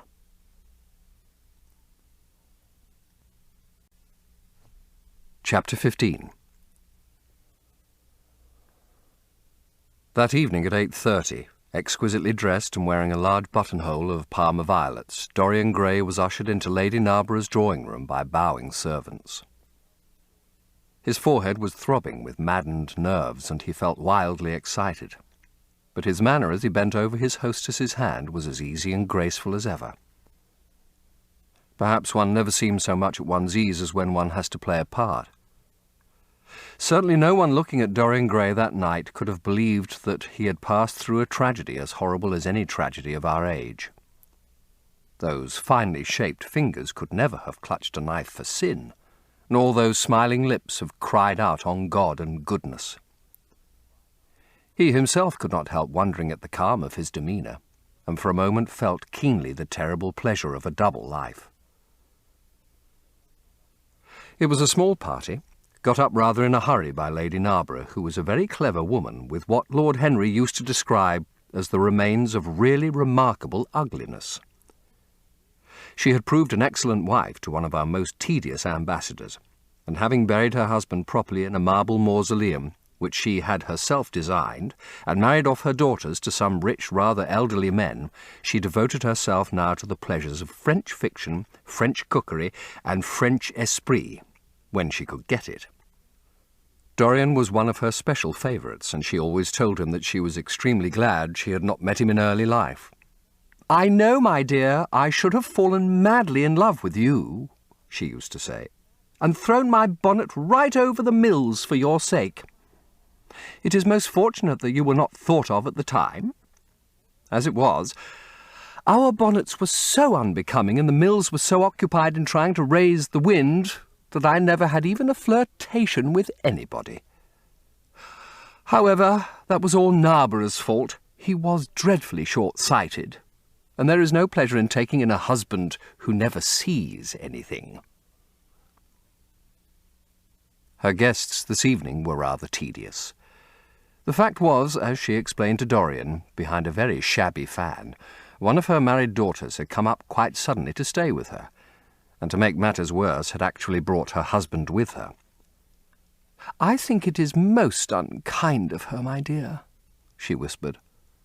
"Of course I go and stay with them every summer after I come from Homburg, but then an old woman like me must have fresh air sometimes, and besides, I really wake them up. You don't know what an existence they lead down there. It is pure, unadulterated country life. They get up early because they have so much to do, and go to bed early because they have so little to think about. There has not been a scandal in the neighbourhood since the time of Queen Elizabeth, and consequently they all fall asleep after dinner. You shan't sit next either of them. You shall sit by me, and amuse me." Dorian murmured a graceful compliment and looked round the room. Yes, it was certainly a tedious party. Two of the people he had never seen before, and the others consisted of Ernest Harrowden, one of those middle-aged mediocrities so common in London clubs who have no enemies, but are thoroughly disliked by their friends; Lady Ruxton, an overdressed woman of 47 with a hooked nose who was always trying to get herself compromised, but was so peculiarly plain that to her great disappointment no one would ever believe anything against her; Mrs. Erlynne, a pushing nobody with a delightful lisp and Venetian red hair; Lady Alice Chapman, his hostess's daughter, a dowdy dull girl with one of those characteristic British faces that, once seen, are never remembered; and her husband, a red-cheeked, white-whiskered creature who, like so many of his class, was under the impression that inordinate joviality can atone for an entire lack of ideas. He was rather sorry he had come, till Lady Narborough, looking at the great ormolu gilt clock that sprawled in gaudy curves on the mauve-draped mantel-shelf, exclaimed, "How horrid of Henry Wotton to be so late! I sent round to him this morning on chance, and he promised faithfully not to disappoint me." It was some consolation that Henry was to be there, and when the door opened and he heard his slow musical voice lending charm to some insincere apology, he ceased to feel bored. But at dinner he could not eat anything. Plate after plate went away untasted. Lady Narborough kept scolding him for what she called an insult to poor Adolphe, who invented the menu specially for you. And now and then Lord Henry looked across at him, wondering at his silence and abstracted manner. From time to time the butler filled his glass with champagne. He drank eagerly, and his thirst seemed to increase. "Dorian," said Lord Henry at last, as the chaufreur was being handed round, "what is the matter with you tonight? You are quite out of sorts." "I believe he is in love," cried Lady Narborough, "and that he is afraid to tell me for fear I should be jealous. He is quite right. I certainly should." "Dear Lady Narborough," murmured Dorian, smiling, "I have not been in love for a whole week. Not, in fact, since Madame de Ferrol left town." "How you men can fall in love with that woman," exclaimed the old lady, "I really cannot understand it." "It is simply because she remembers you when you were a little girl, Lady Narborough," said Lord Henry. "She is the one link between us and your short frocks." "She does not remember my short frocks at all, Lord Henry. But I remember her very well at Vienna 30 years ago, and how décolletée she was then." "She is still décolletée," he answered. taking an olive in his long fingers. And when she is in a very smart gown, she looks like an édition de luxe of a bad French novel. She is really wonderful, and full of surprises. Her capacity for family affection is extraordinary. When her third husband died, her hair turned quite gold from grief. "How can you, Harry?" cried Dorian. "It is a most romantic explanation," laughed the hostess. "But her third husband, Lord Henry, you don't mean to say Ferrol is the fourth?" "Certainly, Lady Narborough." "I don't believe a word of it." "Well, ask Mr. Grey. He is one of her most intimate friends." "Is it true, Mr. Grey?" "She assures me so, Lady Narborough," said Dorian. "I asked her whether, like Marguerite de Navarre, she had their hearts embalmed and hung at her girdle. She told me she didn't, because none of them had had any hearts at all." "4 husbands! Upon my word, that is trop de zèle." "Trop d'audace, I tell her," said Dorian. "Oh, she is audacious enough for anything, my dear. And what is Ferrol like? I don't know him." "The husbands of very beautiful women belong to the criminal classes," said Lord Henry, sipping his wine. Lady Narborough hit him with her fan. "Lord Henry, I am not at all surprised that the world says that you are extremely wicked." "But what world says that?" asked Lord Henry, elevating his eyebrows. "It can only be the next world. This world and I are on excellent terms." "Everybody I know says you are very wicked," cried the old lady, shaking her head. Lord Henry looked serious for some moments. "It is perfectly monstrous," he said at last, "the way people go about nowadays saying things against one behind one's back that are absolutely and entirely true." "Isn't he incorrigible?" cried Dorian, leaning forward in his chair. "I hope so," said his hostess, laughing. "But really, if you all worship Madame de Ferrol in this ridiculous way, I shall have to marry again so as to be in the fashion." "You will never marry again, Lady Narborough," broke in Lord Henry. "You were far too happy. When a woman marries again, it is because she detested her first husband. When a man marries again, it is because he adored his first wife. Women try their luck, men risk theirs." "Narborough wasn't perfect," cried the old lady. "If he had been, you would not have loved him, my dear lady," was the rejoinder. "Women love us for our defects. If we have enough of them, they will forgive us everything, even our intellects." "You will never ask me to dinner again after saying this, I am afraid, Lady Narborough. But it is quite true." "Of course it is true, Lord Henry. If we women did not love you for your defects, where would you all be? Not one of you would ever be married. You would be a set of unfortunate bachelors. Not, however, that that would alter you much. Nowadays all the married men live like bachelors, and all the bachelors like married men." "Fin de siècle," murmured Lord Henry. "Fin du globe," answered his hostess. "I wish it were fin du globe," said Dorian with a sigh. "Life is a great disappointment."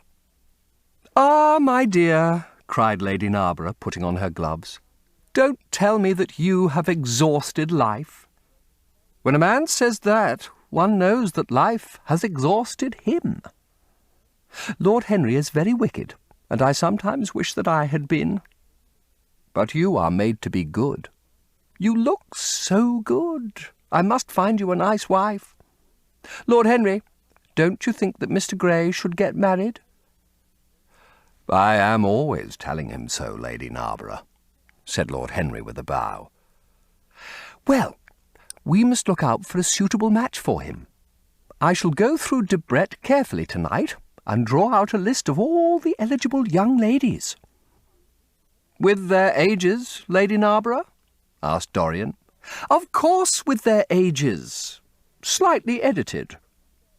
But nothing must be done in a hurry, I want it to be what the Morning Post calls a suitable alliance. And I want you both to be happy." "What nonsense people talk about happy marriages," exclaimed Lord Henry. "A man can be happy with any woman as long as he does not love her." "Oh, what a cynic you are!"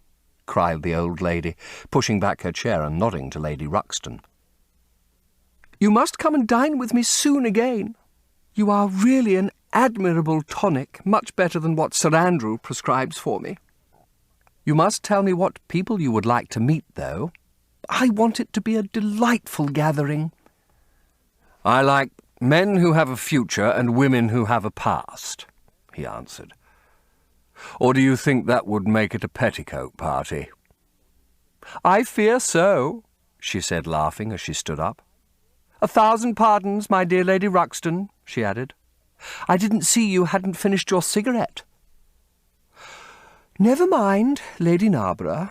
I smoke a great deal too much. I am going to limit myself for the future." "Pray don't, Lady Ruxton," said Lord Henry. "Moderation is a fatal thing. Enough is as bad as a meal. More than enough is as good as a feast." Lady Ruxton glanced at him curiously. "You must come and explain that to me some afternoon, Lord Henry. It sounds a fascinating theory," she murmured, as she swept out of the room. "Now, mind you don't stay too long over your politics and scandal," cried Lady Narborough from the door. "If you do, we are sure to squabble upstairs." The men laughed, and Mr. Chapman got up solemnly from the foot of the table and came up to the top. Dorian Gray changed his seat and went and sat by Lord Henry. Mr. Chapman began to talk in a loud voice about the situation in the House of Commons. He guffawed at his adversaries.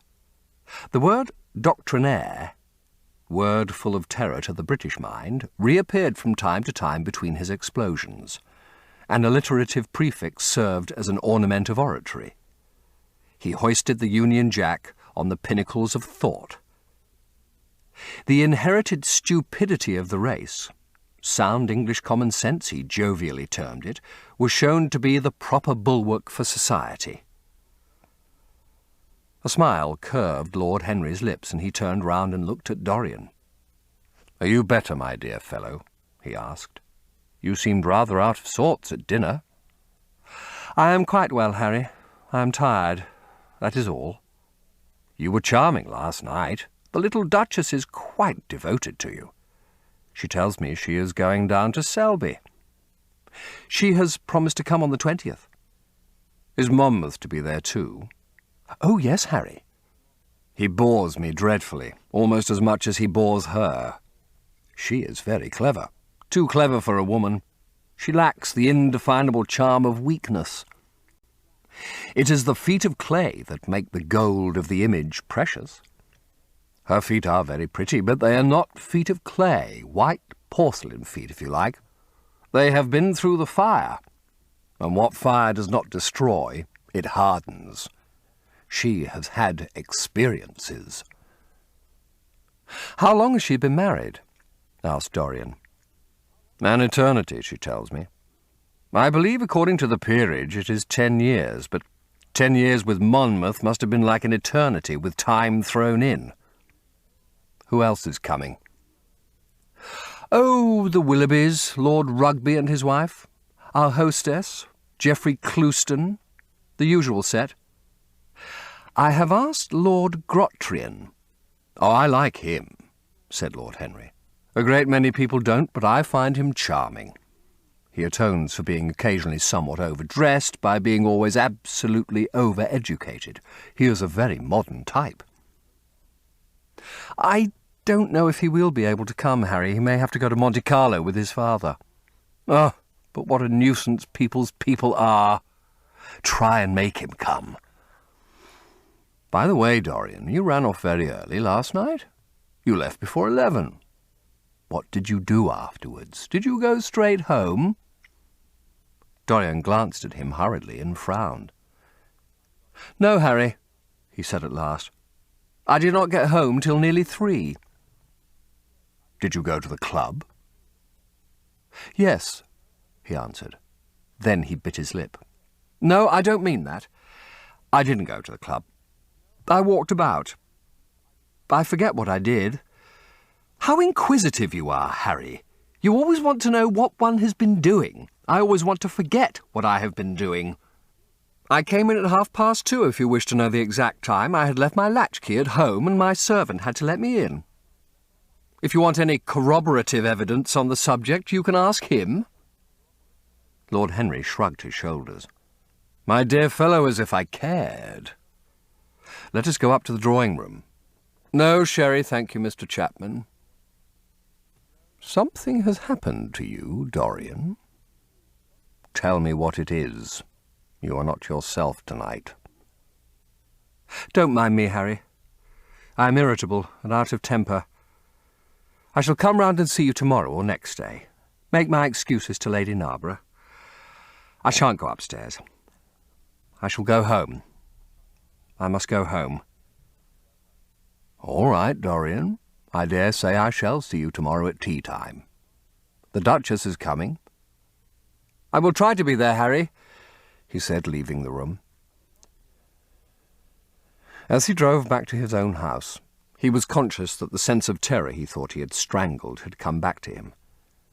Lord Henry's casual questioning had made him lose his nerve for the moment, and he wanted his nerve still. Things that were dangerous had to be destroyed. He winced. He hated the idea of even touching them. Yet it had to be done. He realized that, and when he had locked the door of his library, he opened the secret press into which he had thrust Basil Hallward's coat and bag. A huge fire was blazing. He piled another log on it. The smell of the singeing clothes and burning leather was horrible. It took him 3/4 of an hour to consume everything. At the end, he felt faint and sick, and having lit some Algerian pastils in a pierced copper brazier, he bathed his hands and forehead with a cool, musk-scented vinegar. Suddenly he started. His eyes grew strangely bright, and he gnawed nervously at his underlip. Between two of the windows stood a large Florentine cabinet made out of ebony and inlaid with ivory and blue lapis. He watched it as though it were a thing that could fascinate and make afraid, as though it held something that he longed for and yet almost loathed. His breath quickened. A mad craving came over him. He lit a cigarette and then threw it away. His eyelids drooped till the long fringed lashes almost touched his cheek. But he still watched the cabinet. At last he got up from the sofa on which he had been lying, went over to it, and, having unlocked it, touched some hidden spring. A triangular drawer passed slowly out. His fingers moved instinctively towards it, dipped in and closed on something.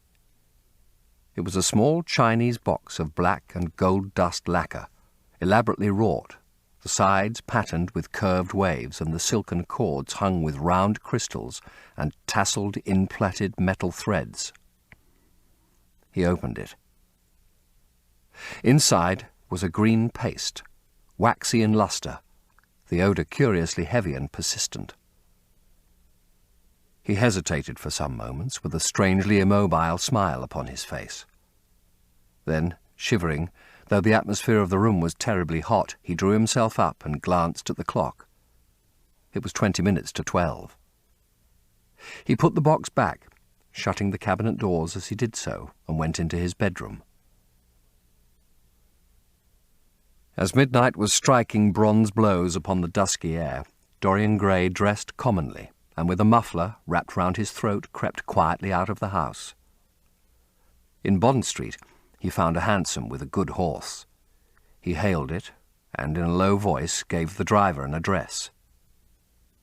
The man shook his head. "It is too far for me," he muttered. "Here is a sovereign for you," said Dorian. "You shall have another if you drive fast." "All right, sir," answered the man. "You will be there in an hour." And after his fare had got in, he turned his horse round and drove rapidly towards the river.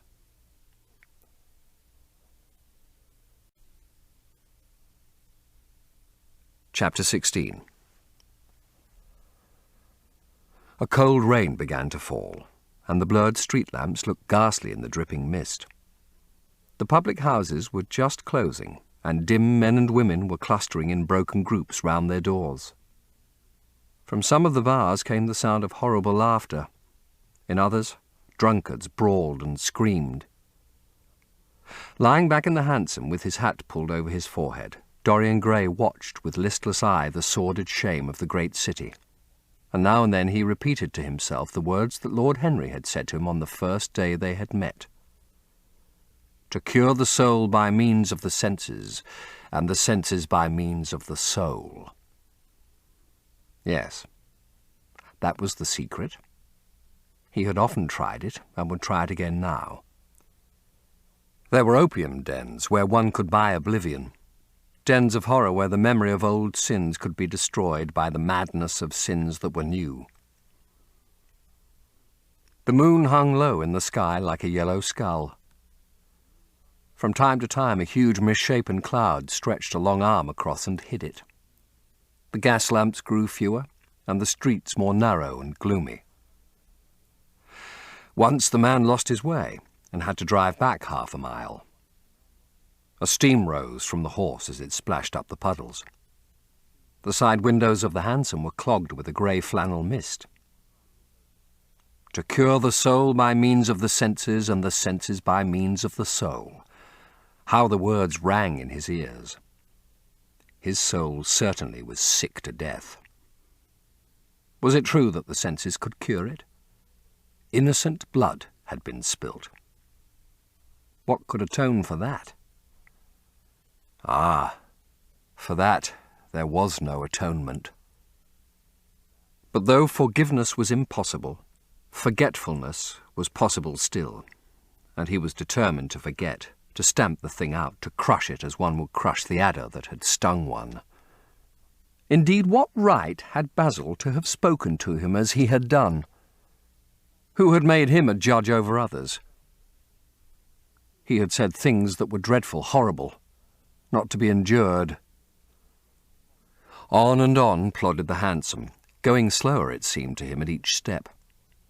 He thrust up the trap and called to the man to drive faster. The hideous hunger for opium began to gnaw at him. His throat burned, and his delicate hands twitched nervously together. He struck at the horse madly with his stick. The driver laughed and whipped up. He laughed in answer, and the man was silent. The way seemed interminable, and the streets like the black web of some sprawling spider. The monotony became unbearable, and, as the mist thickened, he felt afraid. Then they passed by lonely brick fields. The fog was lighter here, and he could see the strange bottle-shaped kilns with their orange fan-like tongues of fire. A dog barked as they went by, and far away in the darkness some wandering seagull screamed. The horse stumbled in a rut, then swerved aside and broke into a gallop. After some time they left the clay road and rattled again over rough paven streets. Most of the windows were dark, but now and then fantastic shadows were silhouetted against some lamplit blind. He watched them curiously. They moved like monstrous marionettes, and made gestures like live things. He hated them. A dull rage was in his heart. As they turned a corner, a woman yelled something at them from an open door, and two men ran after the hansom for about 100 yards. The driver beat them with his whip. It is said that passion makes one think in a circle. Certainly with hideous iteration, the bitten lips of Dorian Gray shaped and reshaped those subtle words that dealt with soul and sense, till he had found in them the full expression, as it were, of his mood, and justified by intellectual approval passions that without such justification would still have dominated his temper. From cell to cell of his brain crept the one thought, and the wild desire to live, most terrible of all man's appetites, quickened into force each trembling nerve and fibre. Ugliness that had once been hateful to him because it made things real became dear to him now for that very reason. Ugliness was the one reality. The coarse brawl, the loathsome den, the crude violence of disordered life, the very vileness of thief and outcast were more vivid in their intense actuality of impression than all the gracious shapes of art, the dreamy shadows of song. They were what he needed for forgetfulness. In 3 days he would be free. Suddenly the man drew up with a jerk at the top of a dark lane. Over the low roofs and jagged chimney stacks of the houses rose the black masts of ships. Wreaths of white mist clung like ghostly sails to the yards. "Somewhere about here, sir, ain't it?" he asked huskily through the trap. Dorian started and peered round. "This will do," he answered. And having got out hastily and given the driver the extra fare he had promised him, he walked quickly in the direction of the quay. Here and there a lantern gleamed at the stern of some huge merchantman. The light shook and splintered in the puddles. A red glare came from an outward-bound steamer that was coaling. The slimy pavement looked like a wet mackintosh. He hurried on towards the left, glancing back now and then to see if he was being followed. In about 7 or 8 minutes, he reached a small, shabby house that was wedged in between 2 gaunt factories. In one of the top windows stood a lamp. He stopped and gave a peculiar knock. After a little time, he heard steps in the passage and the chain being unhooked. The door opened quietly, and he went in without saying a word to the squat, misshapen figure that flattened itself into the shadow as he passed. At the end of the hall hung a tattered green curtain that swayed and shook in the gusty wind which had followed him in from the street. He dragged it aside and entered a long, low room which looked as if it had once been a third-rate dancing saloon. Shrill, flaring gas jets, dulled and distorted in the fly-blown mirrors that faced them, were ranged round the walls. Greasy reflectors of ribbed tin backed them, making quivering discs of light. The floor was covered with ochre-coloured sawdust, trampled here and there into mud and stained with dark rings of spilt liquor. Some Malays were crouching by a little charcoal stove playing with bone counters and showing their white teeth as they chattered. In one corner, with his head buried in his arms, a sailor sprawled over a table, and by the tawdrily painted bar that ran across one complete side stood 2 haggard women mocking an old man who was brushing the sleeves of his coat with an expression of disgust. "He thinks he's got red ants on him," laughed one of them as Dorian passed by. The man looked at her in terror and began to whimper. At the end of the room there was a little staircase leading to a darkened chamber. As Dorian hurried up its 3 rickety steps, the heavy odour of opium met him. He heaved a deep breath, and his nostrils quivered with pleasure. When he entered, a young man with smooth yellow hair who was bending over a lamp, lighting a long, thin pipe, looked up at him and nodded in a hesitating manner. "You here, Adrian?" muttered Dorian. "Where else should I be?" he answered, listlessly. "None of the chaps will speak to me now." "I thought you had left England." "Darlington is not going to do anything. My brother paid the bill at last. George doesn't speak to me either. I don't care," he added with a sigh. "As long as one has this stuff, one doesn't want friends. I think I have had too many friends."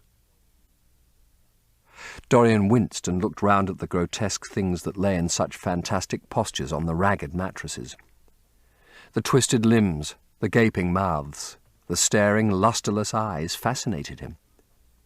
He knew in what strange heavens they were suffering, and what dull hells were teaching them the secret of some new joy. They were better off than he was. He was prisoned in thought. Memory, like a horrible malady, was eating his soul away. From time to time he seemed to see the eyes of Basil Hallward looking at him. Yet he felt he could not stay. The presence of Adrian Singleton troubled him. He wanted to be where no one would know who he was. He wanted to escape from himself. "I am going on to the other place," he said after a pause. "On the wharf?" "Yes." "That mad cat is sure to be there. They won't have her in this place now." Dorian shrugged his shoulders. "I am sick of women who love me. Women who hate one are much more interesting. Besides, the stuff is better." "Much the same. I like it better. Come and have something to drink. I must have something." "I don't want anything," murmured the young man. "Never mind." Adrian Singleton rose up wearily and followed Dorian to the bar. A half-caste, in a ragged turban and a shabby ulster, grinned a hideous greeting as he thrust a bottle of brandy and 2 tumblers in front of them.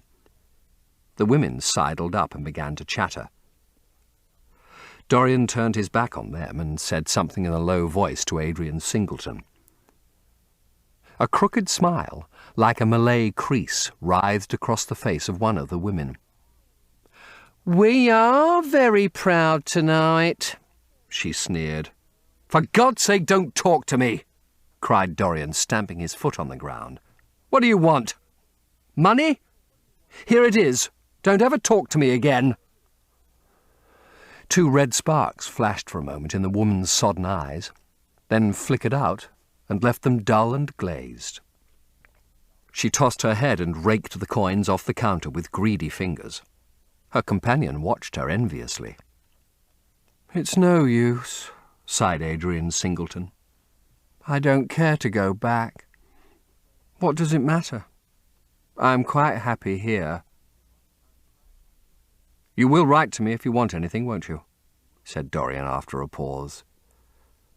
"Perhaps." "Good night, then." "Good night," answered the young man, passing up the steps and wiping his parched mouth with a handkerchief. Dorian walked to the door with a look of pain in his face. As he drew the curtain aside, a hideous laugh broke from the painted lips of the woman who had taken his money. "There goes the devil's bargain," she hiccuped in a hoarse voice. "Curse you!" he answered. "Don't call me that!" She snapped her fingers.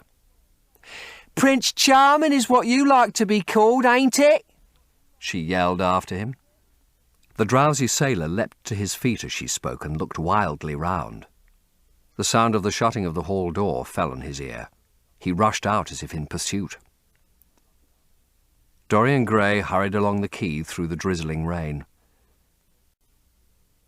His meeting with Adrian Singleton had strangely moved him, and he wondered if the ruin of that young life was really to be laid at his door, as Basil Hallward had said to him with such infamy of insult. He bit his lip, and for a few seconds his eyes grew sad. Yet, after all, what did it matter to him? One's days were too brief to take the burden of another's errors on one's shoulders. Each man lived his own life and paid his own price for living it. The only pity was one had to pay so often for a single fault. One had to pay over and over again, indeed. In her dealings with man, destiny never closed her accounts. There are moments, psychologists tell us, when the passion for sin, or what the world calls sin, so dominates a nature that every fibre of the body, as every cell of the brain, seems to be instinct with fearful impulses. Men and women at such moments lose the freedom of their will. They move to their terrible end as automatons move. Choice is taken from them, and conscience is either killed, or, if it lives at all, lives but to give rebellion its fascination and disobedience its charm. For all sins, as theologians, weary not of reminding us, are sins of disobedience. When that high spirit, that morning star of evil, fell from heaven, it was as a rebel that he fell. Callous, concentrated on evil, with stained mind and soul hungry for rebellion, Dorian Gray hastened on, quickening his step as he went. But as he darted aside into a dim archway that had served him often as a shortcut to the ill-famed place where he was going, he felt himself suddenly seized from behind, and before he had time to defend himself, he was thrust back against the wall with a brutal hand round his throat. He struggled madly for life, and by a terrible effort wrenched the tightening fingers away. In a second, he heard the click of a revolver and saw the gleam of a polished barrel pointing straight at his head and the dusky form of a short, thick-set man facing him. "What do you want?" he gasped. "Keep quiet," said the man. "If you stir, I shoot you." "You are mad. What have I done to you?" "You wrecked the life of Sybil Vane," was the answer. "And Sybil Vane was my sister. She killed herself. I know it. Her death is at your door. I swore I would kill you in return. For years I have sought you. I had no clue, no trace. The two people who could have described you were dead. I knew nothing of you but the pet name she used to call you. I heard it tonight by chance. Make your peace with God, for tonight you are going to die." Dorian Gray grew sick with fear. "I never knew her," he stammered. "I never heard of her. You are mad." "You had better confess your sin, for as sure as I am James Vane, you are going to die." There was a horrible moment. Dorian did not know what to say or do. "Down on your knees," growled the man. "I give you 1 minute to make your peace, no more. I go on board tonight for India, and I must do my job first. 1 minute. That's all." The Picture of Dorian Gray, Disc 8. Chapter 17. A week later, Dorian Gray was sitting in the conservatory at Selby Royal, talking to the pretty Duchess of Monmouth, who, with her husband, a jaded-looking man of 60, was amongst his guests. It was tea-time, and the mellow light of the huge lace-covered lamp that stood on the table lit up the delicate china and hammered silver of the service at which the Duchess was presiding. Her white hands were moving daintily among the cups, and her full red lips were smiling at something that Dorian had whispered to her. Lord Henry was lying back in a silk-draped wicker chair looking at them. On a peach-coloured divan sat Lady Narborough, pretending to listen to the Duke's description of the last Brazilian beetle that he had added to his collection. 3 young men in elaborate smoking suits were handing tea-cakes to some of the women. The house party consisted of 12 people, and there were more expected to arrive on the next day. "What are you two talking about?" said Lord Henry, strolling over to the table and putting his cup down. "I hope Dorian has told you about my plan for rechristening everything, Gladys. It is a delightful idea." "But I don't want to be rechristened, Harry," rejoined the Duchess, looking up at him with her wonderful eyes. "I am quite satisfied with my own name, and I'm sure Mr. Gray should be satisfied with his." "My dear Gladys, I would not alter either name for the world. They are both perfect. I was thinking chiefly of flowers. Yesterday I cut an orchid for my buttonhole. It was a marvellous spotted thing, as effective as the 7 deadly sins. In a thoughtless moment, I asked one of the gardeners what it was called. He told me it was a fine specimen of Robinsoniana, or something dreadful of that kind. It is a sad truth, but we have lost the faculty of giving lovely names to things. Names are everything. I never quarrel with actions. My one quarrel is with words. That is the reason I hate vulgar realism in literature. The man who could call a spade should be compelled to use one. It is the only thing he is fit for. "Then what should we call you, Harry?" she asked. "His name is Prince Paradox," said Dorian. I recognise him in a flash," exclaimed the Duchess. "I won't hear of it," laughed Lord Henry, sinking into a chair. "From a label there is no escape. I refuse the title." "Royalties may not abdicate," fell as a warning from pretty lips. "You wish me to defend my throne, then?" "Yes." "I give the truths of tomorrow." "I prefer the mistakes of today," she answered. "You disarm me, Gladys," he cried, catching the wilfulness of her mood. "Of your shield, Harry, not of your spear." "I never tilt against beauty," he said with a wave of his hand. "That is your error, Harry, believe me. You value beauty far too much." "How can you say that? I admit that I think that it is better to be beautiful than to be good, but on the other hand, no one is more ready than I am to acknowledge that it is better to be good than to be ugly." "Ugliness is one of the 7 deadly sins, then?" cried the Duchess. "What becomes of your simile about the orchid?" Dorian's arms fell to his side. Paralysed with terror, he did not know what to do. Suddenly a wild hope flashed across his brain. "Stop!" he cried. "How long ago is it since your sister died? Quick, tell me!" 18 years, said the man. "Why do you ask me? What do years matter?" 18 years? Laughed Dorian Gray with a touch of triumph in his voice. 18 years? Set me under the lamp and look at my face. James Vane hesitated for a moment, not understanding what was meant. Then he seized Dorian Gray and dragged him from the archway. Dim and wavering as was the wind-blown light, yet it served to show him the hideous error, as it seemed, into which he had fallen, for the face of the man he had sought to kill had all the bloom of boyhood, all the unstained purity of youth.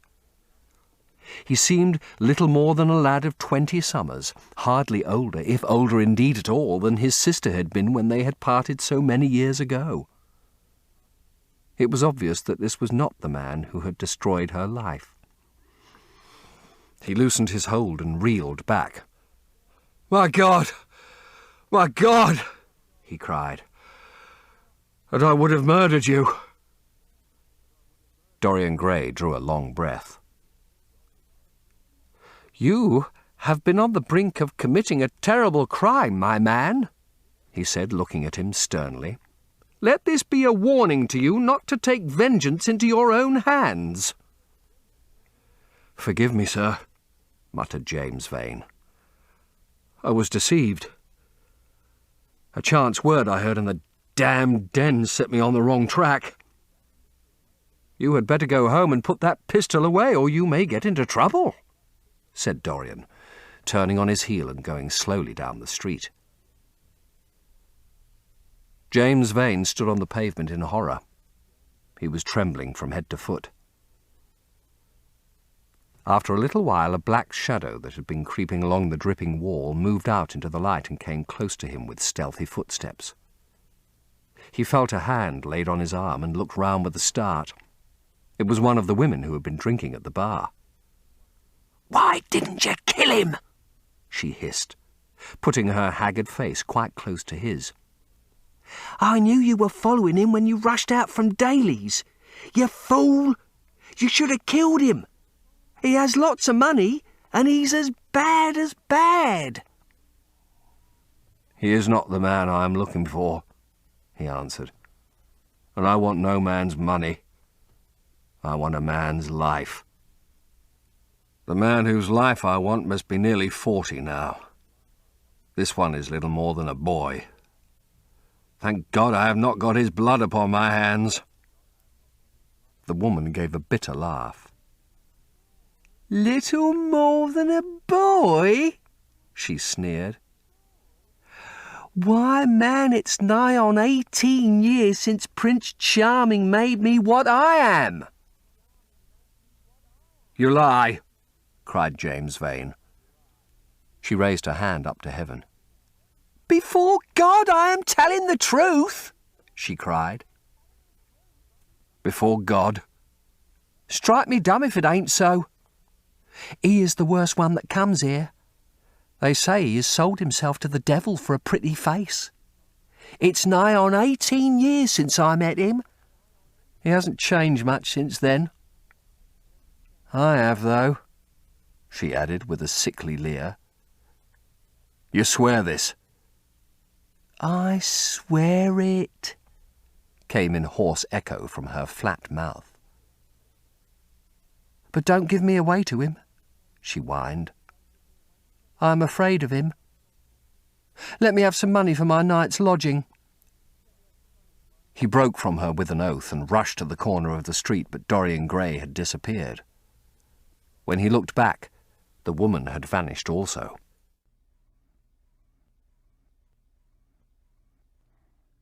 This ends Disc 7. Ugliness is one of the 7 deadly virtues, Gladys. You, as a good Tory, must not underrate them. Beer, the Bible, and the 7 deadly virtues have made our England what she is. You don't like your country, then? She asked. I live in it. That you may censure it the better? Would you have me take the verdict of Europe on it? He inquired. What do they say of us? That Tartuffe has emigrated to England and opened a shop. Is that yours, Harry? I give it to you. I could not use it. It is too true. You need not be afraid. Our countrymen never recognise a description. They are practical. They are more cunning than practical. When they make up their ledger, they balance stupidity by wealth and vice by hypocrisy. Still, we have done great things. Great things have been thrust on us, Gladys. We have carried their burden? Only as far as the stock exchange. She shook her head. I believe in the race, she cried. It represents the survival of the pushing. It has development. Decay fascinates me more. What of art? She asked. It is a malady. Love? An illusion. Religion? The fashionable substitute for belief. You are a sceptic. Never. Scepticism is the beginning of faith. What are you? To define is to limit. Give me a clue. Threads snap, you would lose your way in the labyrinth. You bewilder me. Let us talk of someone else. Our host is a delightful topic. Years ago he was christened Prince Charming. Oh, don't remind me of that, cried Dorian Gray. Our host is rather horrid this evening, answered the Duchess, colouring. I believe he thinks that Monmouth married me on purely scientific principles as the best specimen he could find of a modern butterfly. Well, I hope he won't stick pins into you, Duchess, laughed Dorian. Oh, my maid does that already, Mr. Gray, when she is annoyed with me. And what does she get annoyed with you about, Duchess? For the most trivial things, Mr. Gray, I assure you. Usually because I come in at 10 minutes to 9 and tell her that I must be dressed by 8:30. How unreasonable of her. You should give her warning. I daren't, Mr. Gray. Why, she invents hats for me. You remember the one I wore at Lady Hilston's garden party? You don't, but it is nice of you to pretend that you do. Well, she made it out of nothing. All good hats are made out of nothing. Like all good reputations, Gladys, interrupted Lord Henry. Every effect that one produces gives one an enemy. To be popular, one must be a mediocrity. Not with women, said the Duchess, shaking her head. And women rule the world. I assure you we can't bear mediocrities. We women, as someone says, love with our ears just as you men love with your eyes, if you ever love at all. It seems to me that we never do anything else, murmured Dorian. Describe us as a sex, was her challenge. Sphinxes without secrets. She looked at him, smiling. "How long Mr. Grey is," she said. "Let us go and help him. I have not yet told him the colour of my frock." "Ah, you must suit your frock to his flowers, Gladys." "That would be a premature surrender." "Romantic art begins with its climax." "I must keep an opportunity for retreat." "In the Parthian manner?" "They found safety in the desert. I could not do that." "Women are not always allowed a choice," he answered. But hardly had he finished the sentence before from the far end of the conservatory came a stifled groan, followed by the dull sound of a heavy fall. Everybody started up. The Duchess stood motionless with horror, and with fear in his eyes Lord Henry rushed through the flapping palms to find Dorian Gray lying face downwards on the tiled floor in a death-like swoon. He was carried at once into the blue drawing-room and laid upon one of the sofas. After a short time he came to himself and looked round with a dazed expression. "What has happened?" he asked. "Oh, I remember. Am I safe here, Harry?" He began to tremble. "My dear Dorian," answered Lord Henry, "you merely fainted. That was all. You must have overtired yourself. You had better not come down to dinner. I will take your place." "No, I will come down," he said, struggling to his feet. "I would rather come down. I must not be alone."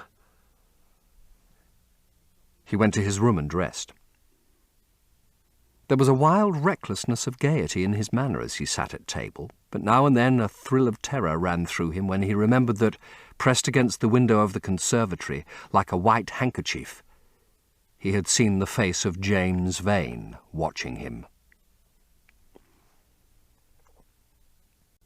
"Ah, then you never really love Mr. Grey," answered the Duchess with mock sadness. "My dear Gladys," cried Lord Henry, "how can you say that? Romance lives by repetition, and repetition converts an appetite into an art. Besides, each time that one loves is the only time one has ever loved. Difference of object does not alter singleness of passion. It merely intensifies it. We can have in life but one great experience at best, and the secret of life is to reproduce that experience as often as possible." "Even when one has been wounded by it, Harry?" asked the Duchess after a pause. "Especially when one has been wounded by it," answered Lord Henry. The Duchess turned and looked at Dorian Gray with a curious expression in her eyes. "What do you say to that, Mr. Grey?" she inquired. Dorian hesitated for a moment. Then he threw his head back and laughed. "I always agree with Harry, Duchess." "Even when he is wrong?" "Harry is never wrong, Duchess." "And does his philosophy make you happy?" "I have never searched for happiness." "Who wants happiness?" "I have searched for pleasure." "And found it, Mr. Grey?" "Often. Too often." The Duchess sighed. "I am searching for peace," she said, "and if I don't go and dress, I shall have none this evening." "Let me get you some orchids, Duchess," cried Dorian, starting to his feet and walking down the conservatory. "You are flirting disgracefully with him," said Lord Henry to his cousin. "You had better take care. He is very fascinating." "If he were not, there would be no battle." "Greek meets Greek, then?" "I am on the side of the Trojans. They fought for a woman." "They were defeated." "There are worse things than capture," she answered. "You gallop with a loose rein." "Pace gives life," was the riposte. "I shall write it in my diary tonight." "What?" "That a burnt child loves the fire." "I am not even singed. My wings are untouched." "You use them for everything except flight." "Courage has passed from men to women. It is a new experience for us." "You have a rival." "Who?" He laughed. "Lady Narborough." he whispered. "She perfectly adores him." You fill me with apprehension. The appeal to antiquity is fatal to us who are romanticists. Romanticists! You have all the methods of science. Men have educated us, but not explained you. Chapter 18. The next day he did not leave the house, and indeed spent most of the time in his own room, sick with the wild terror of dying, and yet indifferent to life itself. The consciousness of being hunted, snared, tracked down had begun to dominate him. If the tapestry did but tremble in the wind, he shook. The dead leaves that were blown against the leaded panes seemed to him like his own wasted resolutions and wild regrets. When he closed his eyes, he saw again the sailor's face peering through the mist-stained glass, and horror seemed once more to lay its hand upon his heart. But perhaps it had been only his fancy that had called vengeance out of the night and set the hideous shapes of punishment before him. Actual life was chaos, but there was something terribly logical in the imagination. It was the imagination that set remorse to dog the feet of sin. It was the imagination that made each crime bear its misshapen brood. In the common world of fact, the wicked were not punished, nor the good rewarded. Success was given to the strong, failure thrust upon the weak. That was all. Besides, had any stranger been prowling round the house, he would have been seen by the servants or the keepers. Had any footmarks been found on the flower-beds, the gardeners would have reported it. Yes, it had been merely fancy. Sybil Vane's brother had not come back to kill him. He had sailed away in his ship to founder in some winter sea. From him, at any rate, he was safe. Why, the man did not know who he was, could not know who he was. The mask of youth had saved him. And yet, if it had been merely an illusion, how terrible it was to think that conscience could raise such fearful phantoms, and give them visible form, and make them move before one. What sort of life would his be if day and night shadows of his crime were to peer at him from silent corners, to mock him from secret places, to whisper in his ear as he sat at the feast, to wake him with icy fingers as he lay asleep? As the thought crept through his brain, he grew pale with terror, and the air seemed to him to have become suddenly colder. Oh, in what a wild hour of madness he had killed his friend! How ghastly the mere memory of the scene! He saw it all again. Each hideous detail came back to him with added horror. Out of the black cave of time, terrible and swathed in scarlet, rose the image of his sin. When Lord Henry came in at 6 o'clock, he found him crying as one whose heart will break. It was not till the third day that he ventured to go out. There was something in the clear, pine-scented air of that winter morning that seemed to bring him back his joyousness and his ardour for life. But it was not merely the physical conditions of environment that had caused the change. His own nature had revolted against the excess of anguish that had sought to maim and mar the perfection of its calm. With subtle and finely wrought temperaments, it is always so. Their strong passions must either bruise or bend. They either slay the man or themselves die. Shallow sorrows and shallow loves live on. The loves and sorrows that are great are destroyed by their own plenitude. Besides, he had convinced himself that he had been the victim of a terror-stricken imagination, and looked back now on his fears with something of pity, and not a little of contempt. After breakfast, he walked with the Duchess for an hour in the garden, and then drove across the park to join the shooting party. The crisp frost lay like salt upon the grass. The sky was an inverted cup of blue metal. A thin film of ice bordered the flat, reed-grown lake. At the corner of the pine wood, he caught sight of Sir Geoffrey Clouston, the Duchess's brother, jerking 2 spent cartridges out of his gun. He jumped from the cart and, having told the groom to take the mare home, made his way towards his guest through the withered bracken and rough undergrowth. "Have you had good sport, Geoffrey?" he asked. "Not very good, Dorian. I think most of the birds have gone to the open. I dare say it will be better after lunch when we get to new ground." Dorian strolled along by his side. The keen aromatic air, the brown and red lights that glimmered in the wood, the hoarse cries of the beaters ringing out from time to time, and the sharp snap of the guns that followed fascinated him and filled him with a sense of delightful freedom. He was dominated by the carelessness of happiness, by the high indifference of joy. Suddenly, from a lumpy tussock of old grass, some 20 yards in front of them, with black-tipped ears erect and long hinder limbs throwing it forward, started a hare. It bolted for a thicket of alders. Sir Geoffrey put his gun to his shoulder, but there was something in the animal's grace of movement that strangely charmed Dorian Gray, and he cried out at once, "Don't shoot it, Geoffrey! Let it live!" "What nonsense, Dorian!" laughed his companion, and as the hare bounded into the thicket, he fired.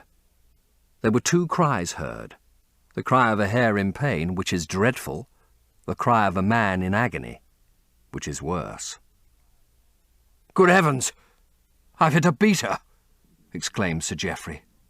"What an ass the man was to get in front of the guns! Stop shooting there!" he called out at the top of his voice. "A man is hurt!" The head keeper came running up with a stick in his hand. "Where, sir? Where is he?" he shouted. At the same time, the firing ceased along the line. "Here!" answered Sir Geoffrey angrily, hurrying towards the thicket. "Why on earth don't you keep your men back? Spoiled my shooting for the day." Dorian watched them as they plunged into the alder clump, brushing the lithe, swinging branches aside. In a few moments they emerged, dragging a body after them into the sunlight. He turned away in horror.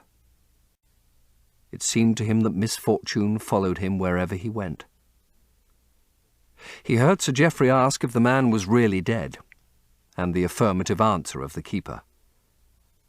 The wood seemed to him to have become suddenly alive with faces. There was the trampling of myriad feet and the low buzz of voices.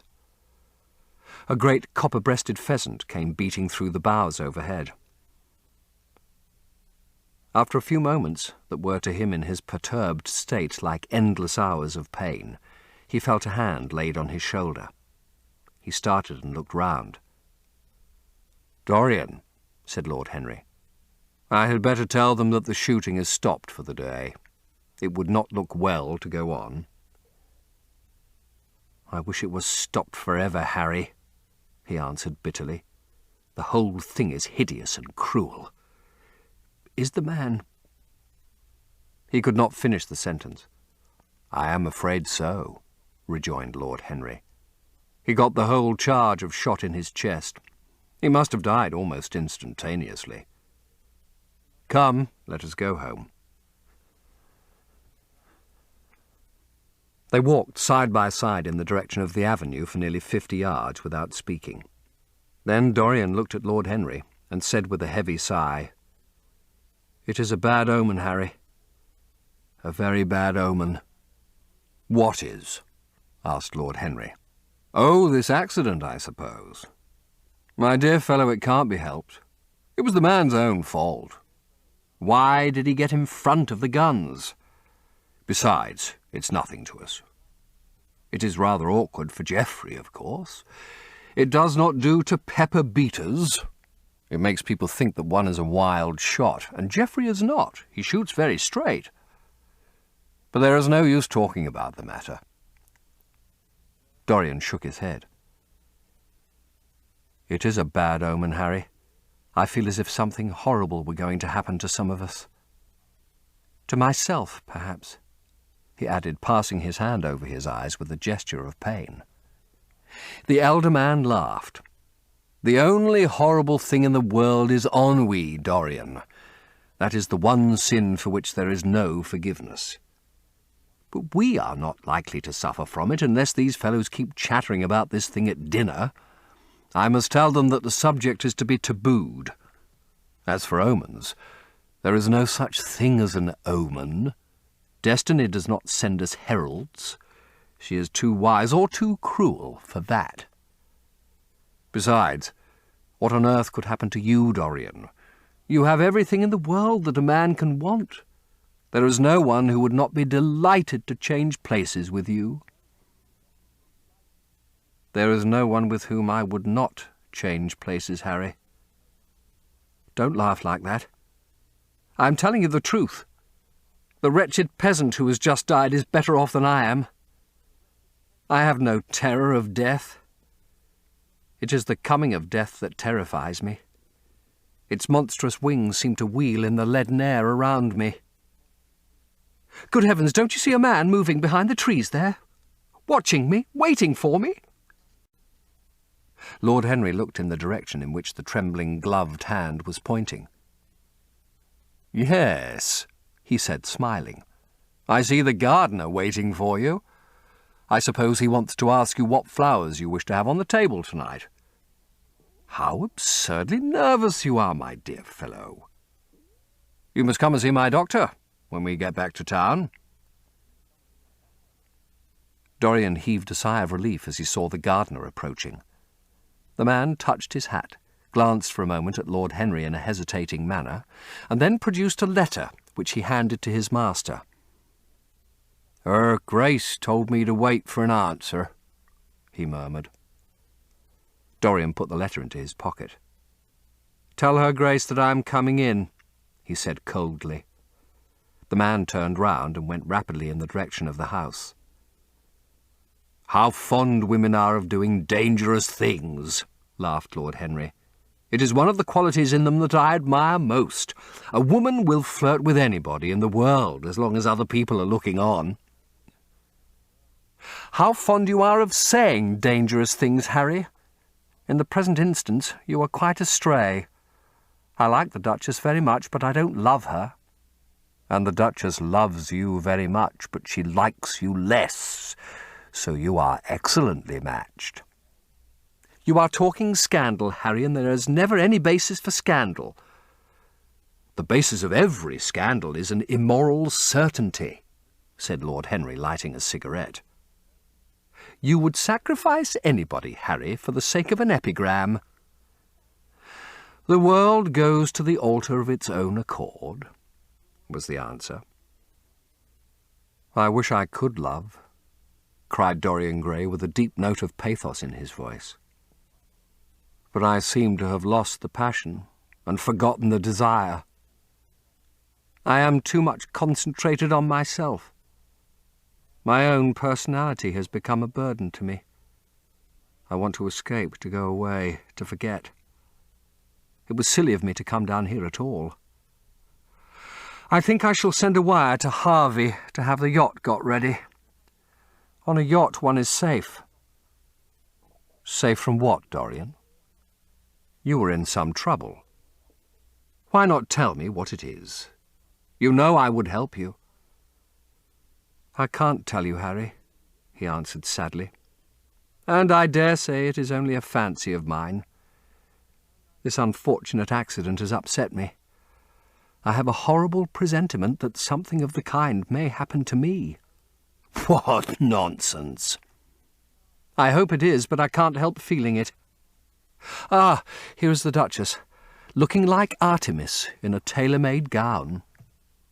You see we have come back, Duchess.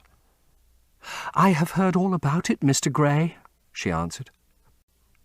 Poor Geoffrey is terribly upset, and it seems that you asked him not to shoot the hare. How curious! Yes, it was very curious. I don't know what made me say it. Some whim, I suppose. It looked the loveliest of little live things. But I am sorry they told you about the man. It is a hideous subject. It is an annoying subject, broke in Lord Henry. It has no psychological value at all. Now, if Geoffrey had done the thing on purpose, how interesting he would be. I should like to know someone who had committed a real murder. How horrid of you, Harry, cried the Duchess. Isn't it, Mr. Gray? Harry, Mr. Gray is ill again. He is going to faint." Dorian drew himself up with an effort and smiled. "It is nothing, Duchess," he murmured. "My nerves are dreadfully out of order. That is all. I'm afraid I walked too far this morning. I didn't hear what Harry said. Was it very bad? You must tell me some other time. I think I must go and lie down. You will excuse me, won't you?" They had reached the great flight of steps that led from the conservatory onto the terrace. As the glass door closed behind Dorian, Lord Henry turned and looked at the Duchess with his slumberous eyes. "Are you very much in love with him?" he asked. She did not answer for some time, but stood gazing at the landscape. "I wish I knew," she said at last. He shook his head. "Knowledge would be fatal. It is the uncertainty that charms one. A mist makes things wonderful." "One may lose one's way." "All ways end at the same point, my dear Gladys." "What is that?" "Disillusion." "It was my debut in life," she sighed. "It came to you crowned." "I am tired of strawberry leaves." "They become you." "Only in public." "You would miss them," said Lord Henry. "I will not part with a petal." "Monmouth has ears." "Old age is dull of hearing." "Has he never been jealous?" "I wish he had been." He glanced about as if in search of something. "What are you looking for?" she inquired. "The button from your foil," he answered. "You have dropped it." She laughed. "I have still the mask." "It makes your eyes lovelier," was his reply. She laughed again. Her teeth showed like white seeds in a scarlet fruit. Upstairs in his own room, Dorian Gray was lying on a sofa with terror in every tingling fibre of his body. Life had suddenly become too hideous a burden for him to bear. The dreadful death of the unlucky beater, shot in the thicket like a wild animal, had seemed to him to prefigure death for himself also. He had nearly swooned at what Lord Henry had said in a chance mood of cynical jesting. At 5 o'clock, he rang his bell for his servant and gave him orders to pack his things for the night express to town and to have the brougham at the door by 8:30. He was determined not to sleep another night at Selby Royal. It was an ill-omened place. Death walked there in the sunlight. The grass of the forest had been spotted with blood. Then he wrote a note to Lord Henry telling him that he was going up to town to consult his doctor and asking him to entertain his guests in his absence. As he was putting it into the envelope, a knock came to the door, and his valet informed him that the head keeper wished to see him. He frowned and bit his lip. "Send him in," he muttered, after some moments' hesitation. As soon as the man entered, Dorian pulled his cheque-book out of a drawer and spread it out before him. "I suppose you have come about the unfortunate accident of this morning, Thornton," he said, taking up a pen. "Yes, sir," answered the gamekeeper. "Was the poor fellow married? Had he any people dependent on him?" asked Dorian, looking bored. "If so, I should not like them to be left in want, and will send them any sum of money you may think necessary." "We don't know who he is, sir. That is what I took the liberty of coming to you about." "Don't know who he is," said Dorian listlessly. "What do you mean? Wasn't he one of your men?" "No, sir. Never saw him before. Seems like a sailor, sir." The pen dropped from Dorian Gray's hand, and he felt as if his heart had suddenly stopped beating. "A sailor?" he cried out. "Did you say a sailor?" "Yes, sir. He looks as if he had been a sort of sailor. Tattooed on both arms, that kind of thing." "Was there anything found on him?" said Dorian, leaning forward and looking at the man with startled eyes. "Anything that would tell his name?" "Some money, sir. Not much. And a 6-shooter. There was no name of any kind. A decent-looking man, sir, but rough-like. A sort of sailor, we think." Dorian started to his feet. A terrible hope fluttered past him. He clutched at it madly. "Where is the body?" he exclaimed. "Quick! I must see it at once." "It is in an empty stable in the home farm, sir. The folk don't like to have that sort of thing in their houses. They say a corpse brings bad luck." "The home farm. Go there at once and meet me. Tell one of the grooms to bring my horse round. No, never mind. I'll go to the stables myself. It will save time." In less than a quarter of an hour, Dorian Gray was galloping down the long avenue as hard as he could go. The trees seemed to sweep past him in spectral procession, and wild shadows to fling themselves across his path. Once the mare swerved at a white gatepost and nearly threw him. He lashed her across the neck with his crop. She cleft the dusky air like an arrow. The stones flew from her hoofs. At last he reached the home farm. 2 men were loitering in the yard. He leapt from the saddle and threw the reins to one of them. In the farther stable a light was glimmering. Something seemed to tell him that the body was there, and he hurried to the door and put his hand upon the latch. There he paused for a moment, feeling that he was on the brink of a discovery that would either make or mar his life. Then he thrust the door open and entered. On a heap of sacking in the far corner was lying the dead body of a man dressed in a coarse shirt and a pair of blue trousers. A spotted handkerchief had been placed over the face. A coarse candle stuck in a bottle sputtered beside it. Dorian Gray shuddered. He felt that his could not be the hand to take the handkerchief away, and called out to one of the farm servants to come to him. "Take that thing off the face. I wish to see it," he said, clutching at the doorpost for support. When the farm servant had done so, he stepped forward. A cry of joy broke from his lips. The man who had been shot in the thicket was James Vane. He stood there for some minutes, looking at the dead body. As he rode home, his eyes were full of tears, for he knew he was safe.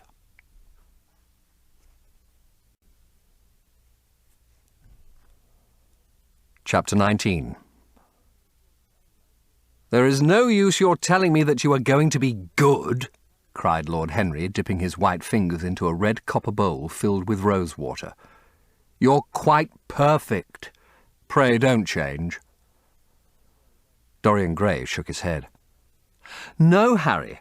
I have done too many dreadful things in my life. I am not going to do any more. I began my good actions yesterday."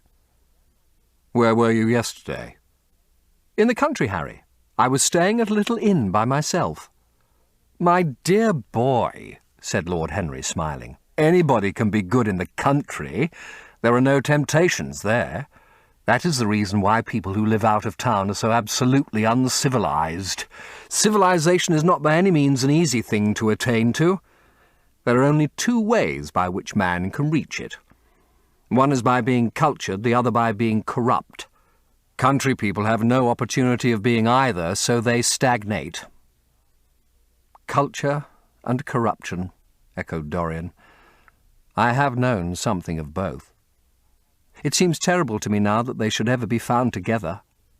For I have a new ideal, Harry. I am going to alter. I think I have altered." "You have not yet told me what your good action was. Or did you say you had done more than one?" asked his companion, as he spilt into his plate a little crimson pyramid of seeded strawberries, and through a perforated shell-shaped spoon snowed white sugar upon them. "I can tell you, Harry. It is not a story I could tell to anyone else. I spared somebody. It sounds vain, but you understand what I mean. She was quite beautiful and wonderfully like Sybil Vane. I think it was that which first attracted me to her. You remember Sybil, don't you? How long ago that seems. Well, Hetty was not one of our own class, of course. She was simply a girl in a village. But I really loved her. I'm quite sure that I loved her. All during this wonderful May that we have been having, I used to run down and see her 2 or 3 times a week. Yesterday, she met me in a little orchard. The apple blossoms kept tumbling down on her hair, and she was laughing. We were to have gone away together this morning at dawn. Suddenly I determined to leave her as flower-like as I had found her. I should think the novelty of the emotion must have given you a thrill of real pleasure, Dorian, interrupted Lord Henry. But I can finish your idyll for you. You gave her good advice and broke her heart. That was the beginning of your reformation. Harry, you are horrible. You mustn't say these dreadful things. Hetty's heart is not broken. Of course, she cried and all that, but there is no disgrace upon her. She can live like Perdita in her garden of mint and marigold. And weep over a faithless Florizel, said Lord Henry, laughing as he leant back in his chair. My dear Dorian, you have the most curiously boyish moods. Do you think this girl will ever be really contented now with anyone of her own rank? I suppose she will be married some day to a rough carter or a grinning ploughman. Well, the fact of having met you and loved you will teach her to despise her husband, and she will be wretched. From a moral point of view, I cannot say that I think much of your great renunciation. Even as a beginning, it is poor. Besides, how do you know that Hetty isn't floating at the present moment in some starlit mill pond with lovely water lilies round her like Ophelia? I can't bear this, Harry. You mock at everything and then suggest the most serious tragedies. I'm sorry I told you now. Dorian said nothing but rose from the table and, passing into the next room, sat down to the piano and let his fingers stray across the white and black ivory of the keys.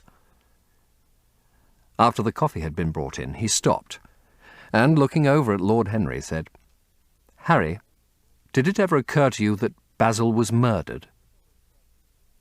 Lord Henry yawned. Basil was very popular, and always wore a Waterbury watch. Why should he have been murdered? He was not clever enough to have enemies. Of course, he had a wonderful genius for painting.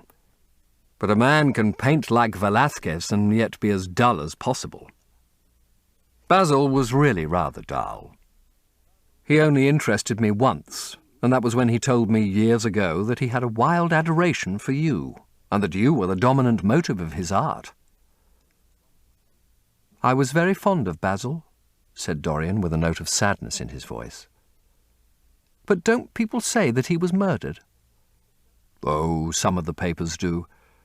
It does not seem to me to be at all probable. I know there are dreadful places in Paris, but Basil was not the sort of man to have gone to them. He had no curiosity. It was his chief defect.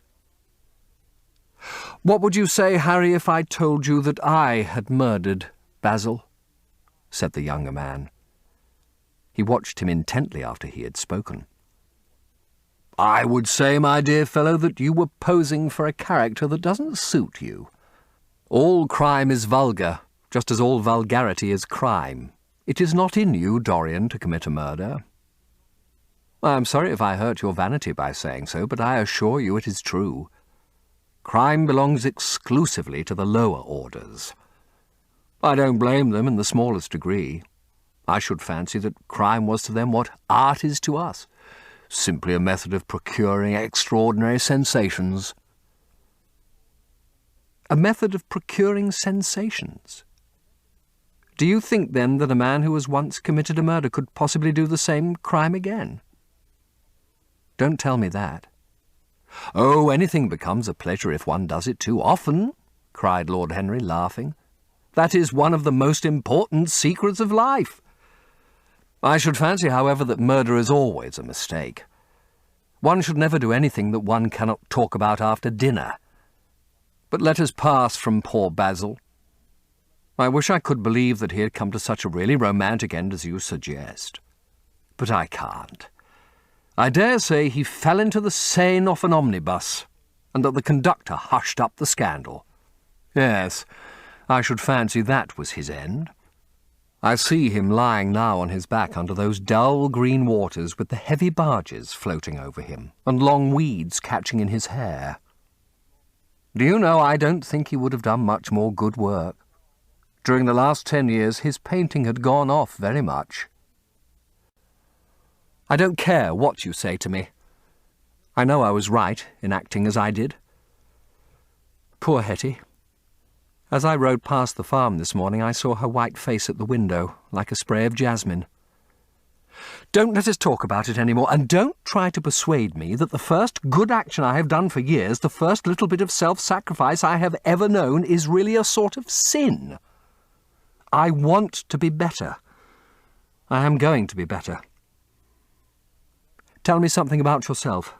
What is going on in town? I've not been to the club for days.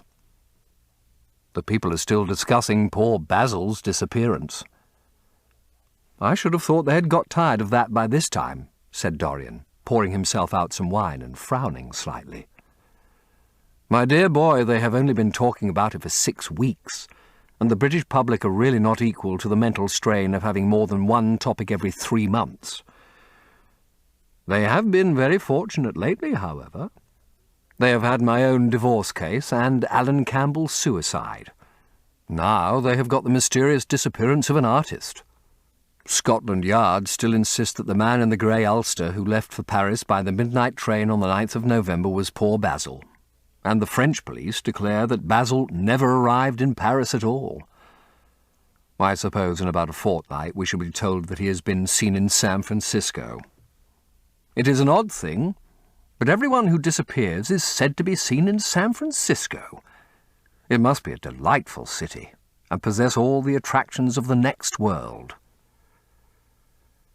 What do you think has happened to Basil? Asked Dorian, holding up his burgundy against the light and wondering how it was that he could discuss the matter so calmly. I have not the slightest idea. If Basil chooses to hide himself, it is no business of mine. If he is dead, I don't want to think about him. Death is the only thing that ever terrifies me. I hate it. Why? Said the younger man wearily. Because, said Lord Henry, passing beneath his nostrils the gilt trellis of an open vinaigrette box, one can survive everything nowadays except that. Death and vulgarity are the only 2 facts in the 19th century that one cannot explain away. Let us have our coffee in the music room, Dorian. You must play Chopin to me. The man with whom my wife ran away played Chopin exquisitely. Poor Victoria. I was very fond of her. The house is rather lonely without her. Of course, married life is merely a habit, a bad habit. But then one regrets the loss even of one's worst habits. Perhaps one regrets them the most. They are such an essential part of one's personality. Dorian heaved a sigh, and Lord Henry strolled across the room and began to stroke the head of a curious Java parrot, a large grey-plumaged bird with pink crest and tail that was balancing itself upon a bamboo perch. As his pointed fingers touched it, it dropped the white scurf of crinkled lids over black, glass-like eyes, and began to sway backwards and forwards. Yes, he continued, turning round and taking his handkerchief out of his pocket. His painting had quite gone off. It seemed to me to have lost something. It had lost an ideal. When you and he ceased to be great friends, he ceased to be a great artist. What was it separated you? I suppose he bored you. If so, he never forgave you. It's a habit bores have. By the way, what has become of that wonderful portrait he did of you? I don't think I have ever seen it since he finished it. Oh, I remember your telling me years ago that you had it sent down to Selby and that it had got mislaid or stolen on the way. You never got it back? What a pity. It was really a masterpiece. I remember I wanted to buy it. I wish I had now. It belonged to Basil's best period. Since then, his work was that curious mixture of bad painting and good intentions that always entitles a man to be called a representative British artist. Did you advertise for it? You should. I forget, said Dorian. I suppose I did. But I never really liked it. I'm sorry I sat for it. The memory of the thing is hateful to me. Why do you talk of it? It used to remind me of those curious lines in some play. Hamlet, I think. How do they run? Like the painting of a sorrow, a face without a heart. Yes, that is what it was like. Lord Henry laughed. If a man treats life artistically, his brain is his heart, he answered, sinking into an armchair. Dorian Gray shook his head and struck some soft chords on the piano. Like the painting of a sorrow, he repeated, a face without a heart. The elder man lay back and looked at him with half-closed eyes. By the way, Dorian, he said after a pause, what does it profit a man if he gain the whole world and lose, how does the quotation run? His own soul. The music jarred, and Dorian Gray started and stared at his friend. Why do you ask me that, Harry? My dear fellow, said Lord Henry, elevating his eyebrow in surprise, I asked you because I thought you might be able to give me an answer.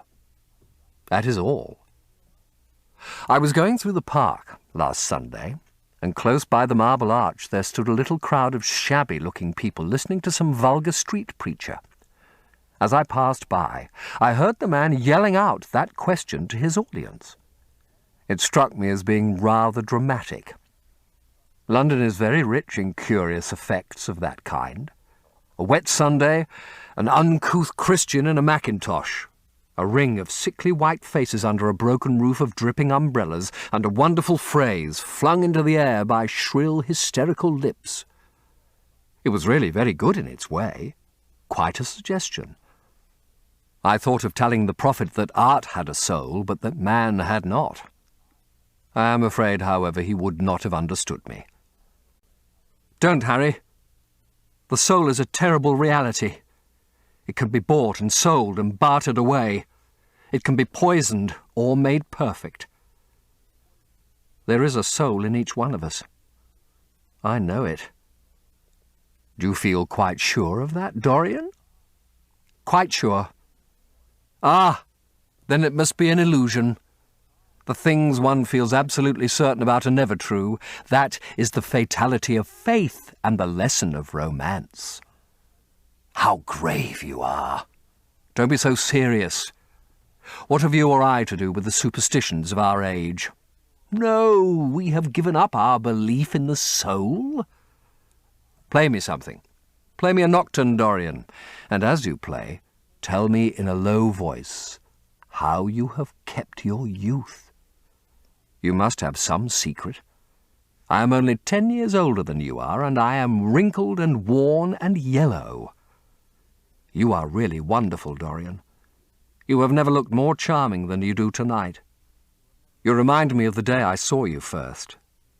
You were rather cheeky, very shy, and absolutely extraordinary. You have changed, of course, but not in appearance. I wish you would tell me your secret. To get back my youth, I would do anything in the world, except take exercise, get up early, or be respectable. Youth! There is nothing like it. It's absurd to talk of the ignorance of youth. The only people to whose opinions I listen now with any respect are people much younger than myself. They seem in front of me. Life has revealed to them her latest wonder. As for the aged, I always contradict the aged. I do it on principle. If you ask them their opinion on something that happened yesterday, they solemnly give you the opinions current in 1820, when people wore high stocks, believed in everything, and knew absolutely nothing. How lovely that thing you are playing is. I wonder, did Chopin write it at Mallorca, with the sea weeping round the villa and the salt spray dashing against the panes? It is marvellously romantic. What a blessing it is that there is one art left to us that is not imitative. Don't stop. I want music tonight. It seems to me that you are the young Apollo, and that I am Marsyas, listening to you. I have sorrows, Dorian, of my own, that even you know nothing of.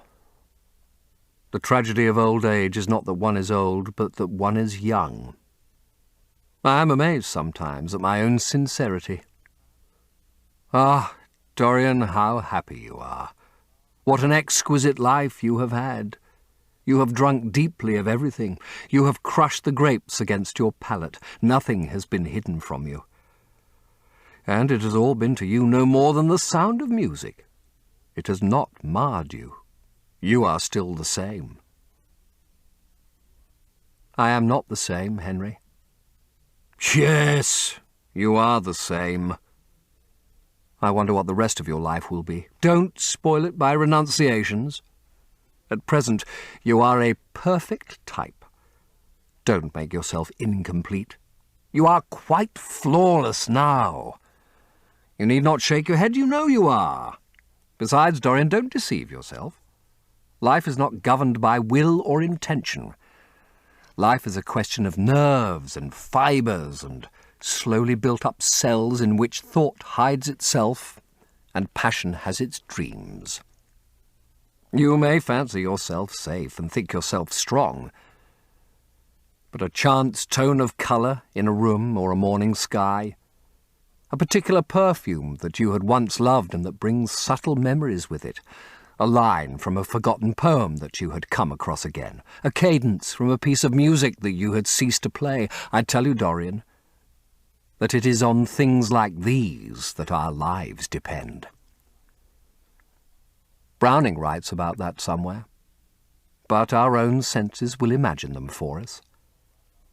There are moments when the odour of lilas blancs passes suddenly across me, and I have to live the strangest month of my life over again. I wish I could change places with you, Dorian. The world has cried out against us both, but it has always worshipped you. It always will worship you. You are the type of what the age is searching for, and what it is afraid it has found. I am so glad that you have never done anything, never carved a statue or painted a picture or produced anything outside of yourself. Life has been your art. You have set yourself to music. Your days are your sonnets. Dorian rose up from the piano and passed his hand through his hair. Yes, life has been exquisite, he murmured. But I am not going to have the same life, Harry. And you must not say these extravagant things to me. You don't know everything about me. I think that if you did, even you would turn from me. You laugh. Don't laugh. Why have you stopped playing, Dorian? Go back and give me the nocturne over again. Look at that great honey-coloured moon that hangs in the dusky air. She is waiting for you to charm her, and if you play, she will come closer to the earth. Chapter 20. It was a lovely night, so warm that he threw his coat over his arm and did not even put his silk scarf round his throat. As he strolled home, smoking his cigarette, 2 young men in evening dress passed him. He heard one of them whisper to the other, "That is Dorian Gray." He remembered how pleased he used to be when he was pointed out, or stared at, or talked about. He was tired of hearing his own name now. Half the charm of the little village where he had been so often lately was that no one knew who he was. He had often told the girl whom he had lured to love him that he was poor, and she had believed him. He had told her once that he was wicked, and she had laughed at him, and answered that wicked people were always very old and very ugly. What a laugh she had, just like a thrush singing. And how pretty she had been in her cotton dresses and her large hats. She knew nothing, but she had everything that he had lost. When he reached home, he found his servant waiting up for him. He sent him to bed and threw himself down on the sofa in the library and began to think over some of the things that Lord Henry had said to him. Was it really true that one could never change? He felt a wild longing for the unstained purity of his boyhood, his rose-white boyhood, as Lord Henry had once called it. He knew that he had tarnished himself, filled his mind with corruption, and given horror to his fancy. That he had been an evil influence to others, and had experienced a terrible joy in being so. And that of the lives that had crossed his own, it had been the fairest and the most full of promise that he had brought to shame. But was it all irretrievable? Was there no hope for him? Ah, in what a monstrous moment of pride and passion he had prayed that the portrait should bear the burden of his days, and he keep the unsullied splendour of eternal youth. All his failure had been due to that. Better for him that each sin of his life had brought its sure, swift penalty along with it. There was purification in punishment. Not "forgive us our sins," but "smite us for our iniquities," should be the prayer of a man to a most just God. The curiously carved mirror that Lord Henry had given to him so many years ago now was standing on the table, and the white-limbed cupids laughed round it as of old. He took it up, as he had done on that night of horror when he had first noted the change in the fatal picture, and with wild, tear-dimmed eyes looked into its polished shield. Once, someone who had terribly loved him had written to him a mad letter, ending with these idolatrous words: "The world is changed because you are made of ivory and gold. The curves of your lips rewrite history." The phrases came back to his memory, and he repeated them over and over to himself. Then he loathed his own beauty, and flinging the mirror on the floor, crushed it into silver splinters beneath his heel. It was his beauty that had ruined him, his beauty and the youth that he had prayed for. But for those two things his life might have been free from stain. His beauty had been to him but a mask, his youth but a mockery. What was youth at best? A green and unripe time, a time of shallow moods and sickly thoughts. Why had he worn its livery? Youth had spoiled him. "You won't? Let us go to the club, then. It has been a charming evening, and we must end it charmingly. There is someone at White's who wants immensely to know you. Young Lord Poole, Bournemouth's eldest son. He has already copied your neckties, and has begged me to introduce him to you. He is quite delightful, and rather reminds me of you." "I hope not," said Dorian with a sad look in his eyes. "But I am tired tonight, Harry. I shan't go to the club. It is nearly 11 and I want to go to bed early." "Do stay. You have never played so well as tonight. There was something in your touch that was wonderful. It had more expression than I had ever heard from it before." "It is because I am going to be good," he answered, smiling. "I am a little changed already." "You cannot change to me, Dorian," said Lord Henry. "You and I will always be friends." "Yet you poisoned me with a book once. I should not forgive that. Harry, promise me that you will never lend that book to anyone. It does harm." "My dear boy, you are really beginning to moralize. You will soon be going about like the converted and the revivalist, warning people against all the sins of which you have grown tired.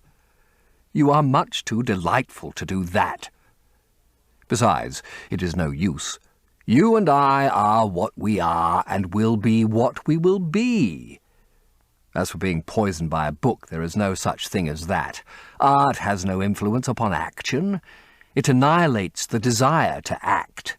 It is superbly sterile. The books that the world calls immoral are books that show the world its own shame. That is all.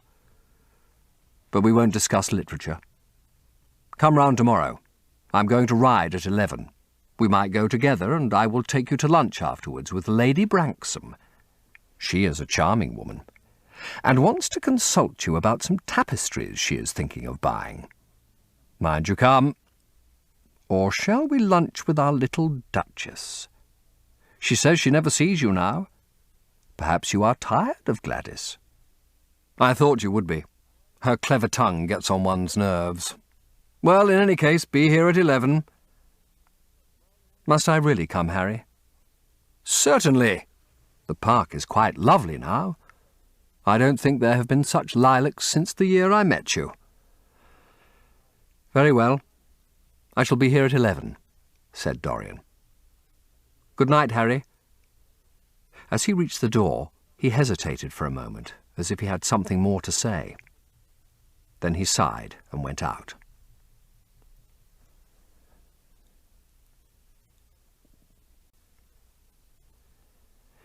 It was better not to think of the past. Nothing could alter that. It was of himself and of his own future that he had to think. James Vane was hidden in a nameless grave in Selby churchyard. Alan Campbell had shot himself one night in his laboratory, but had not revealed the secret that he had been forced to know. The excitement, such as it was, over Basil Hallward's disappearance would soon pass away. It was already waning. He was perfectly safe there. Nor, indeed, was it the death of Basil Hallward that weighted most upon his mind. It was the living death of his own soul that troubled him. Basil had painted the portrait that had marred his life. He could not forgive him that. It was the portrait that had done everything. Basil had said things to him that were unbearable and that he had yet borne with patience. The murder had been simply the madness of a moment. As for Alan Campbell, his suicide had been his own act. He had chosen to do it. It was nothing to him. A new life. That was what he wanted. That was what he was waiting for. Surely he had begun it already. He had spared one innocent thing at any rate. He would never again tempt innocence. He would be good. As he thought of Hetty Merton, he began to wonder if the portrait in the locked room had changed. Surely it was not still so horrible as it had been. Perhaps if his life became pure, he would be able to expel every sign of evil passion from the face. Perhaps the signs of evil had already gone away. He would go and look. He took the lamp from the table and crept upstairs. As he unbarred the door, a smile of joy flitted across his strangely young-looking face and lingered for a moment about his lips. Yes, he would be good, and the hideous thing that he had hidden away would no longer be a terror to him. He felt as if the load had been lifted from him already. He went in quietly, locking the door behind him, as was his custom, and dragged the purple hanging from the portrait. A cry of pain and indignation broke from him.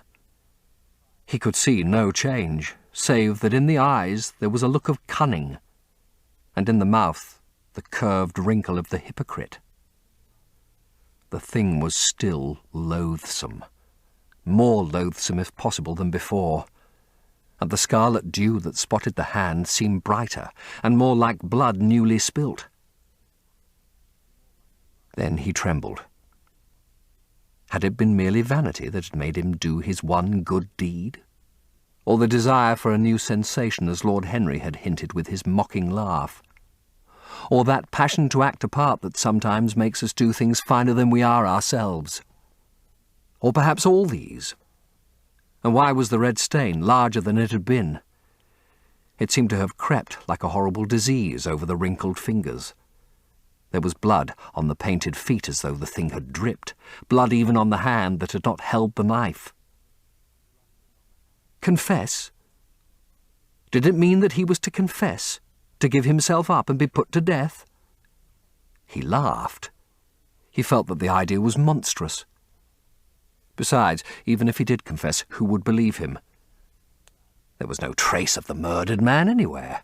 Everything belonging to him had been destroyed. He himself had burned what had been below stairs. The world would simply say that he was mad. They would shut him up if he persisted in his story. Yet it was his duty to confess, to suffer public shame, and to make public atonement.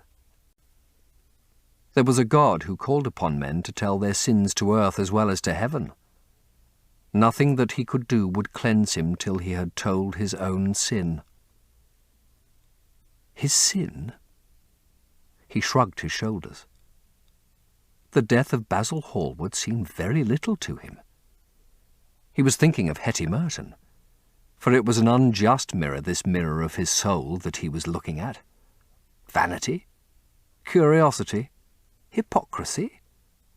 Had there been nothing more in his renunciation than that? There had been something more. At least he thought so. But who could tell?